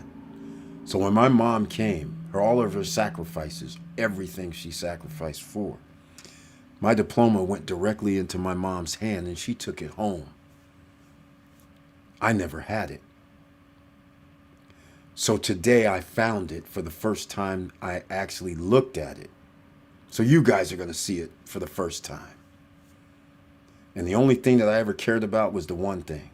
And I told you guys the story before as we're popping champagne during the commencement, pouring glasses on the Wall Street, doing all this stuff. And my friend who played on the team with me said, there's an asterisk next to your name, Eric. Do you know what that means? And I said, no, I don't know what it means, man. But all I know is my mom's over there crying, and they ain't even announced my name yet. I don't know why she's crying, man. She knew I'm graduating. It's not like this is a shock. I was like, I don't understand. Okay, maybe she's crying because I'm graduating. Okay, cool. Maybe that's what the emotions are. But no. We have special honors for some people. You need to stand up. And that's when, a little bit before that, my friend sent me over the thing saying there's an asterisk next to your name, and I thought he was messing with me because I didn't even look at the program. Who cares? I'm graduating. So he's like, hey, man, there's an asterisk next to your name, and it doesn't even say why, but there's a few other people's asterisks next to their name as well.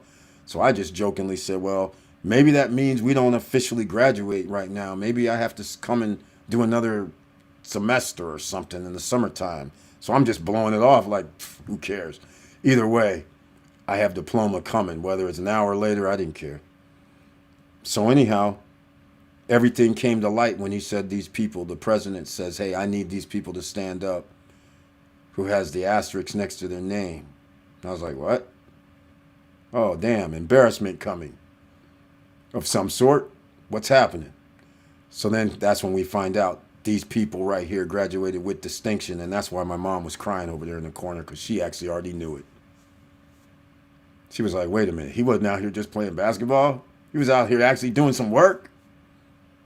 You're damn right. You want to be successful, you have to put in a lot of work, ladies and gentlemen. You have to study. You have to understand the landscape. This is why Wilson Koo and myself is having the same type of conversation I had earlier when I told you guys exactly what he's saying is what I'm saying. You are the largest consumer capitalist country. Exactly. Oh, man, don't even bring this up. We got some people right now that's watching this that think that America is the biggest and the baddest. BRICS are going to kick U.S. in balls.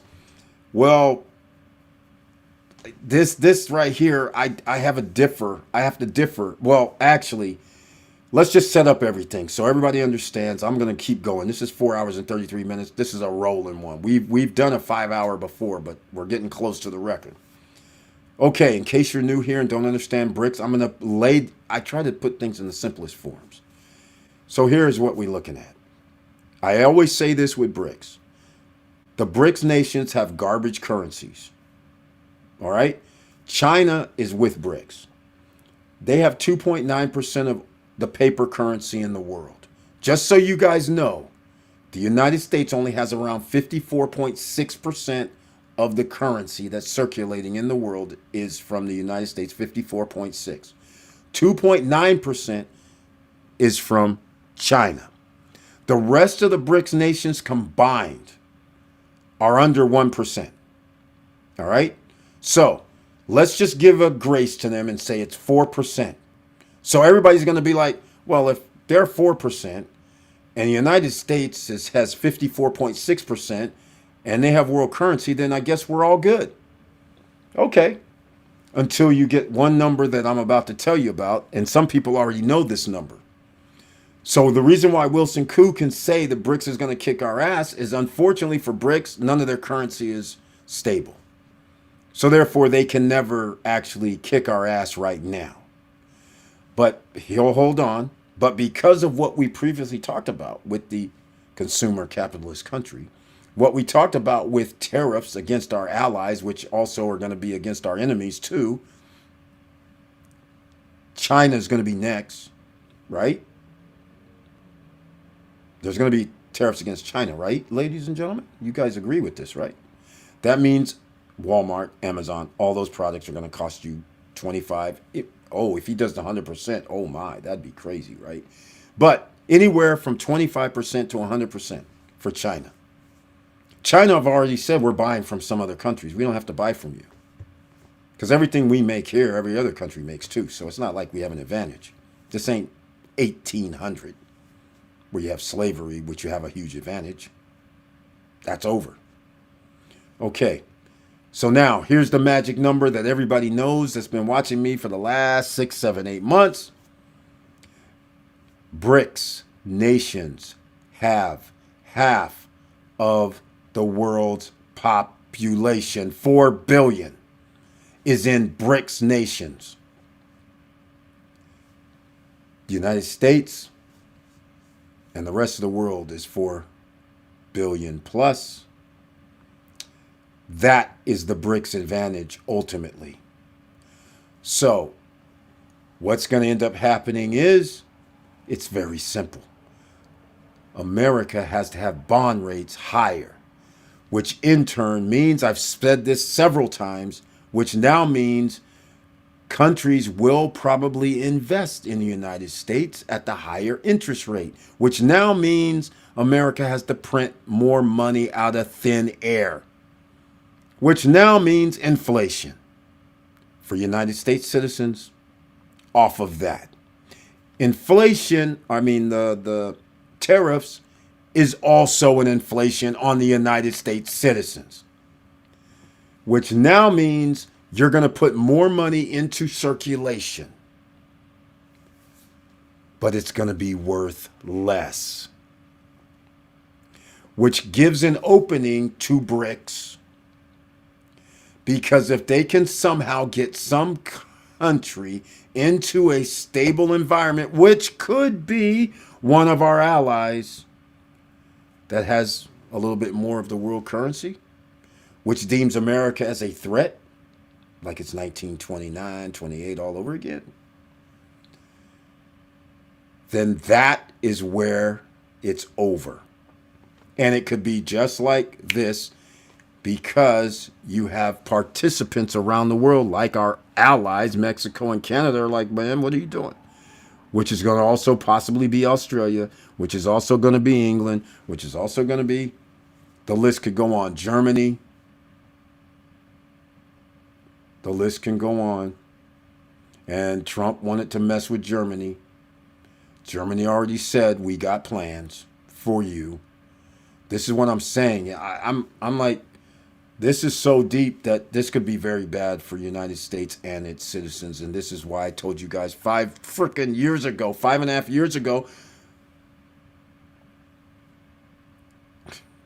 get prepared, ladies and gentlemen. Get prepared. Here we are. Prophecy has come realized, and now you're about to be 2 years in deep before it's over. 80 to 85% of the United States citizens will be living paycheck to paycheck and underwater. It's already in stone, because the more people are going to be underwater over this 25% nonsense. And if they do 30% tariffs on us, that means our people are going to have layoffs, out of jobs, no health care, no unemployment, no money. Guess you have to turn to crime, which now means you put yourself and your family in jeopardy. And now, anarchy. As Wilson Koo said very well. DR or Vietnam.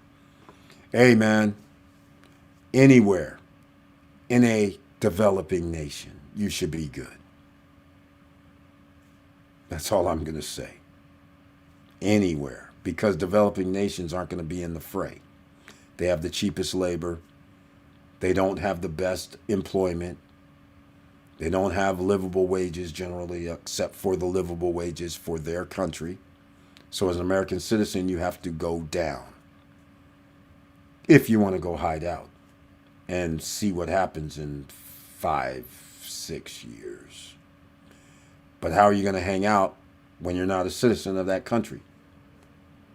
And you didn't make an investment over the last 5 years, like I told you. Don't have a company there either. Now what? Then you're falling under the 90-day visa, or you're going to get an extension, but nonetheless, you'll be under that program. That's not no fun either. But at least you may not be in militia, military, police environment, and an administrative state that tells everybody what to do. I'll be damned about the Constitution. Again, I'm going to keep saying this because when my grandchildren or my daughters or my family members see my videos, they'll be like, he was talking about this. I warned you guys. Same with Mexico. Exactly. Mexico's going to do a retaliation. There's no problem with them. And the lady, look again. I'm just going to, I keep telling American citizens, this drives me freaking crazy. American citizens, you guys, basically just what the rest of the world says. Cowboys, movies, ha ha. Once you live in an environment that you're comfortable, like you have a house, you have a bedroom, you have air conditioning, you have heating, you have water, sewer, garbage, you're comfortable. You don't have to worry about what half of the world has to worry about. Meaning, when you go to your house, you don't know if there's going to be some armed group of people coming to grab your daughter, your kids, your dad, your mom, and put them into a life of servitude via, we're going to kill your family if you don't do it. You guys you don't live in that environment. So therefore, you look at things totally different. You'll wake up when these guys, these militia guys who've been training their freaking last 10 years, 20 years, 30 years to shoot at people. And they're running amok. And since we can't pay taxes, and since they're going to have weapons equal to or better than most police departments, if not all, and they're running amok, and then they control streets. You know what gangs do? You guys, a lot of people don't understand. When you start talking about Crips, Bloods, and things like that in the 80s and 70s and 90s, when they were going to Oklahoma City, when they were going to Memphis, when they were going to Washington State, when they were going around Salt Lake City, when they're infiltrating other areas and taking over blocks, police don't even want to go down the block. Atlanta, Detroit, Chicago. Police won't even go down the block. And that's without being militia situations. Wait till there's militia situations which could come of this. And now we're going to have factions within the factions of that because we have certain groups that the president is friendly with. That would probably supply them weapons, military grade weaponry.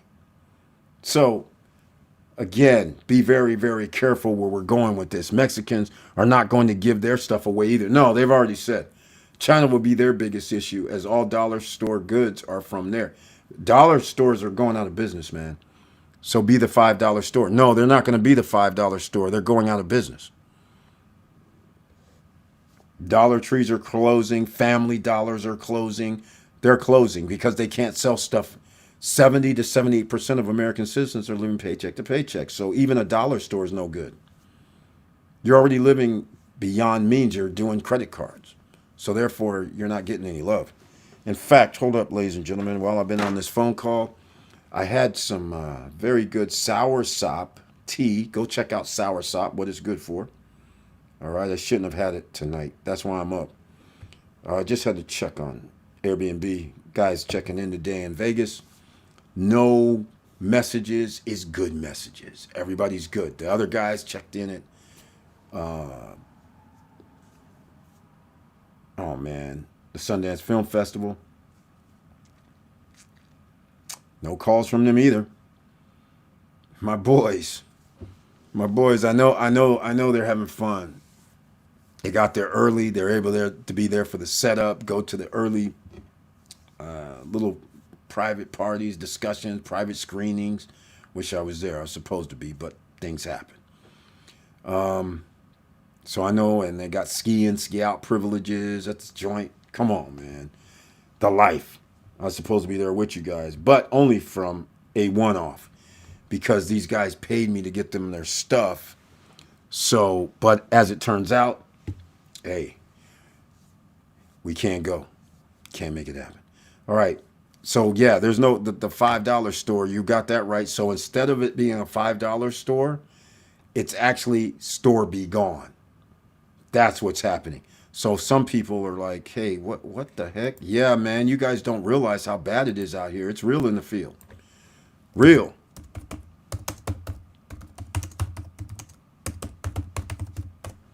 Family Dollar Tree. I just Googled it up. You guys can too. They're closing 600 underperforming Family Dollar locations. An additional 370 Family Dollar and 30 Dollar Tree stores will close at the end of each store's current lease term, the company said in March, and it was reiterated December 19, 2024. Dollar Tree is closing 600 Family Dollar stores in 2024. Oh, damn, we're not even at, guess where? Alabama, Kansas, Mississippi, Missouri. You know what? I'm going to keep going today because I feel like it. You know what?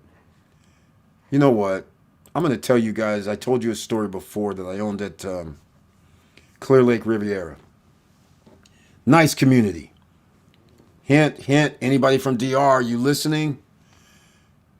Clear Lake Riviera, which had its own private boat launch area with a restaurant.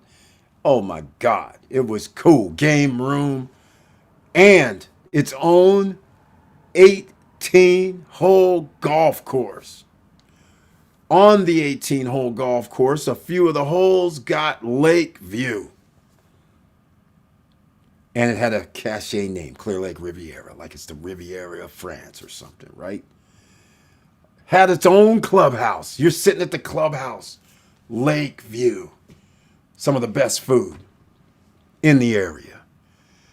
You also had a 100-yard by 50-yard wide pad where they had gazebo out there, swings out there, that you can actually see the lake from there.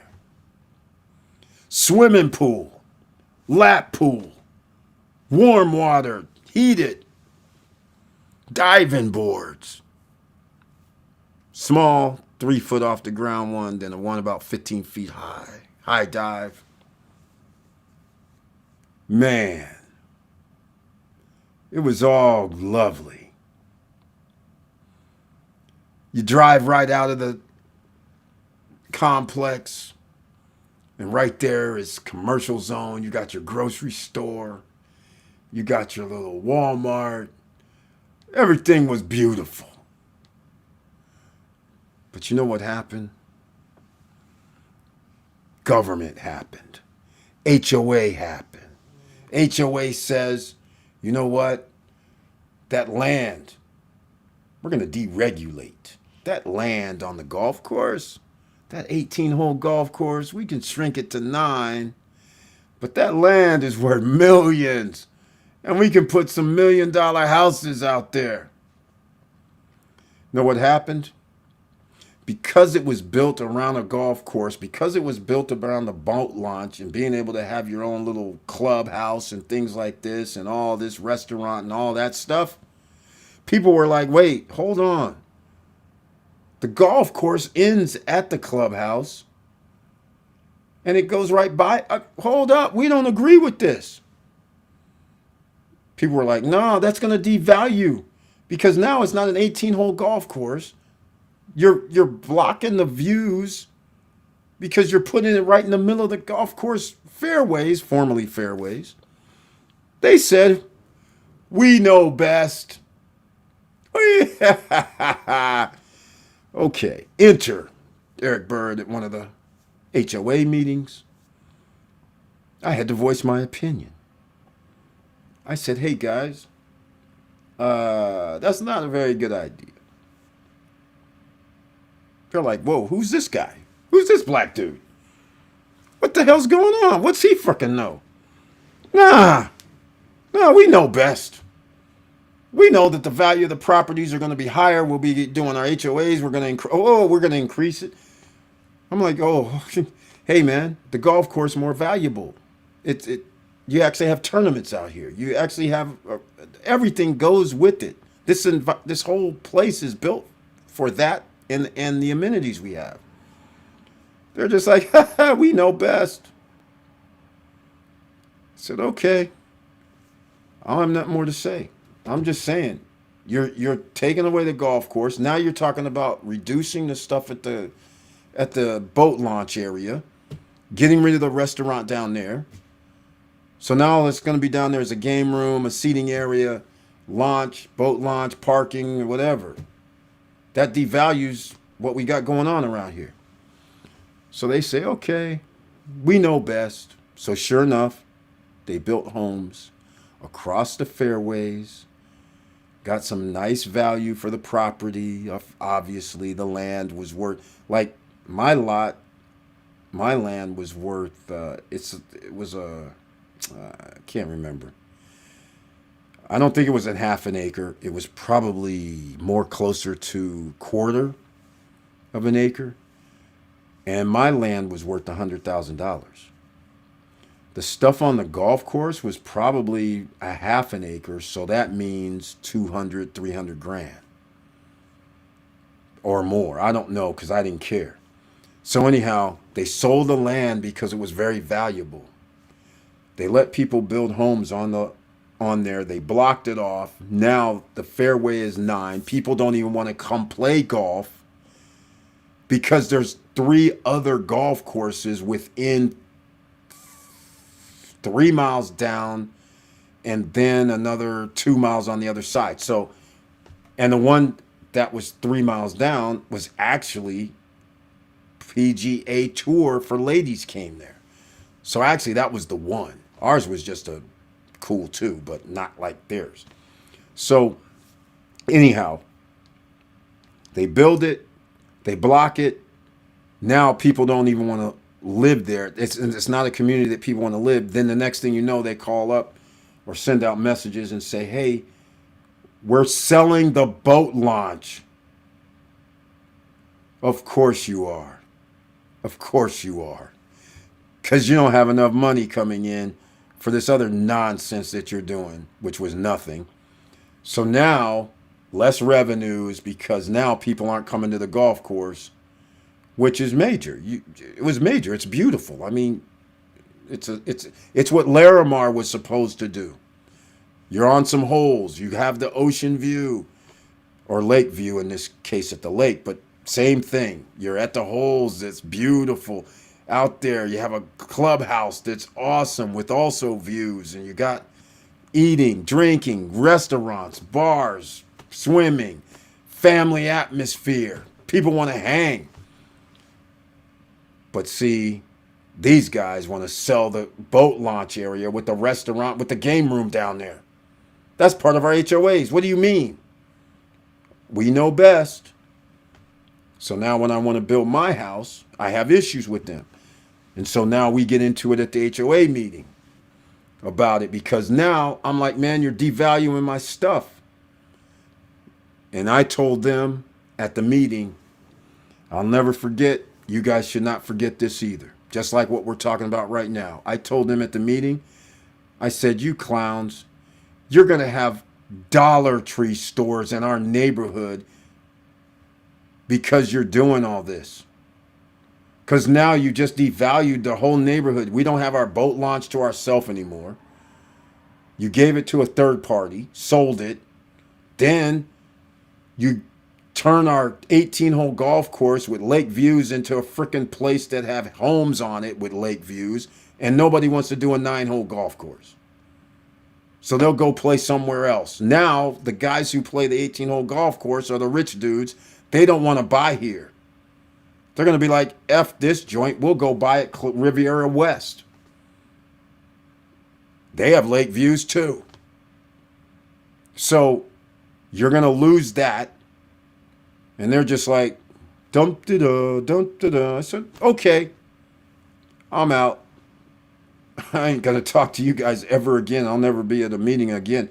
And I'm going to tell you right now, Dollar Tree store is going to be right up the street where our commercial zone is. Sure enough, 4 years later, Dollar Tree. I get an email from HOA, and the HOA is talking about, we're tired of people coming here trying to tell us to stop having the Dollar Tree agreement that they can come here for the county. So now you had owners of Clear Lake Riviera at the HOA meeting complaining to tell them to go to the county and tell them not to have the Dollar Tree in our neighborhood because it brings down the home prices. 4 years. But they knew best. So of course I had to call and rub it in. I called up HOA and said, ha ha, now what? How you like me now? You guys effed up. In fact, you screwed up the whole damn Clear Lake Riviera forever. Because as soon as they moved in, it's a wrap. Sure enough, they're still there to this day. I'm talking about that cheap Dollar Tree. And the property values went down significantly. Stuff that was $1 million is like, I should go look, it's probably 300, 350, 400. People lost money. People vacated, basically left their homes. It was insanity. The guy next door who had a red like Oh man, this nice place that was perfect because we could both see the lake from our place. So his place was cool. It was like a little, I don't even know what to really call it. I don't want to. It wasn't an A-frame, but it was more like a 1960s. Because I don't know when it was built, but it was 1960s type of. You go to the mountains, get your mountain retreat. It wasn't a log cabin, but it had that feel, fireplace in the middle of the place, but nothing else really in there. Just a little kitchen stove over here. I mean, it was cool. It was like a little retreat type place, but cool as hell because it had levels. But the point is, I didn't never see that guy again. In fact, my next door neighbors on both sides, the other ones, they said we're moving and we're renting it. And for like a year, nobody ever rented it. And even then, I was there one summer and people came up saying, yeah, we're thinking about renting it. And then they realized, well, wait a minute, there's nothing here anymore. The swimming pool was shut down. I was like, I didn't know that. But again, I don't care.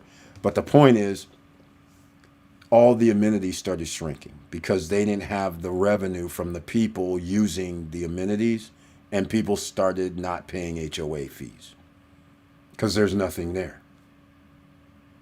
So, self-fulfilling prophecy. It's the same thing the United States is doing. Just so you guys know. Miss you and show. Truth be told here. Exactly.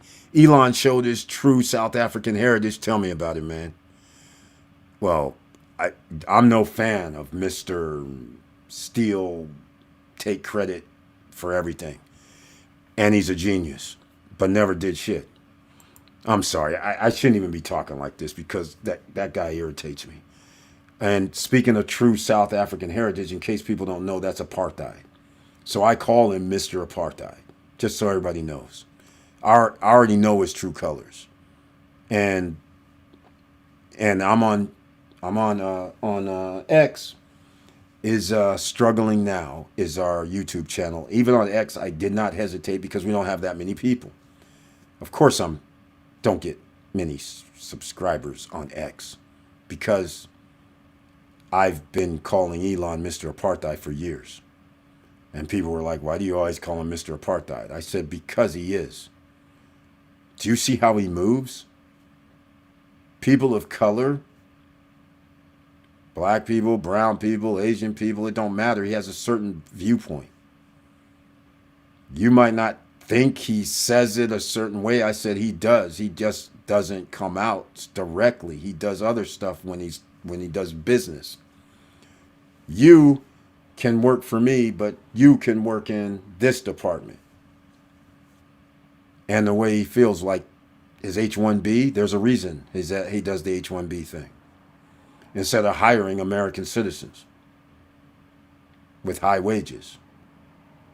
Oppression. All right, never mind. I won't get into it. But all I need to tell you guys is that when you have a guy that says, I'm a founder, and he wasn't, I created this, and he didn't, from a business standpoint, you ain't getting no love from me. All right? It's smoke and mirrors. And like I said, if it wasn't for the federal government bailing his ass out, meaning blocking competition, then it would have already been over. And if he didn't get his subsidies, it would have already been over as well. All right. They would rather do euros to USD. See, Wilson Koo, you had to do it, didn't you? You had to do where the other lever point comes. So let's go out and game the system, ladies and gentlemen, like we were talking before. I went to there. I didn't want to go here, but I'm going here because Wilson Koo said it. So here's the deal. Remember when I was talking about 4 billion people are under the BRICS nation, right? So they can move. Remember when I mentioned USA or this new president wants to mess with Germany? Right? Remember England is not even in the EU? And he's already overstayed his welcome with Scotland and England country golf courses by trying to not pay taxes and whatever else. Remember coming out of the Paris climate agreement now? Remember, you need to pay your fair share, allies. Remember all of this. And now Wilson Coup drops the ultimate bomb. We dropped the bomb about the $4 billion, but our allies are under assault by a president of the United States and has been against our allies for the last, 8 years. So, and siding with Putin with the regard to Ukraine and potentially allowing them to take over Ukraine, then be on the borders of Poland, Czechoslovakia, and another country. 3 countries that are NATO allies. I don't think that's stability, and I think that's a problem. And our allies see that as a problem as well. So it is not far-fetched that all of a sudden some guys go Saudi Arabia and BRICS nations. I think we can join you now where we will use other currencies to transact. EU currency to transact every oil transaction. Now that 54.6% will decrease dramatically. Because if that happens, game over. Because now our currency will be just like one of them BRIC nations' currency, because they're going to say you're $40 trillion in debt. How dare you try to charge us 1-to-1 ratio for our currency versus yours? How about 20-to-1? How do you feel about that, USA? USA might go, I'll use reverse psychology. They'll go, oh my God, that is great. We'll have more tourists coming to us. Meanwhile, the United States citizens are like, where are we working? Where can we get a job? Where can we get food? Where can we get health care? Where can we get any damn thing? Right. Third world country. Just check it. Wilson Coup, I wish you wouldn't have said the Euro thing, because actually I didn't want to talk about it, because that is where this could go, especially when we have a president that's treating our allies like enemies. And by the way, speaking of treating allies like enemies, I will throw something else at those who may not know. Saudi Arabia, who has supported the United States and vice versa over the last 50 plus years, when we came off the dollar, and they agreed to do oil transactions in the US dollar. That's why the other countries are pissed, because they're like, their currency's no better than ours, but we have to change into US dollar to buy oil. And you're telling us our currency is whatever, 50-to-1. That's messed up. That's what this is all about, quite frankly. So, Saudi Arabia, though, said they're going to take other currency for exchange of oil. They've already said it, but it's minor. It's not major.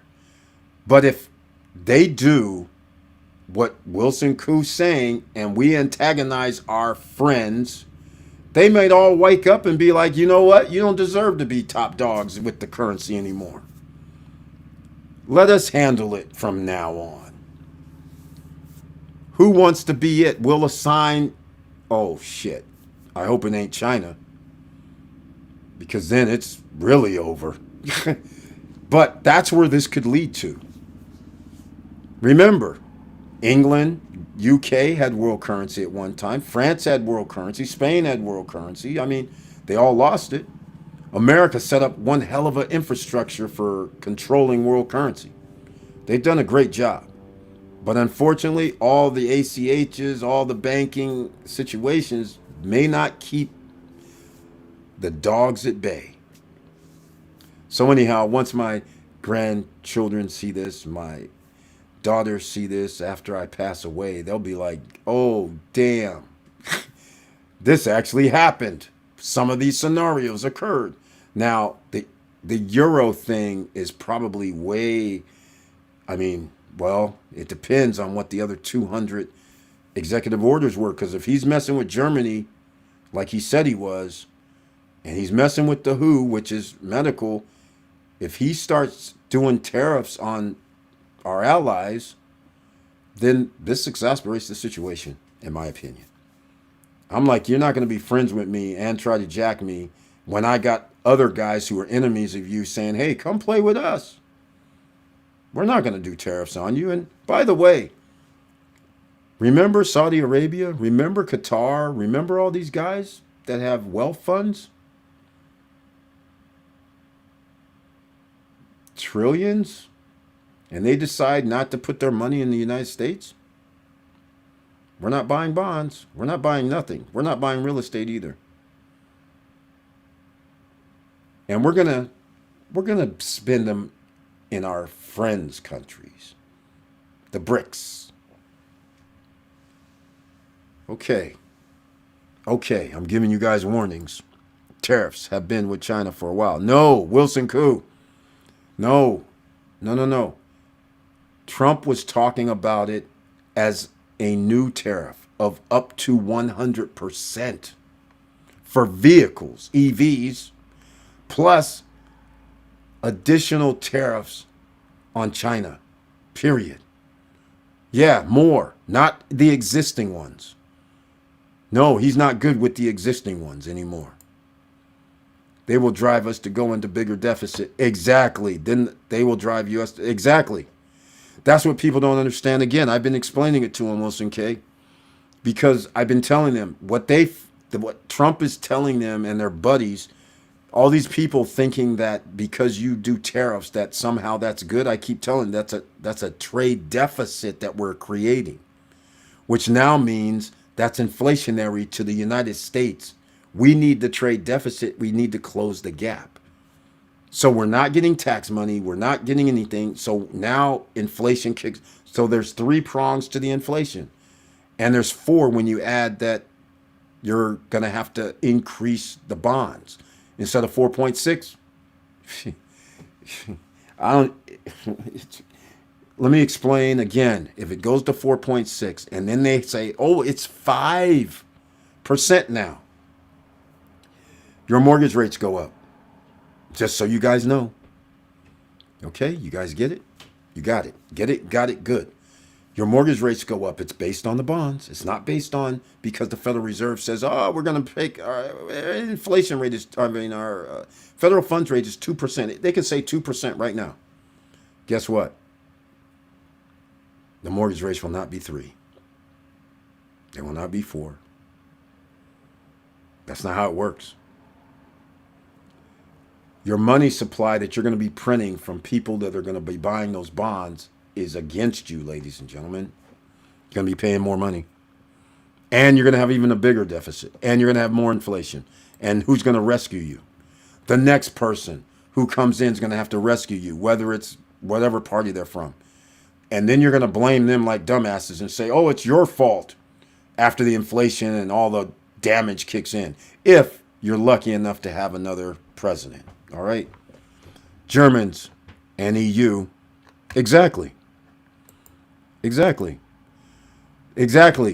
Again, he's attacked all our friends. Oh yeah, I don't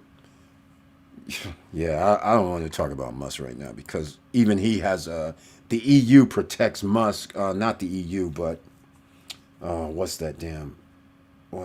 He has a deal with France, I think. Was it France? Or was it Germany? No, it's not Germany, I don't think. I think it's France.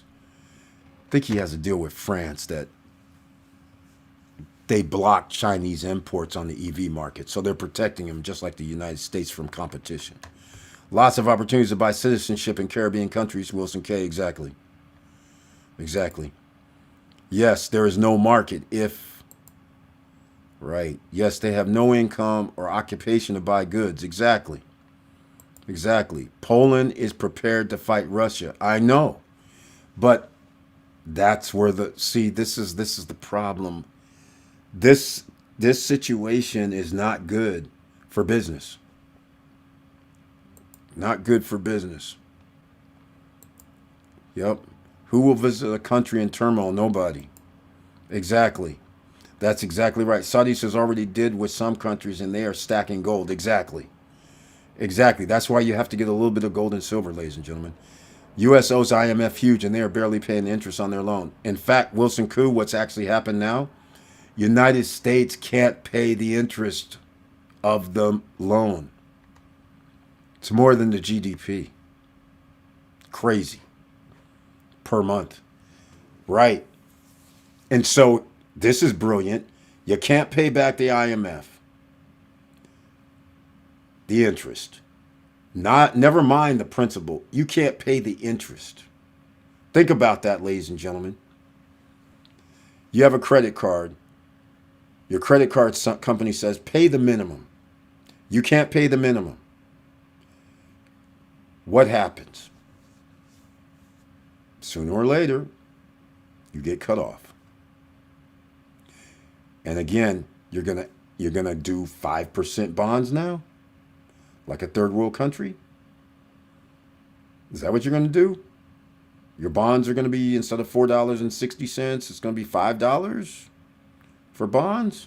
And you're gonna have to give 4.61%, and you're gonna give 5%? Seriously? You already can't pay the interest now. So why would a country actually buy your bonds? You're going down a path. If you're a United States government run by idiots, you're going down a path. And what cracks me up is I've seen a lot of people writing stuff like the new, what did they write? The best government is back, or the better government is back, or something. And I'm like, guys, you don't understand. You're going to be blaming somebody else 5 years from now for the crap that's being done day one, after things fall apart and somebody else comes in and has to clean up on aisle 5. And you're going to be going, oh, this president, he's the worst. He's trying to do all this stuff. Yeah, 200 financial situations and counting. How do you reverse 200 plus incursions into our global economic system by the United States, and you think a guy's just going to be able to just in 3 years or 4 years be like, fix it? Seriously? What a travesty. What a travesty. Oh no, don't even. Hey man, I can't even talk anymore, because you're bringing in the other shoe and hammers that people do not even realize. Other IMF members may vote to call and degrade the credit status of U.S. They've already have.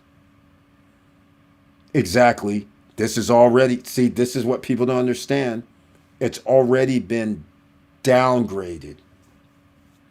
What does that mean? Because we're the U.S., they kept the grade. But what Victor Marrero is saying is they kept the grade, but instead of having 3 people saying downgrade them, they're in double digits saying downgrade them. That's what actually has been happening. So now, I'm pretty sure now we're going to go to the IMF voting, and it's going to be even worse, where they're actually going to be like, you know what, man, just downgrade these dudes, say their currency's no good. Let's move on with somebody else handling world currency. And now we have no operations for self-sufficiency. Now some other countries are going to tell you what your currency is worth. And now you put your country in a situation that did not have to happen. Unbelievable. All you had to do was be global partners. Everybody has whatever deals they have, try to work and make them a little better so all people can sell to everybody in a global environment, clean up the world, clean up the trash, meaning plastics and things like that that's floating in the oceans and killing our food supply. Okay, that's a whole nother story. Just prepare for United States citizens if this continues down this path. Your health care may not be there. So you're going to have to, I don't even know what to do. I got to tell you right now. Here's what I'm doing. I'm going to try and help you with these. All right. The only problem is they're going to cost money. The only problem is there's not any parabens, no preservatives, no bad ingredients, not coming from China, from USA. But the problem is it's going to cost more. Right now, I can sell these for like 35, 34, 29, whatever in that ballpark. But if you mess up the supply chains, you start doing stuff and these guys start going, well, it's going to cost you 30% more. Now, how's this going to look? You guys going to buy stuff at $45 to $50 when we're living paycheck to paycheck for the most of the people? And you guys are the ones that need it, the OCs. Because you're not going to have it in your food when you're not buying the fruits, the vegetables, the nuts, the omegas, 3s, the K2s, the magnesium products, the D3s. How are you going to get all this stuff? Because dairy products, if you want to use D3 for that, which I don't recommend, but if you do, well, your milk price is about to go up. Your egg prices are about to go up. Everything like that's about to go up. So your butter, your cheeses, you're screwed. It's already in stone. 25%. Mexico, China. February 1. We're screwed. All right? Mr. Wharton Business School did not have anything to do with Wharton Business School. He was out here grifting, playing tennis, playing baseball, driving.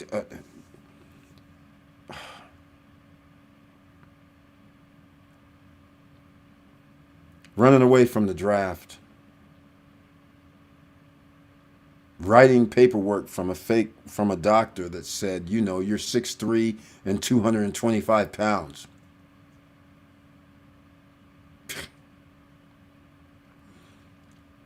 He's my size, apparently.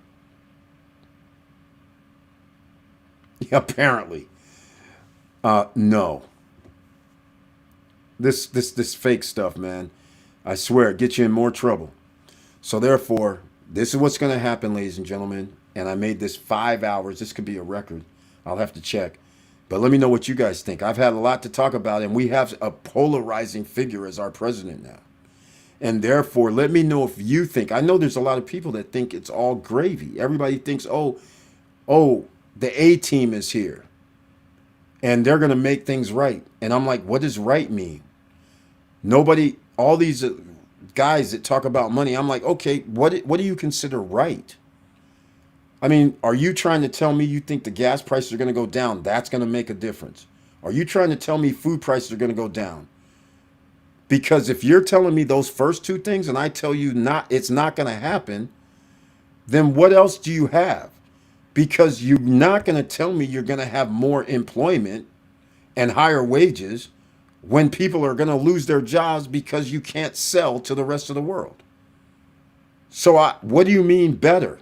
Oh, I know. You mean the border, which is wide open on all four sides. So you're going to worry about one border. Did you ever check out Strategy, the game of strategy? Stratego, I think it was called. Do you guys ever play any war games or anything? Since when do you leave three sides of your border open talking about you're stopping immigration? I mean, seriously. You guys keep falling for this when you have a nation of immigrants? When you have a country that was purchased, a Louisiana purchase, which includes places like Mississippi, Alabama, well, not Alabama, Mississippi, Louisiana, Mexico, which is California, Arizona, and all that, used to be another country. Let me ask you guys something. For all you guys that think somehow that works, right now, if another country, if America said, you know what, we're going to sell the Louisiana Purchase states, that the part of Louisiana Purchase that we're going to sell that. All of you who live there right now in those states, and let's just say XYZ country bought it. And they said, you know what? We're going to move the border up. So everybody in Louisiana, Mississippi, you're not part of us no more. But everybody else in those places, we're all one country right now. Okay? You're not part of the U.S. no more, so your currency is not the U.S. currency is no longer the currency you're going to be using. We're a whole different country. Okay. And then you have the audacity to go, hey, we're going to put a wall up because Louisiana and Mississippi is no longer part of our country. And anybody who immigrates from those places, we have a wall up. Now, some people are going to start going, you know what, man, come on. Our family lives in that area. What are you saying right now? Well, we don't like you. We don't really care. We're a whole different country now. So, yeah, you don't, who cares you have family member here? Who cares your house, your grandfather and people all lived here? You're no longer part of us. You're an immigrant. You're an alien. That's how stupid this is right now. America is made of immigrants. So many different immigrants, it's ridiculous. That's what made America great. Now look, we got people acting like we're making America great by dividing Americans. That's crazy. That is really, really sad. So anyhow, that's my speech for tonight on MLK. Unite, ordinary citizens, and be careful of who you think are your saviors, because they are doing nothing but grifting for themselves. They are not sitting here like your savior. They are sitting here like you are the sacrificial lambs, and you're going to take it, and you're going to agree with everything the rich dudes say. The rich government guys, the rich president's men, all of those guys, and they get to write down in your social media websites, your platforms, your apps that you go to, they get to tell you lies. Because there is no community notes. So, unfortunately, you are now potentially going to be in a full-blown cult scenario. So who does not get into a cult are the ones who already know the truth. And it's like that movie We Live. Go check it out. It was great when it was made 30 years ago. It applies today. You're reading messages, and then you don't realize they're subliminal messages. And then you put your glasses on, and now you can actually see what things really look like. Well, unfortunately, there's some of us who know what things really look like. So you can lie to me. You can write it as a lie. And that's what Elon does every day on his X platform. Does the guy even work? He's like having somebody post every day some lies. I'm just like, is this for freaking real? And they're going to, Mark Zuckerberg signed up to say, we're not going to do fact checking. We're just going to do community notes like, guess what? X. So you can lie, have it retweeted millions of times, and put a community note on there. And then have people repeat the lie as if it's facts. Brilliant. Good night, fam. That's right, man. Good night. Yes, truth, sir. Exactly. Yes, he abolished fact check. Exactly, man. Good night, fam. All right. Well, everybody, I know I'm going to have some people that's going to make comments down below, and I'm all here for it. In fact, I'm here. Put it in the comments. We can talk. But again, come with some facts. Don't come with some made up crap that somebody else told you or some apartheid character told you, or some draft dodger told you. Come with some statistical facts that they did not make up. Come with the actual numbers that you can actually go and look up. And you know what else? You know what's really funny? You can actually look up other countries' info to find out what America actually is doing financially. How much imports from USA? How much export to USA? How many companies do you do business with in USA? These things are basic. You can find all that out. You might be finding out some very interesting information. Because then you're going to be like, wait, really? Wow. So America doesn't export that much to this country after all. America doesn't make that much money from this country after all. In fact, what is this trade deficit stuff? You'll find out a bunch of things and you're going to be like, whoa, scary. All right. I scared you enough yet? You haven't seen the beginning because we actually have the boogeyman here and it's not me. The boogeyman is our government that's about to be implemented under Project 2025. And if you're still acting stupid about it, I suggest you go check because it's going to affect you, your family, your loved ones. And your future is going to be at stake.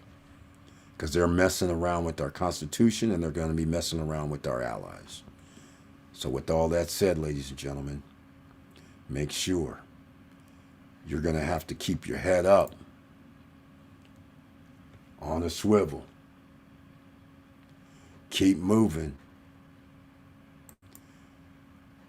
And I'm just going to have to say it, just like you may be in about 2.5 years. Huh. That's interesting. But I'm out.